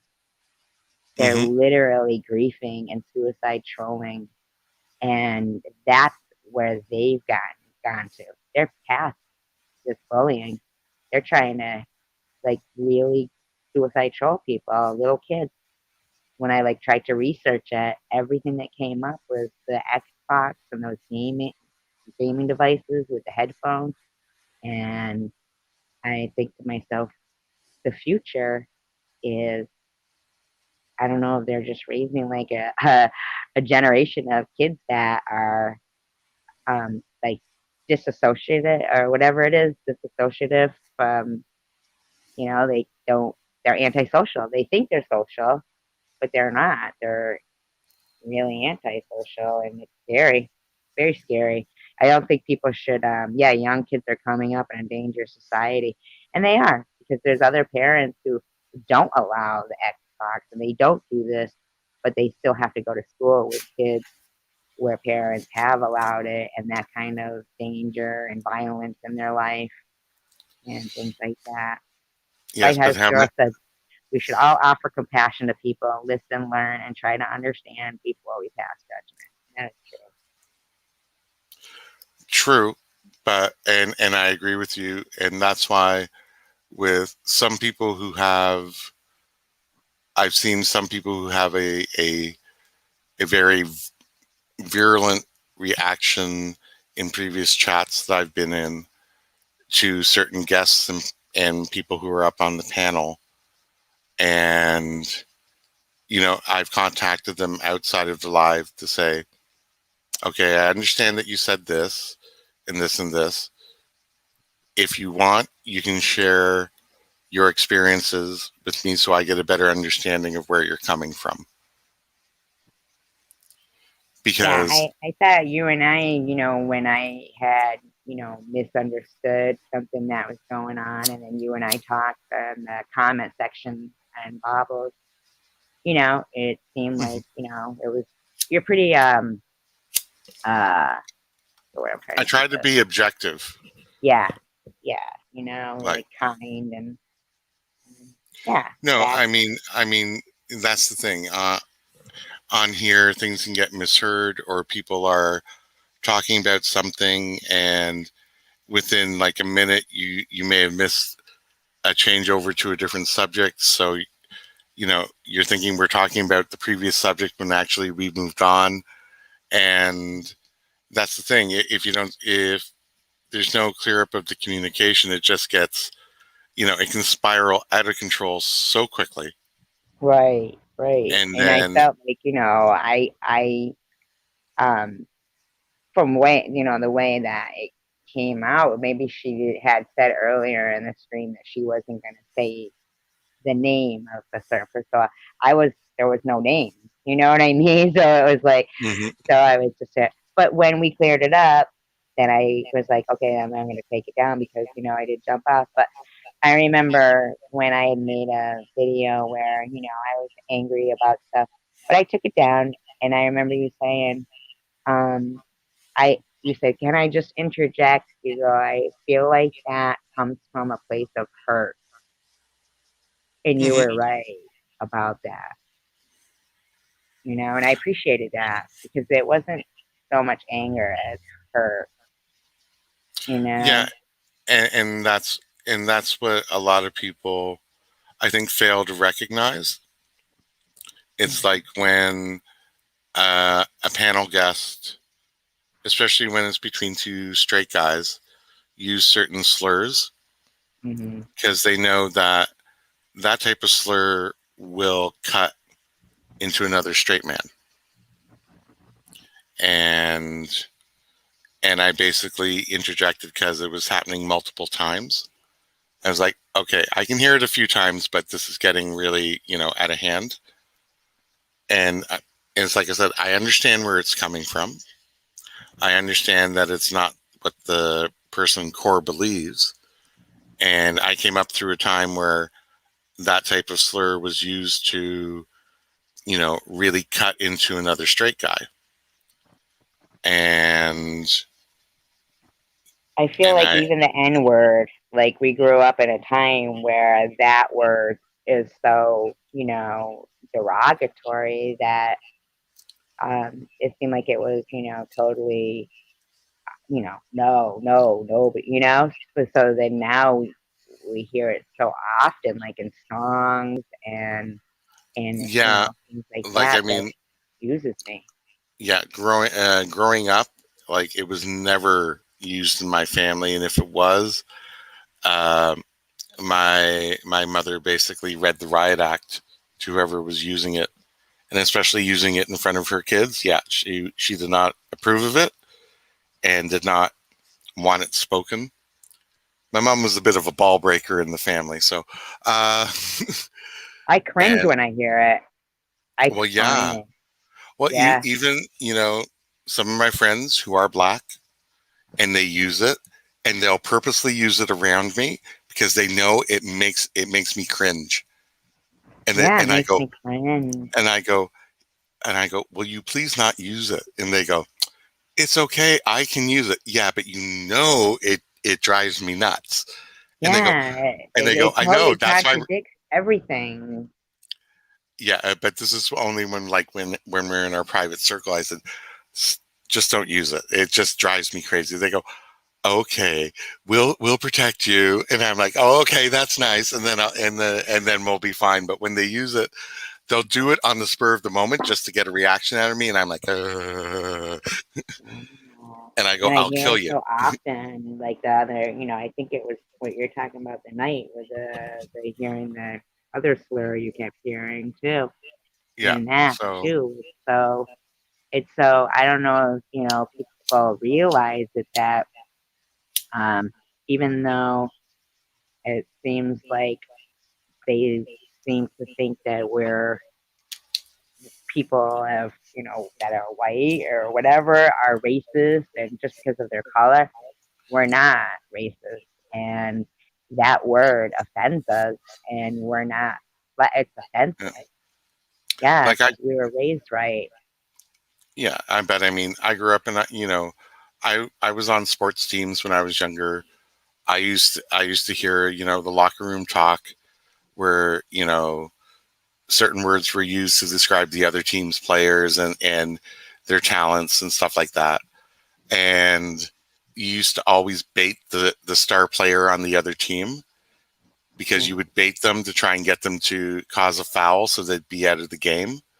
yeah, And so you would use it in that way. Um, but, times have changed. You grow up and you know what the other implications of it are. So just because somebody says it, I don't automatically go into, Super Saiyan mode. I'm like, whoa, whoa, whoa. Now, if you're just driving by and you're screaming it out of a car window, that's a completely different thing. But if you're in the middle of a heated argument, you kind of like have to judge the context and what's coming in. Now, if I find out that somebody that's how they truly feel, then I'll call them out on it. I have no right, problems with that. right. I mean, I know that Riley Seven there had posted but that was after 76 emails from in one night from that Riley Seven To you, calling me, yeah, calling me Mexican. I was Mexican, which I don't care about calling me Mexican, but they went through calling me everything to where finally I just basically called them every name they had called me right back, and because I had it. It went from 11 o'clock at night till 8 in the morning, and I don't give my email address out.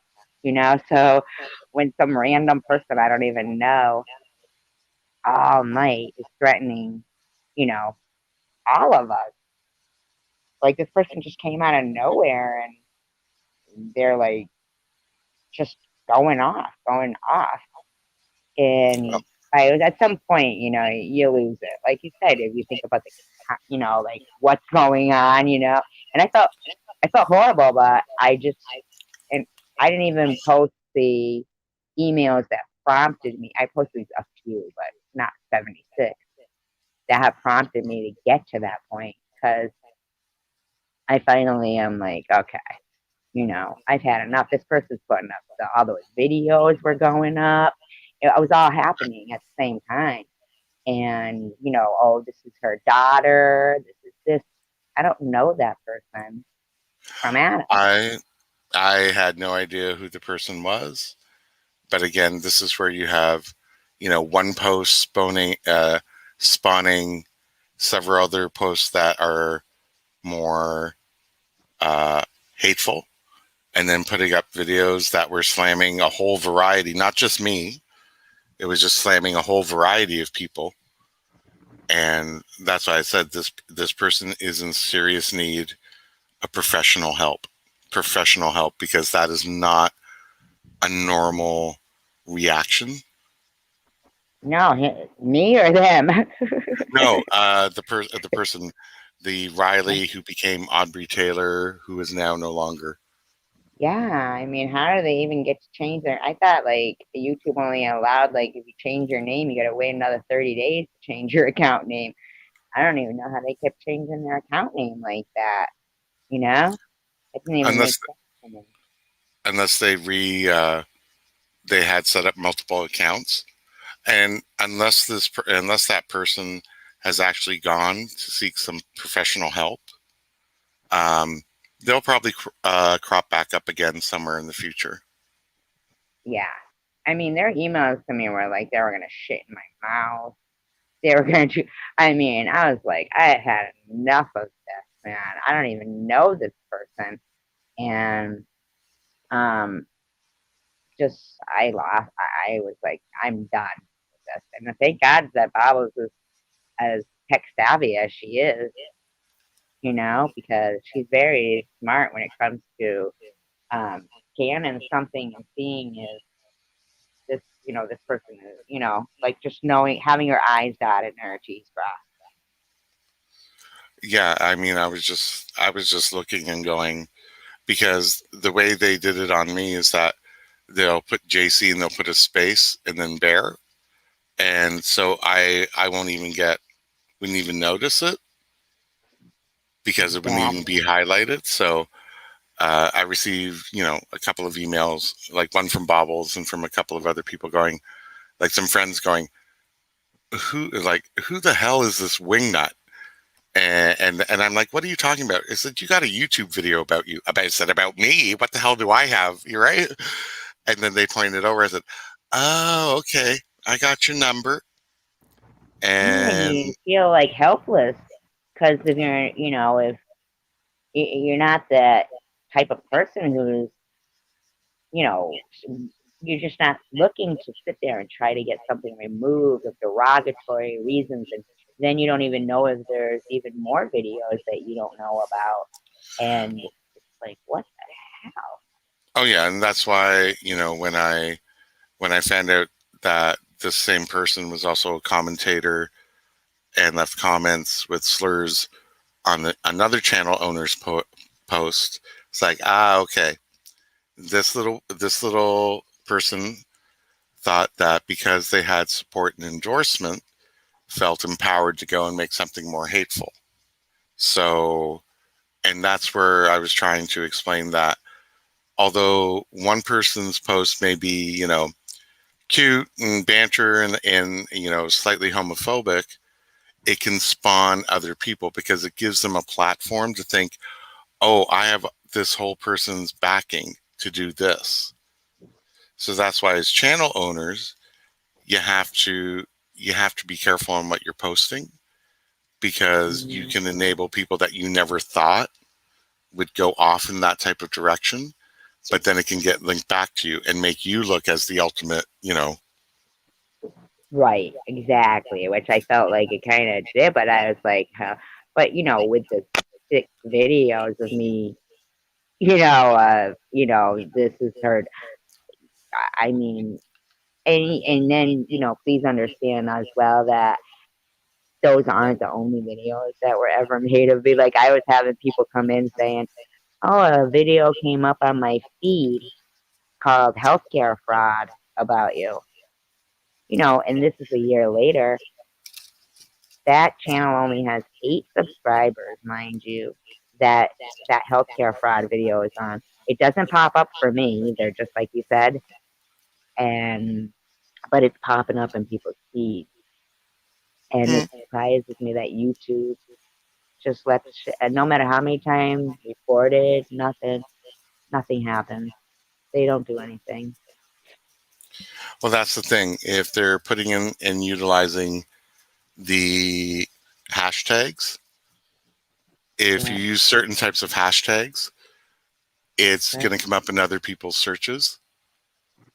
And when it does, then all of a sudden you see this video popping up, and then it's attached to you. And Yeah. then that just spreads it further. And I'm just like, what the hell, to Google Survivor Girl, to Google it, not YouTube, to Google it. And what comes up is the video healthcare fraud. And I'm just like, are you kidding me? So if anybody just wanted to see me, what I'm about, that's the shit that's coming up. Not my videos, that. There should be some kind of a containment on it. Because if I was a different type of person and um, young or whatever, easily, maybe had a disposition to, whatever, it could have Hmm. really, really, really affected me in a different way. I mean, but at this point, it's just I'm not going to turn the other cheek of people saying it anymore. I'm just going to try to steer everybody away from. I know we're talking about it now, but to steer everybody away from something where maybe a common ground of topics could, make a difference. Of, I enjoy history and researching and learning about Canada, learning about you, learning about serial killers. I like all that stuff. So I find Oh it yeah, it's fun. refreshing. Yeah, I It's a find it different thing. refreshing. And there's some things, about the US that, I'm not clear, like not particularly clear on, like the separation of duties from the federal to the states. Like I know what they are here with the provinces, but it changes so widely from state to state in the US in certain Yeah, areas that yeah. it's kind of like, okay, if that's what happens on the East Coast, then California has a totally different mentality.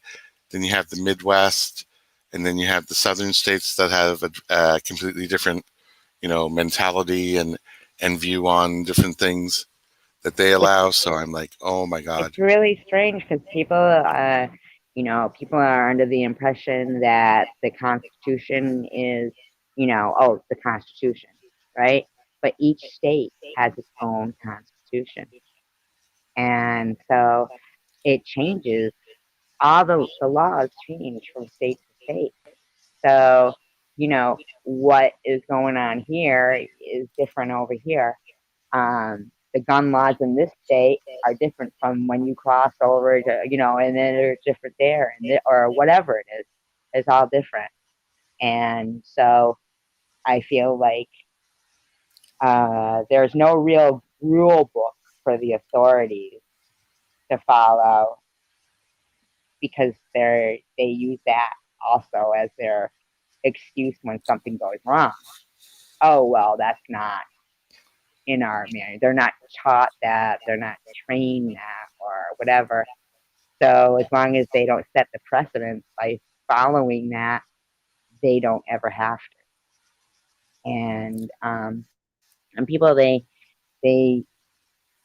I I mean I this whole, thinking that black people get harassed by police more than white people. I think that depending on the officer, sure, you could get a racist officer that may do that, or you could just get an officer that harasses everyone.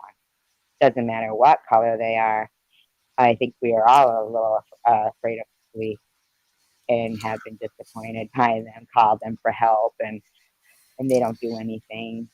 And um, they could have a bad day and not give a crap, and do whatever. I'm not against police, but I am against the fact that they have that qualified immunity, because I find that ridiculous. It doesn't hold them accountable for their actions. But I also am really disappointed that, you know how I'm always going on about Tony Timpa. I don't know if you ever watched that body cam video of Tony Timpa, but yeah. But no, I remember you discussing it that the same move was used on the gentleman you're mentioning, and he also passed away. Oh, they murdered him. I mean, it was murder. And I'm not saying that George Floyd wasn't, but Tony Timpa had, it was before George Floyd, and it was 13 minutes on his neck. And on his body cam, that he had called the police himself. And on his that footage, these police officers are laughing, laughing. And he's going, "You're gonna kill me. You're gonna kill me." And then finally he goes silent, and they still stay in the same position for 5 minutes. And you could see the EMT getting, you know, really, like, they won't let him near him. And he goes, finally, the cop goes, "You didn't die on me, did ya?" And he sure did. But he was white, and nobody said his name. And it was sheer murder. It was murder. And, I feel very strongly about that case, because if anybody had made any kind of uproar about that maneuver, then maybe George Floyd would be alive. but they True. didn't. Yeah, but they didn't.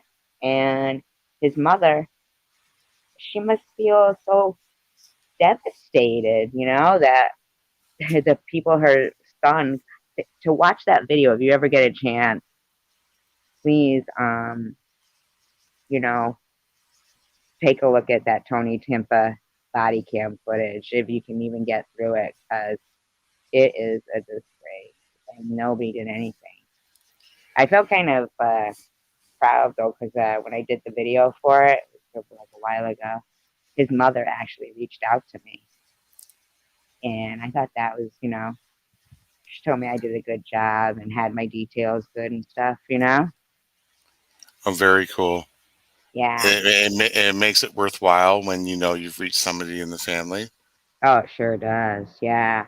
I done another one on a guy named Zachary Goldstein, and his their like an in-law reached out to me that one, and that's, even though it doesn't, they don't have a lot of views, at least the fact that, you know I you Well, feel like you make a difference. and you know that once it's on the internet, it's on the internet, right? Right. And hopefully, it'll make a difference. Throwback says it truly pisses me off about that going on about that GoFundMe when it's time to stop using those remarks when they couldn't know what they are talking about. Makes me mad. My GoFundMe, or is it somebody else? She said, and yelling at donators because they No, said, Spectacular was saying Maddie's live. She was snapping at her moderator that was trying to get her Cash App right, her Cash App info right. oh, and I just let it stand there and yelling at donators because the donations weren't going through. America's culture. I always feel kind of bad about for Maddie, because she reminds me of that she probably used to be the apple of someone's eye, you know. And I feel like a lot of times, um, when there's when like she could probably love her boyfriend very much, and then she also may think on the flip side, if he loves me, why would he do this, right? But she loves him, and we all know that we love somebody that's not completely, you know, doing the right thing, but you love them, and it's hard to get away. And with an addiction, I'm sure it must be harder. And then if she had to be all by herself again, things could be rough down there. I don't know how they are, you know. So I'm sure he provides some sense of, safety for her, security. Or an Um, anchor. Yeah. yeah, but in the same sense, it's, catch 22. But I feel like seeing her on the older Tom videos, hi Lucas, on the older Tom videos, she, I don't think she would have stayed down there. Like, I don't think she would still be there. She seemed like she was new and fresh when we first saw her. And maybe with the whole idea of the YouTube channel and then seeing how it was working out, it made it, a little, I don't know, easier to stay down there or something. But like I said, I don't know her, and her miserable, debauched, and unscrupulous. My God, secular. Well, that's the thing. Like Mm-mm. um, a lot of the people that I've been introduced to, I never even knew existed till I came on Bubble's channel, right? Mm-hmm. Like I had no idea I didn't know who Chosen One was, didn't know who Nitty was, didn't know who Sharon was, didn't know who Maddie and Gerald was. And here are all these people talking about these people, and I'm like, I have no clue who you're talking about and why we're talking about them. I So feel like it Chosen was One could make such a better difference if he was, maybe less hateful towards women. you know? well, well, yeah. I mean, it's I can sometimes translate from certain time periods to the modern time periods, secular, and I can, and it's kind of like I know what they're saying, and sometimes it's outdated, and sometimes they should. I just wish they would state what they're really looking for and what they want when it comes to the opposite sex, but you have to Uh-huh. recognize that what you want may not be the whole thing of having the same physical attraction and then the emotional attraction um, isn't always going to add up to what you want. So you have to be realistic. Like I'm far more realistic as to who am I attracted to and why now, as opposed to when I was in my 20s. And that's changed because I've changed. And the same Do you thing, think it would be harder now to, I don't know if you have like somebody that you live with or something, or if you live alone, but do you think it would be harder now to like actually want to insert somebody into your life without feeling like, ugh, you know? uh, it depends. If here's the thing, yeah, once you get through the whole physical attraction Hmm. and that whole sexual compatibility, you really have to see is this person adding value to my life? Are we in the same, do we have the same goals? Like Right. I am not in the age range where I want to go to, the bars and party every weekend. And, Right. that's, I mean, I left that behind. I mean, sure, once a month when it's available, there's a good event going on. Yeah, I'm going to go to it. I want to go and enjoy and, have some fun, listen to some music, dance, act foolish, that whole thing. But that's not my weekly gig anymore, as Right. opposed to, Right. 20, 30 years ago where you lived for the weekend. Yeah, remember that? Now we Yeah, don't it's even know like, what day of the week it is. yeah, I know. It's like as soon as after Wednesday, it was like Thursday till Sunday morning. It was like, woo, one big Yeah, old blur. But that's not me anymore. So if I'm involved with somebody who still wants that every weekend, it's not going to work out. absolutely not. So I feel yeah, like love, like I remember on Jerry Maguire when she said, love shouldn't be such hard work. yeah. I mean, all couples. I'm sure you've had it when you were involved. You know, you get your financial arguments. You get arguments over how you want to raise the kids. You have your arguments if somebody was flirting with you too much and you pay too attention to another man, or he was paying too much attention to another woman. You got your jealous. You got your little, like, couples do argue. Mom and Yeah, dad do argue. That's just a natural thing of living together and being together and working things out. But it's the ability to work through them to either you know something that you both want. That has to be there if you're going to be successful. right, because that's passion. Hmm. Yep. Somebody who doesn't want to argue with you and they give you the silent treatment, they're not willing to, try to get the issue resolved. They're just like ready to let you sit there frustrated, and they don't care what your side of the situation is at all. They're just, I can't hear you. I can't hear you, you know? And I feel like if somebody wants you to keep swallowing your pride and just, you know, it's, I just feel like I always look back to thinking someone who makes your heart go thumpity thump, you know, you'll know it. And it will come easy. Like when you say, oh, if somebody still wants to go out to the bars, I feel like when somebody and you're into each other, you don't even have to think to yourself, oh, I'd rather be out or I'd rather be doing this. It's just natural and they're fun, and sense of humor is so much for me too. I Oh love yeah, somebody with a sense of humor. oh yeah. I mean, I can remember growing up and my cousins thinking, oh, my mom and dad were just perfect.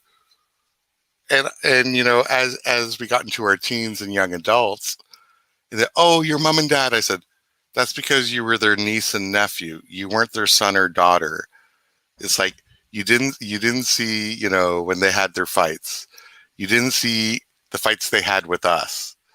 You Right. didn't see, um, even as a full grown adult, when, you know, I'd come home and, dad was in the kitchen reading his paper and mom was in the living room reading hers. And I walked in and I'm like, I could just tell they had had an argument or something. And I'm like, I'm just going to go up and change. My dad goes, oh, your mother. And I'm like, okay.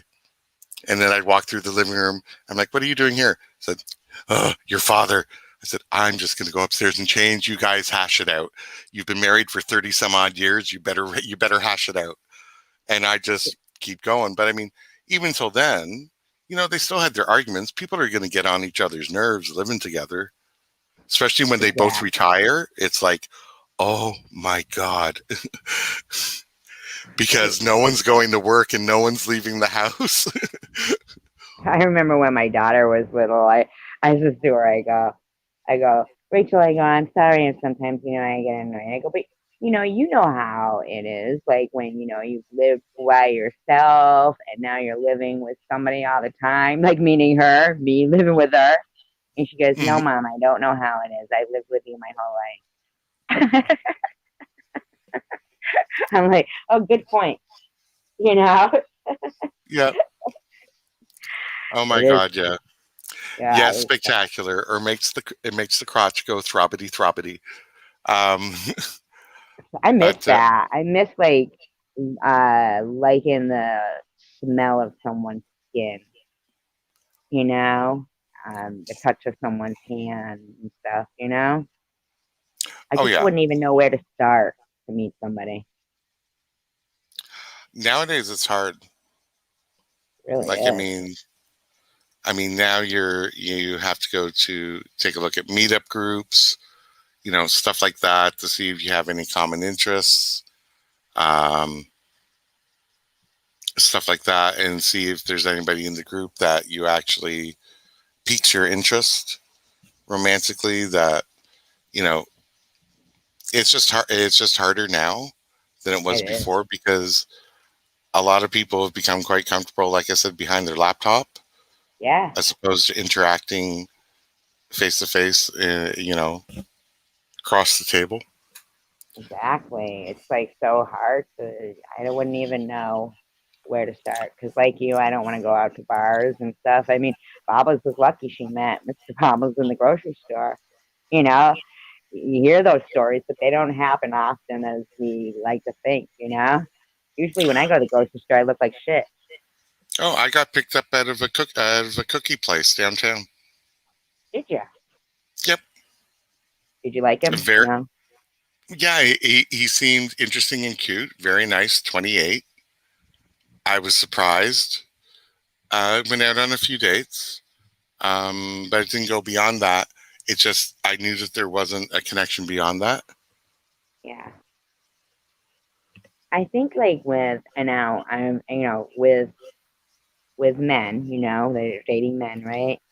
One of the things that they don't have to, well, I'm sure that they also worry about like women who would date a younger guy, or I guess a guy dating a younger girl would worry about, oh, are they going to really find me attractive? Like, I'm not, you know, in my young, when you're like nude, whatever, blah, blah, blah, right? But one of the things that you, you guys, kind of have going for you, where women, when they reach that point when they can't have kids anymore, but say they look young, right? Hmm. And somebody 28 was talking to me, right? My thought would be, where's this going to go if this guy wants kids? I can't have kids, I mean, and I feel like that's part of where a woman's, that part where you start, where you have menopause and you stop, being able to have kids, that can, even though people would think it doesn't make somebody affect them, it does, because in your mind, you kind of think a guy can have kids at any age. where a woman, you know, that's it. A Yeah, guy can go off and start all brand new again. true. No, Yeah, very true. but And I crazy. yeah, but what gets me is, when I have guys under 30 approaching me, I'm like, what? What are you doing? I'm like, kiddo, I think I have shorts older than you.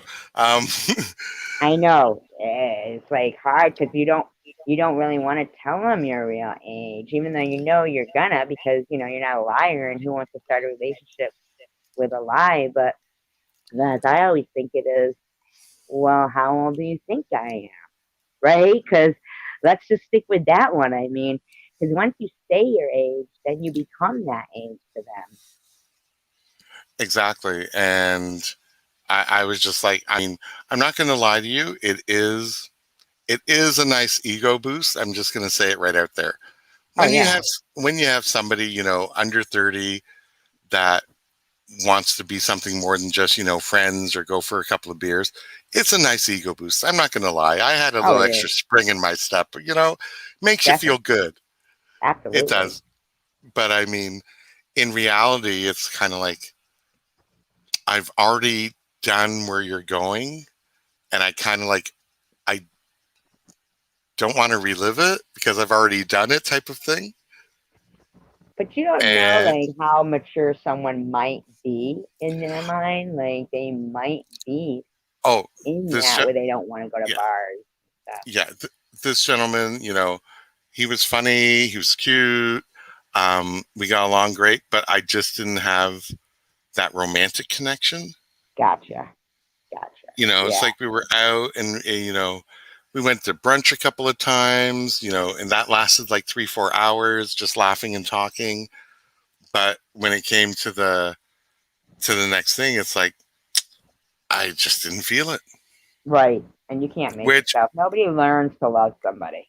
no, but I mean, I kind of surprised myself because I thought I have this nice little young 28-year-old stud, and why don't I want to, take it to the next level? It's like, come on, But then I'm like, I Isn't think that it's funny? Lighthouse Girl says, I feel weird when a much younger person takes an interest. All I can think of is they want a sugar mommy or a place to live. well, Isn't that I funny? I already checked that out, Lighthouse Girl. I always made sure. So, what do you do for work? Where are you currently like? Where are you currently living? So I already eliminate that. And when it's online, oh my God, the amount of times I get catfished and asked for to be a sugar daddy, and I go, that's interesting because I'm looking for a trust fund baby. Oh, that's a good one. That is a good Yeah. So if anybody is approaching you for as a sugar mama, you just go, that's wonderful. Are you a trust fund baby? Because mama likes to be taken care of, And in here's the bed thing and too, out. JC Bear. All those basic things like do you have a job? Do you have a car? Do you have your own place? All those basic things. I had dated somebody only for 6 weeks, mind you. But when I met them, they were charming, they were funny, handsome, and they said they had a job. They said they had their own car. They had their own apartment. All things that a 50-year-old person, you would think does have, right? Should have. Yeah, they And establish just, themselves and yeah, you would think so. But then a couple of weeks into it, I'm finding out that you don't have no job. You don't have a car. And he's, showing up at my house every single day. And I'm like, dude, man, this is, my home. I'd like to have, some time to myself. And then it just became this whole fiasco that basically whatever I had before I met him 6 weeks ago was his now to destroy because I didn't want to be with him because I'm not looking to be somebody's mother or to pay all the bills or to be lied to even, which, that's how he started off, just lies.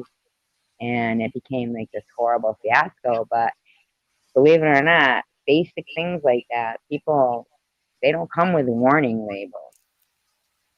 No, they don't. No, and people love to go, oh, you sure can pick them. Like, come on now. Somebody came up to you saying how they really were. Hi, I'm a psycho and I don't have anything to my name. You know, it's not like you're gonna be like, oh, I want you. You know, they don't Oh, come up to you exactly. like that. Yeah, Well, that's why in my community, when somebody says, "Oh, would you like to like really date, not just hook up?" I said, when I say date, I mean 3 to 6 months of dating before becoming exclusive. And they're like, "What?" And I'm like, "Yeah." I said, "I want to see you when you're mad. I want to see you when you're, we're on a trip together, away for the weekend. That way I get to see the real you." And very few people can carry off an act beyond 3 months. So yeah. if they're hiding something, usually by month 4 or 5 they crack. Well, hopefully they're not a stalker, because No, but because I dated that person for 6 weeks, and they stalked me for 3.5 years. oh And wow. not because they were like, I love you, I want to be with you. It was, you think you're going to leave me out in the cold? You think you're going to leave me for dead? Watch what happens to you now. And I mean, my car was vandalized consistently. It was just a fiasco, and like a Lifetime movie, something where you would never in a million years think, oh my God, all we did was, not be compatible and break up, you know? Like, how Oh, much exactly. more do I have to be, watching for what happens to me now? It was insane. And I couldn't get the police to help. The police would not help. And it's, like when I had recordings of him saying, I mean, just horrible, violent, screaming at the top of his lungs. I was living in fear. And the police were like, shut that off now or we'll have to arrest you. So it was like I couldn't get any help whatsoever. And thankfully he's, gone now, because I did end up eventually was able to get a sense of restraining order. But still, that's just a piece of paper. And when I said to them, well, what happens if one night I wake up and he's in, I had to relocate from my home of 20 years. But, and that's another thing. When you've got people who are doxing you, giving out your address and stuff, they don't know if you're, you know, trying to hide from somebody in real life that was threatening your life, True. and yeah, they don't know that. If, somebody's maybe an abused wife or and gone, and then these people, they just decide to give out your information upon their own, for no reason. Strangers, complete strangers. Um, I think it's odd that, and not to even bring this up, but for a particular person who, to search so hard for information about, Bibles, to search so hard to catch every little tiny detail that was ever said, you know, to put it in an arsenal, to do so much research to try to find out their history, their name, their address, their this, their that, because they were blocked. I mean, to me, it seems like, why? You know, it's crazy, Ego. It's huh? all about it's all about the person's ego. Yeah, yeah, you're right. Yeah, because it's insanity. I mean, the end game, the end result is it's not anything that's conducive to anything positive. Oh, you're It's that, welcome, Lucas. That's just my opinion that it's basically all about the person's ego. yeah, it is. Yeah, it is. It's about their ego. It is. Well, it's 2 a.m. Oh my God, and you've been so wonderful. We didn't even get to talk as much as I wanted to about the killers Yeah, either. I I thought we would be talking more about what We could McNaughton talk more did about killers. I was just so, and I mean, and so and excited to have a co-host. and then And then we haven't even touched on everything Bernardo and Homolka did. Yeah, there's so That's much an hour. more. That's an hour in itself. I'd And like to look into more of the killers, like you said you're in Ontario. yeah, I'm in Ontario. Yeah, A couple of the killers that you mentioned were more BC based. yeah, I know. McNaughta was in Quebec when he did his thing. Um, but yeah, we have some some killers that can, go with the best of the ones in the US as well. So it's kind of like, oh my God. And to Well, that answer Ignato guy, wasn't he the one who was doing, like, he wanted to be a model or something, and then he was putting stuff on the internet, like killing kittens and stuff? yeah, from his earlier days. And Yeah, then he also used Canada Post to disperse the victim. he did what? He used the postal system to disperse parts of the victim. He did? Oh, yeah. Like I Well, I said, didn't know that's that. another show. Yeah, that's another show Oh. Yeah, because for, I for thought that they also the the police actually didn't like triangulate where he was. I think it was actually like internet web sleuths who did that with his pictures of the kittens. And you know what it was that got them more angry? It was the cruelty to the animals than to the people. And they want, so they triangulated on his, pictures that he was putting up. They were able to figure out his positioning and find him. I believe that's the one. And it amazed me that it was their drive was more about which I love kittens too, and I think it was horrible. But it was more the drive of triangulating because of the kittens as opposed to the people that he was doing that. But I would love to talk more about all of that and everything because I really am interested in serial killers. I found it really amazing that Ted Bundy, though, in his last interview said society needs to be saved from itself. He was oh, like, yeah. yeah, he said with, anybody who's got a, predisposition to, killing and clashing and all that stuff. He said now with cable TV, and all they gotta do is click through those channels, and if they're not um, uh, somebody who has a parent that's watching what they're watching, seeing what they're doing, they'll find what they're looking for. It'll feed their urge, and they'll learn how to do it. He said, and there's going to be hundreds of Ted Bundys running around out there. Yeah, it's interesting to see exactly what their childhood was like, whether they were given boundaries, whether they were, you know, disciplined.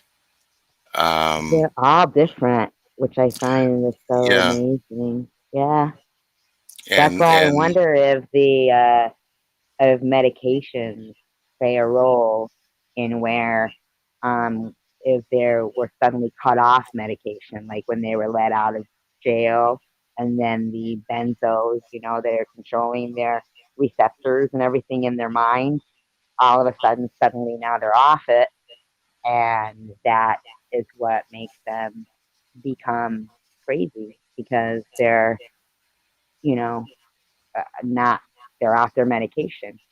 I'm wondering if they all ended up on some kind of a medication that made their brain that twisted not their function. brain chemistry and thinking process. Yeah, And yeah. some, yeah, and some just love to push the boundaries to see what they can get away with.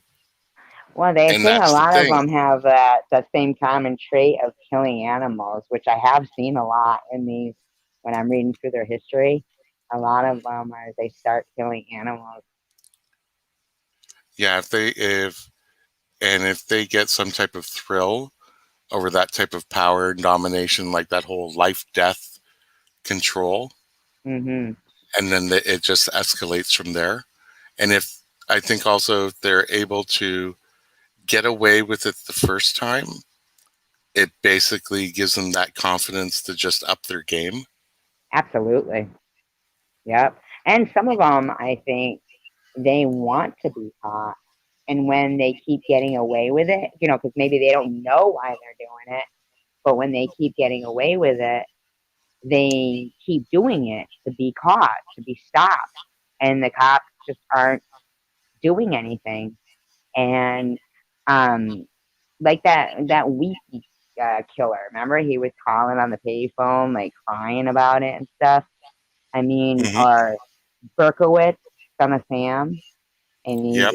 finally when they caught him, he's like, finally, you know, and because he like was parking and bad parking, and then they finally connected the two, and The yeah, Zodiac killer, like sending those notes, taunting the cops.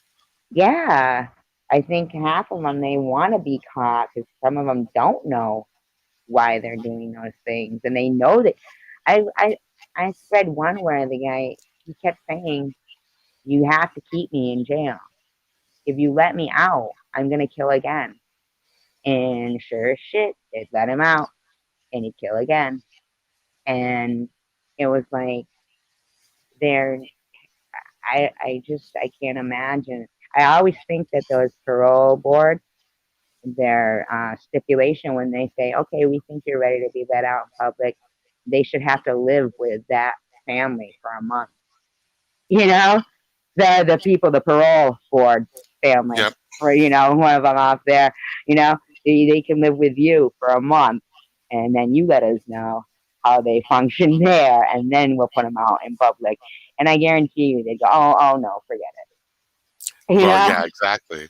When Yeah. when when the people who are making the decisions don't have to live with the ramifications of it, becomes quite easy. Oh yeah, definitely. Just like Aaron Brockovich.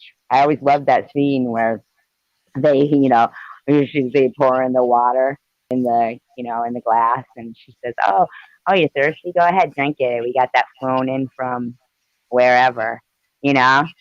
And they Yep. wouldn't touch the water. Oh, Yeah, exactly.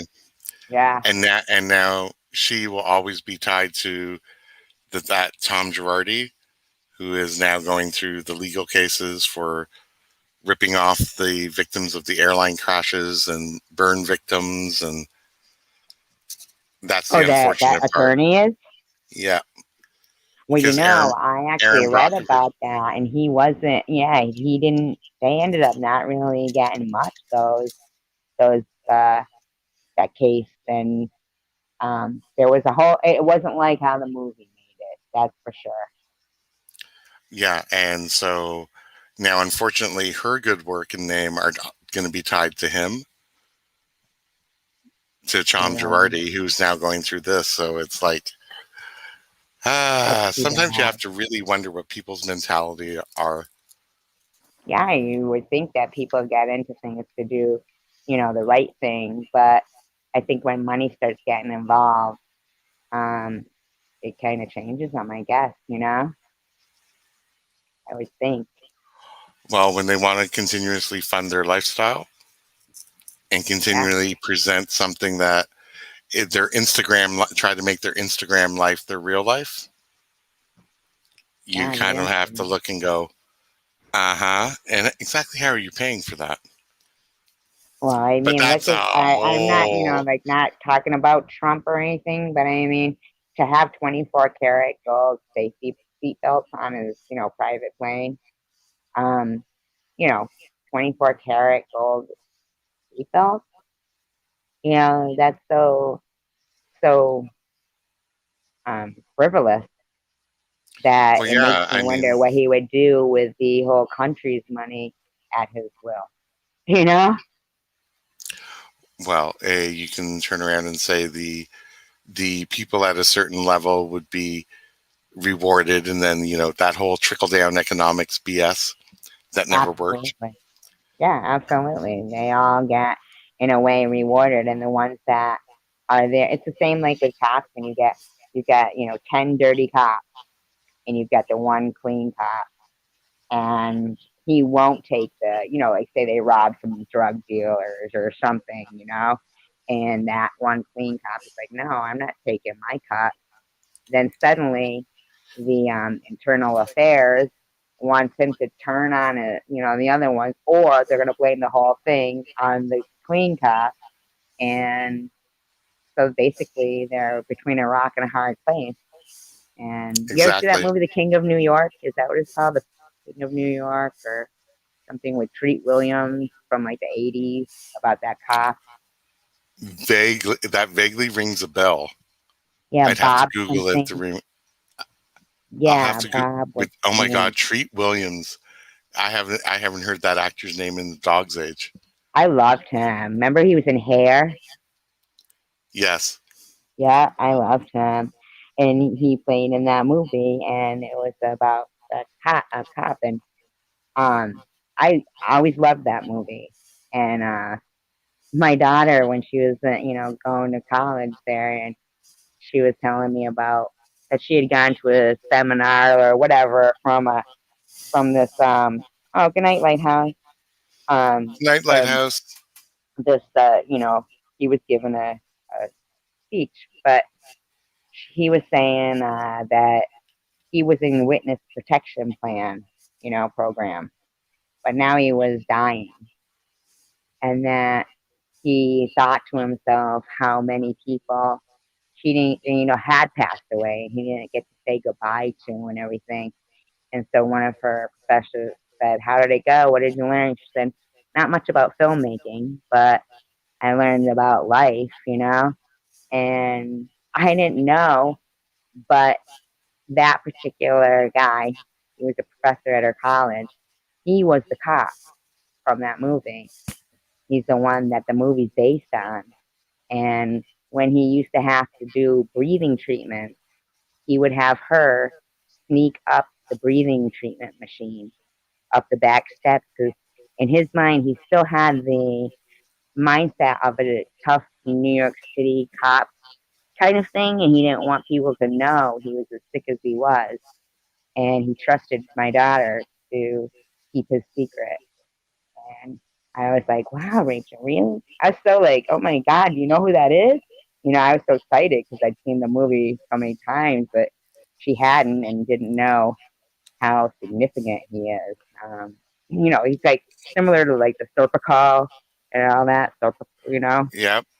Yeah, yeah. So if you ever had a chance to check it out, but Oh, I I'm will. gonna close it up tonight. So, but we Yep. We're can going chat. on. Oh my God, it's just after 5 hours. I know, right? Oh, Probably it's two five hours. thirteen here.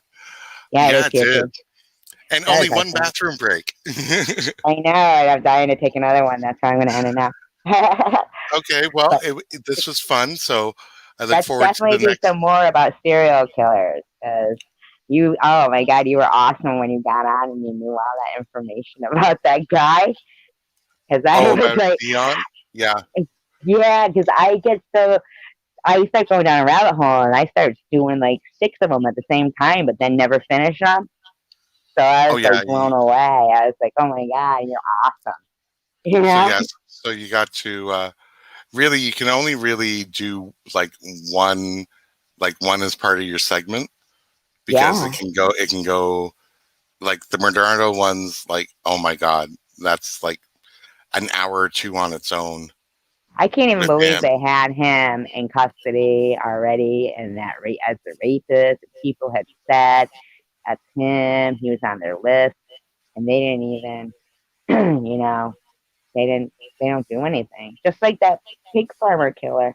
They had they asked him, they go, can we search your premises? And also this like rubber suit he had, that had blood on it.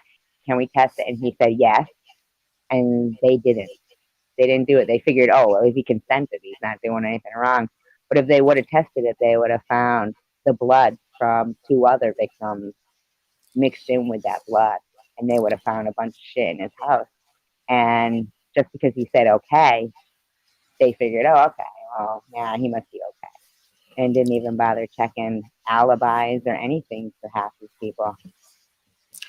Oh, I know. You Sometimes you have to wonder exactly what detective schools that they actually go to. Yeah. How do they become detectives? They're not detecting shit. You know? Oh yeah, oh yeah, Crazy. and same way with the Bernardo and the tapes and so forth that they couldn't find. And Oh, they couldn't find the tapes? no, that's how Homolka cut a deal. Holy crap. I thought they had found those tapes, no? She cut a deal, and she told them where the tapes were. Oh my, see, isn't that disgusting? Yep, Like and she they like and getting rewarded for murder. and the strangest thing is that half the time he wouldn't have been able to have gotten away with what he did if she wasn't with him. Right, right, because the woman makes another woman feel at ease. But I can't even get over the sister part. Yeah, that's totally twisted. Like I don't Oh, even know how their family and that Homolka was, I think, a changed name, or it oh was yeah, her I think maiden so name. too. Yeah, I So think so too. And she was a pretty girl. oh yeah, they made an attractive couple, which makes it Oh, they twice as did. yeah. But that's for Yeah, another show. That's for yes, another show. definitely. Thank you so much, JC, for being here, and I Well, appreciate thank it. you for Everybody inviting that me. in the live stream. Oh, you're so welcome. Please come back. I love it. Well, Anytime you want to continue on the Canadian killers, and I'd like to do more on that highway of tears and all yeah, that. yeah, Yep, that one's really sad isn't it? when you think that there's a stretch that has really no public access unless you can drive a car or own a car. So yeah, I mean, let me know which segment Hello? you let me Okay. know which segment you want to cover, and I'll see what I can find. All right, that'd be awesome. Because I feel like you just imagine. Oh my God, it's far from you though, right? I wouldn't want you to drive down the highway. Oh Forget no, it. that no, that is way. That is, let's see, Manitoba, Saskatchewan, Alberta. That's 4 provinces away. Oh my God, I can't imagine how scared I'd be driving down there. Oh my God, it's Oh yeah, horrible. when they say next gas or rest station stop is 200 kilometers, believe them, it's I don't 200 even know what kilometers, kilometers is. about 110 miles. Oh my God. Isn't that funny how the US is the only one that didn't switch to metric? Yeah, which is kind of weird because all of your scientific discoveries and research is done in metric. Yeah, I remember them trying to teach it to us all again, all in school, and then they just gave up. They said, "Forget it." It's all Yeah, based on 10, 10. yeah, I don't even know. They just gave up. They were like, "Forget it. We're done." Oh, I can remember the amount of people who turned around and when they were driving up here when they first switched over, and the cars didn't come with miles and kilometers per hour, Yeah. and they would so many speeding tickets. Like, well, I am doing 60. You're doing 60 miles, not 60 kilometers. Well, what's the difference? About 40 miles per hour. It's Oh my God, that's oh yeah. crazy. So now if you ever see a Canadian car, it has both. It'll have the Oh, kilometer I wonder if speed. mine does. I'll have to look and see. Yeah, the next time you go for a drive or so forth, see if on the speedometer whether it's strictly in miles or if it has miles and then kilometers. I will, because I never even noticed. I'll check it out. All right, guys, so much. Thank you. This was a nice chat. Thank you so much. No problem. Everybody have a great Yep, Saturday, yep, and everybody. Sunday, right? No, Saturday. Oh, it's thank God. Saturday. No, don't say Yeah, Sunday. That means the weekend's almost over. I know, right? Saturday. Yay. Yay, Keep it's having Saturday. tacos, everyone. Yeah, bear hugs. Just have a great day. Bye, JC. Bye, Bye. everyone. Bye.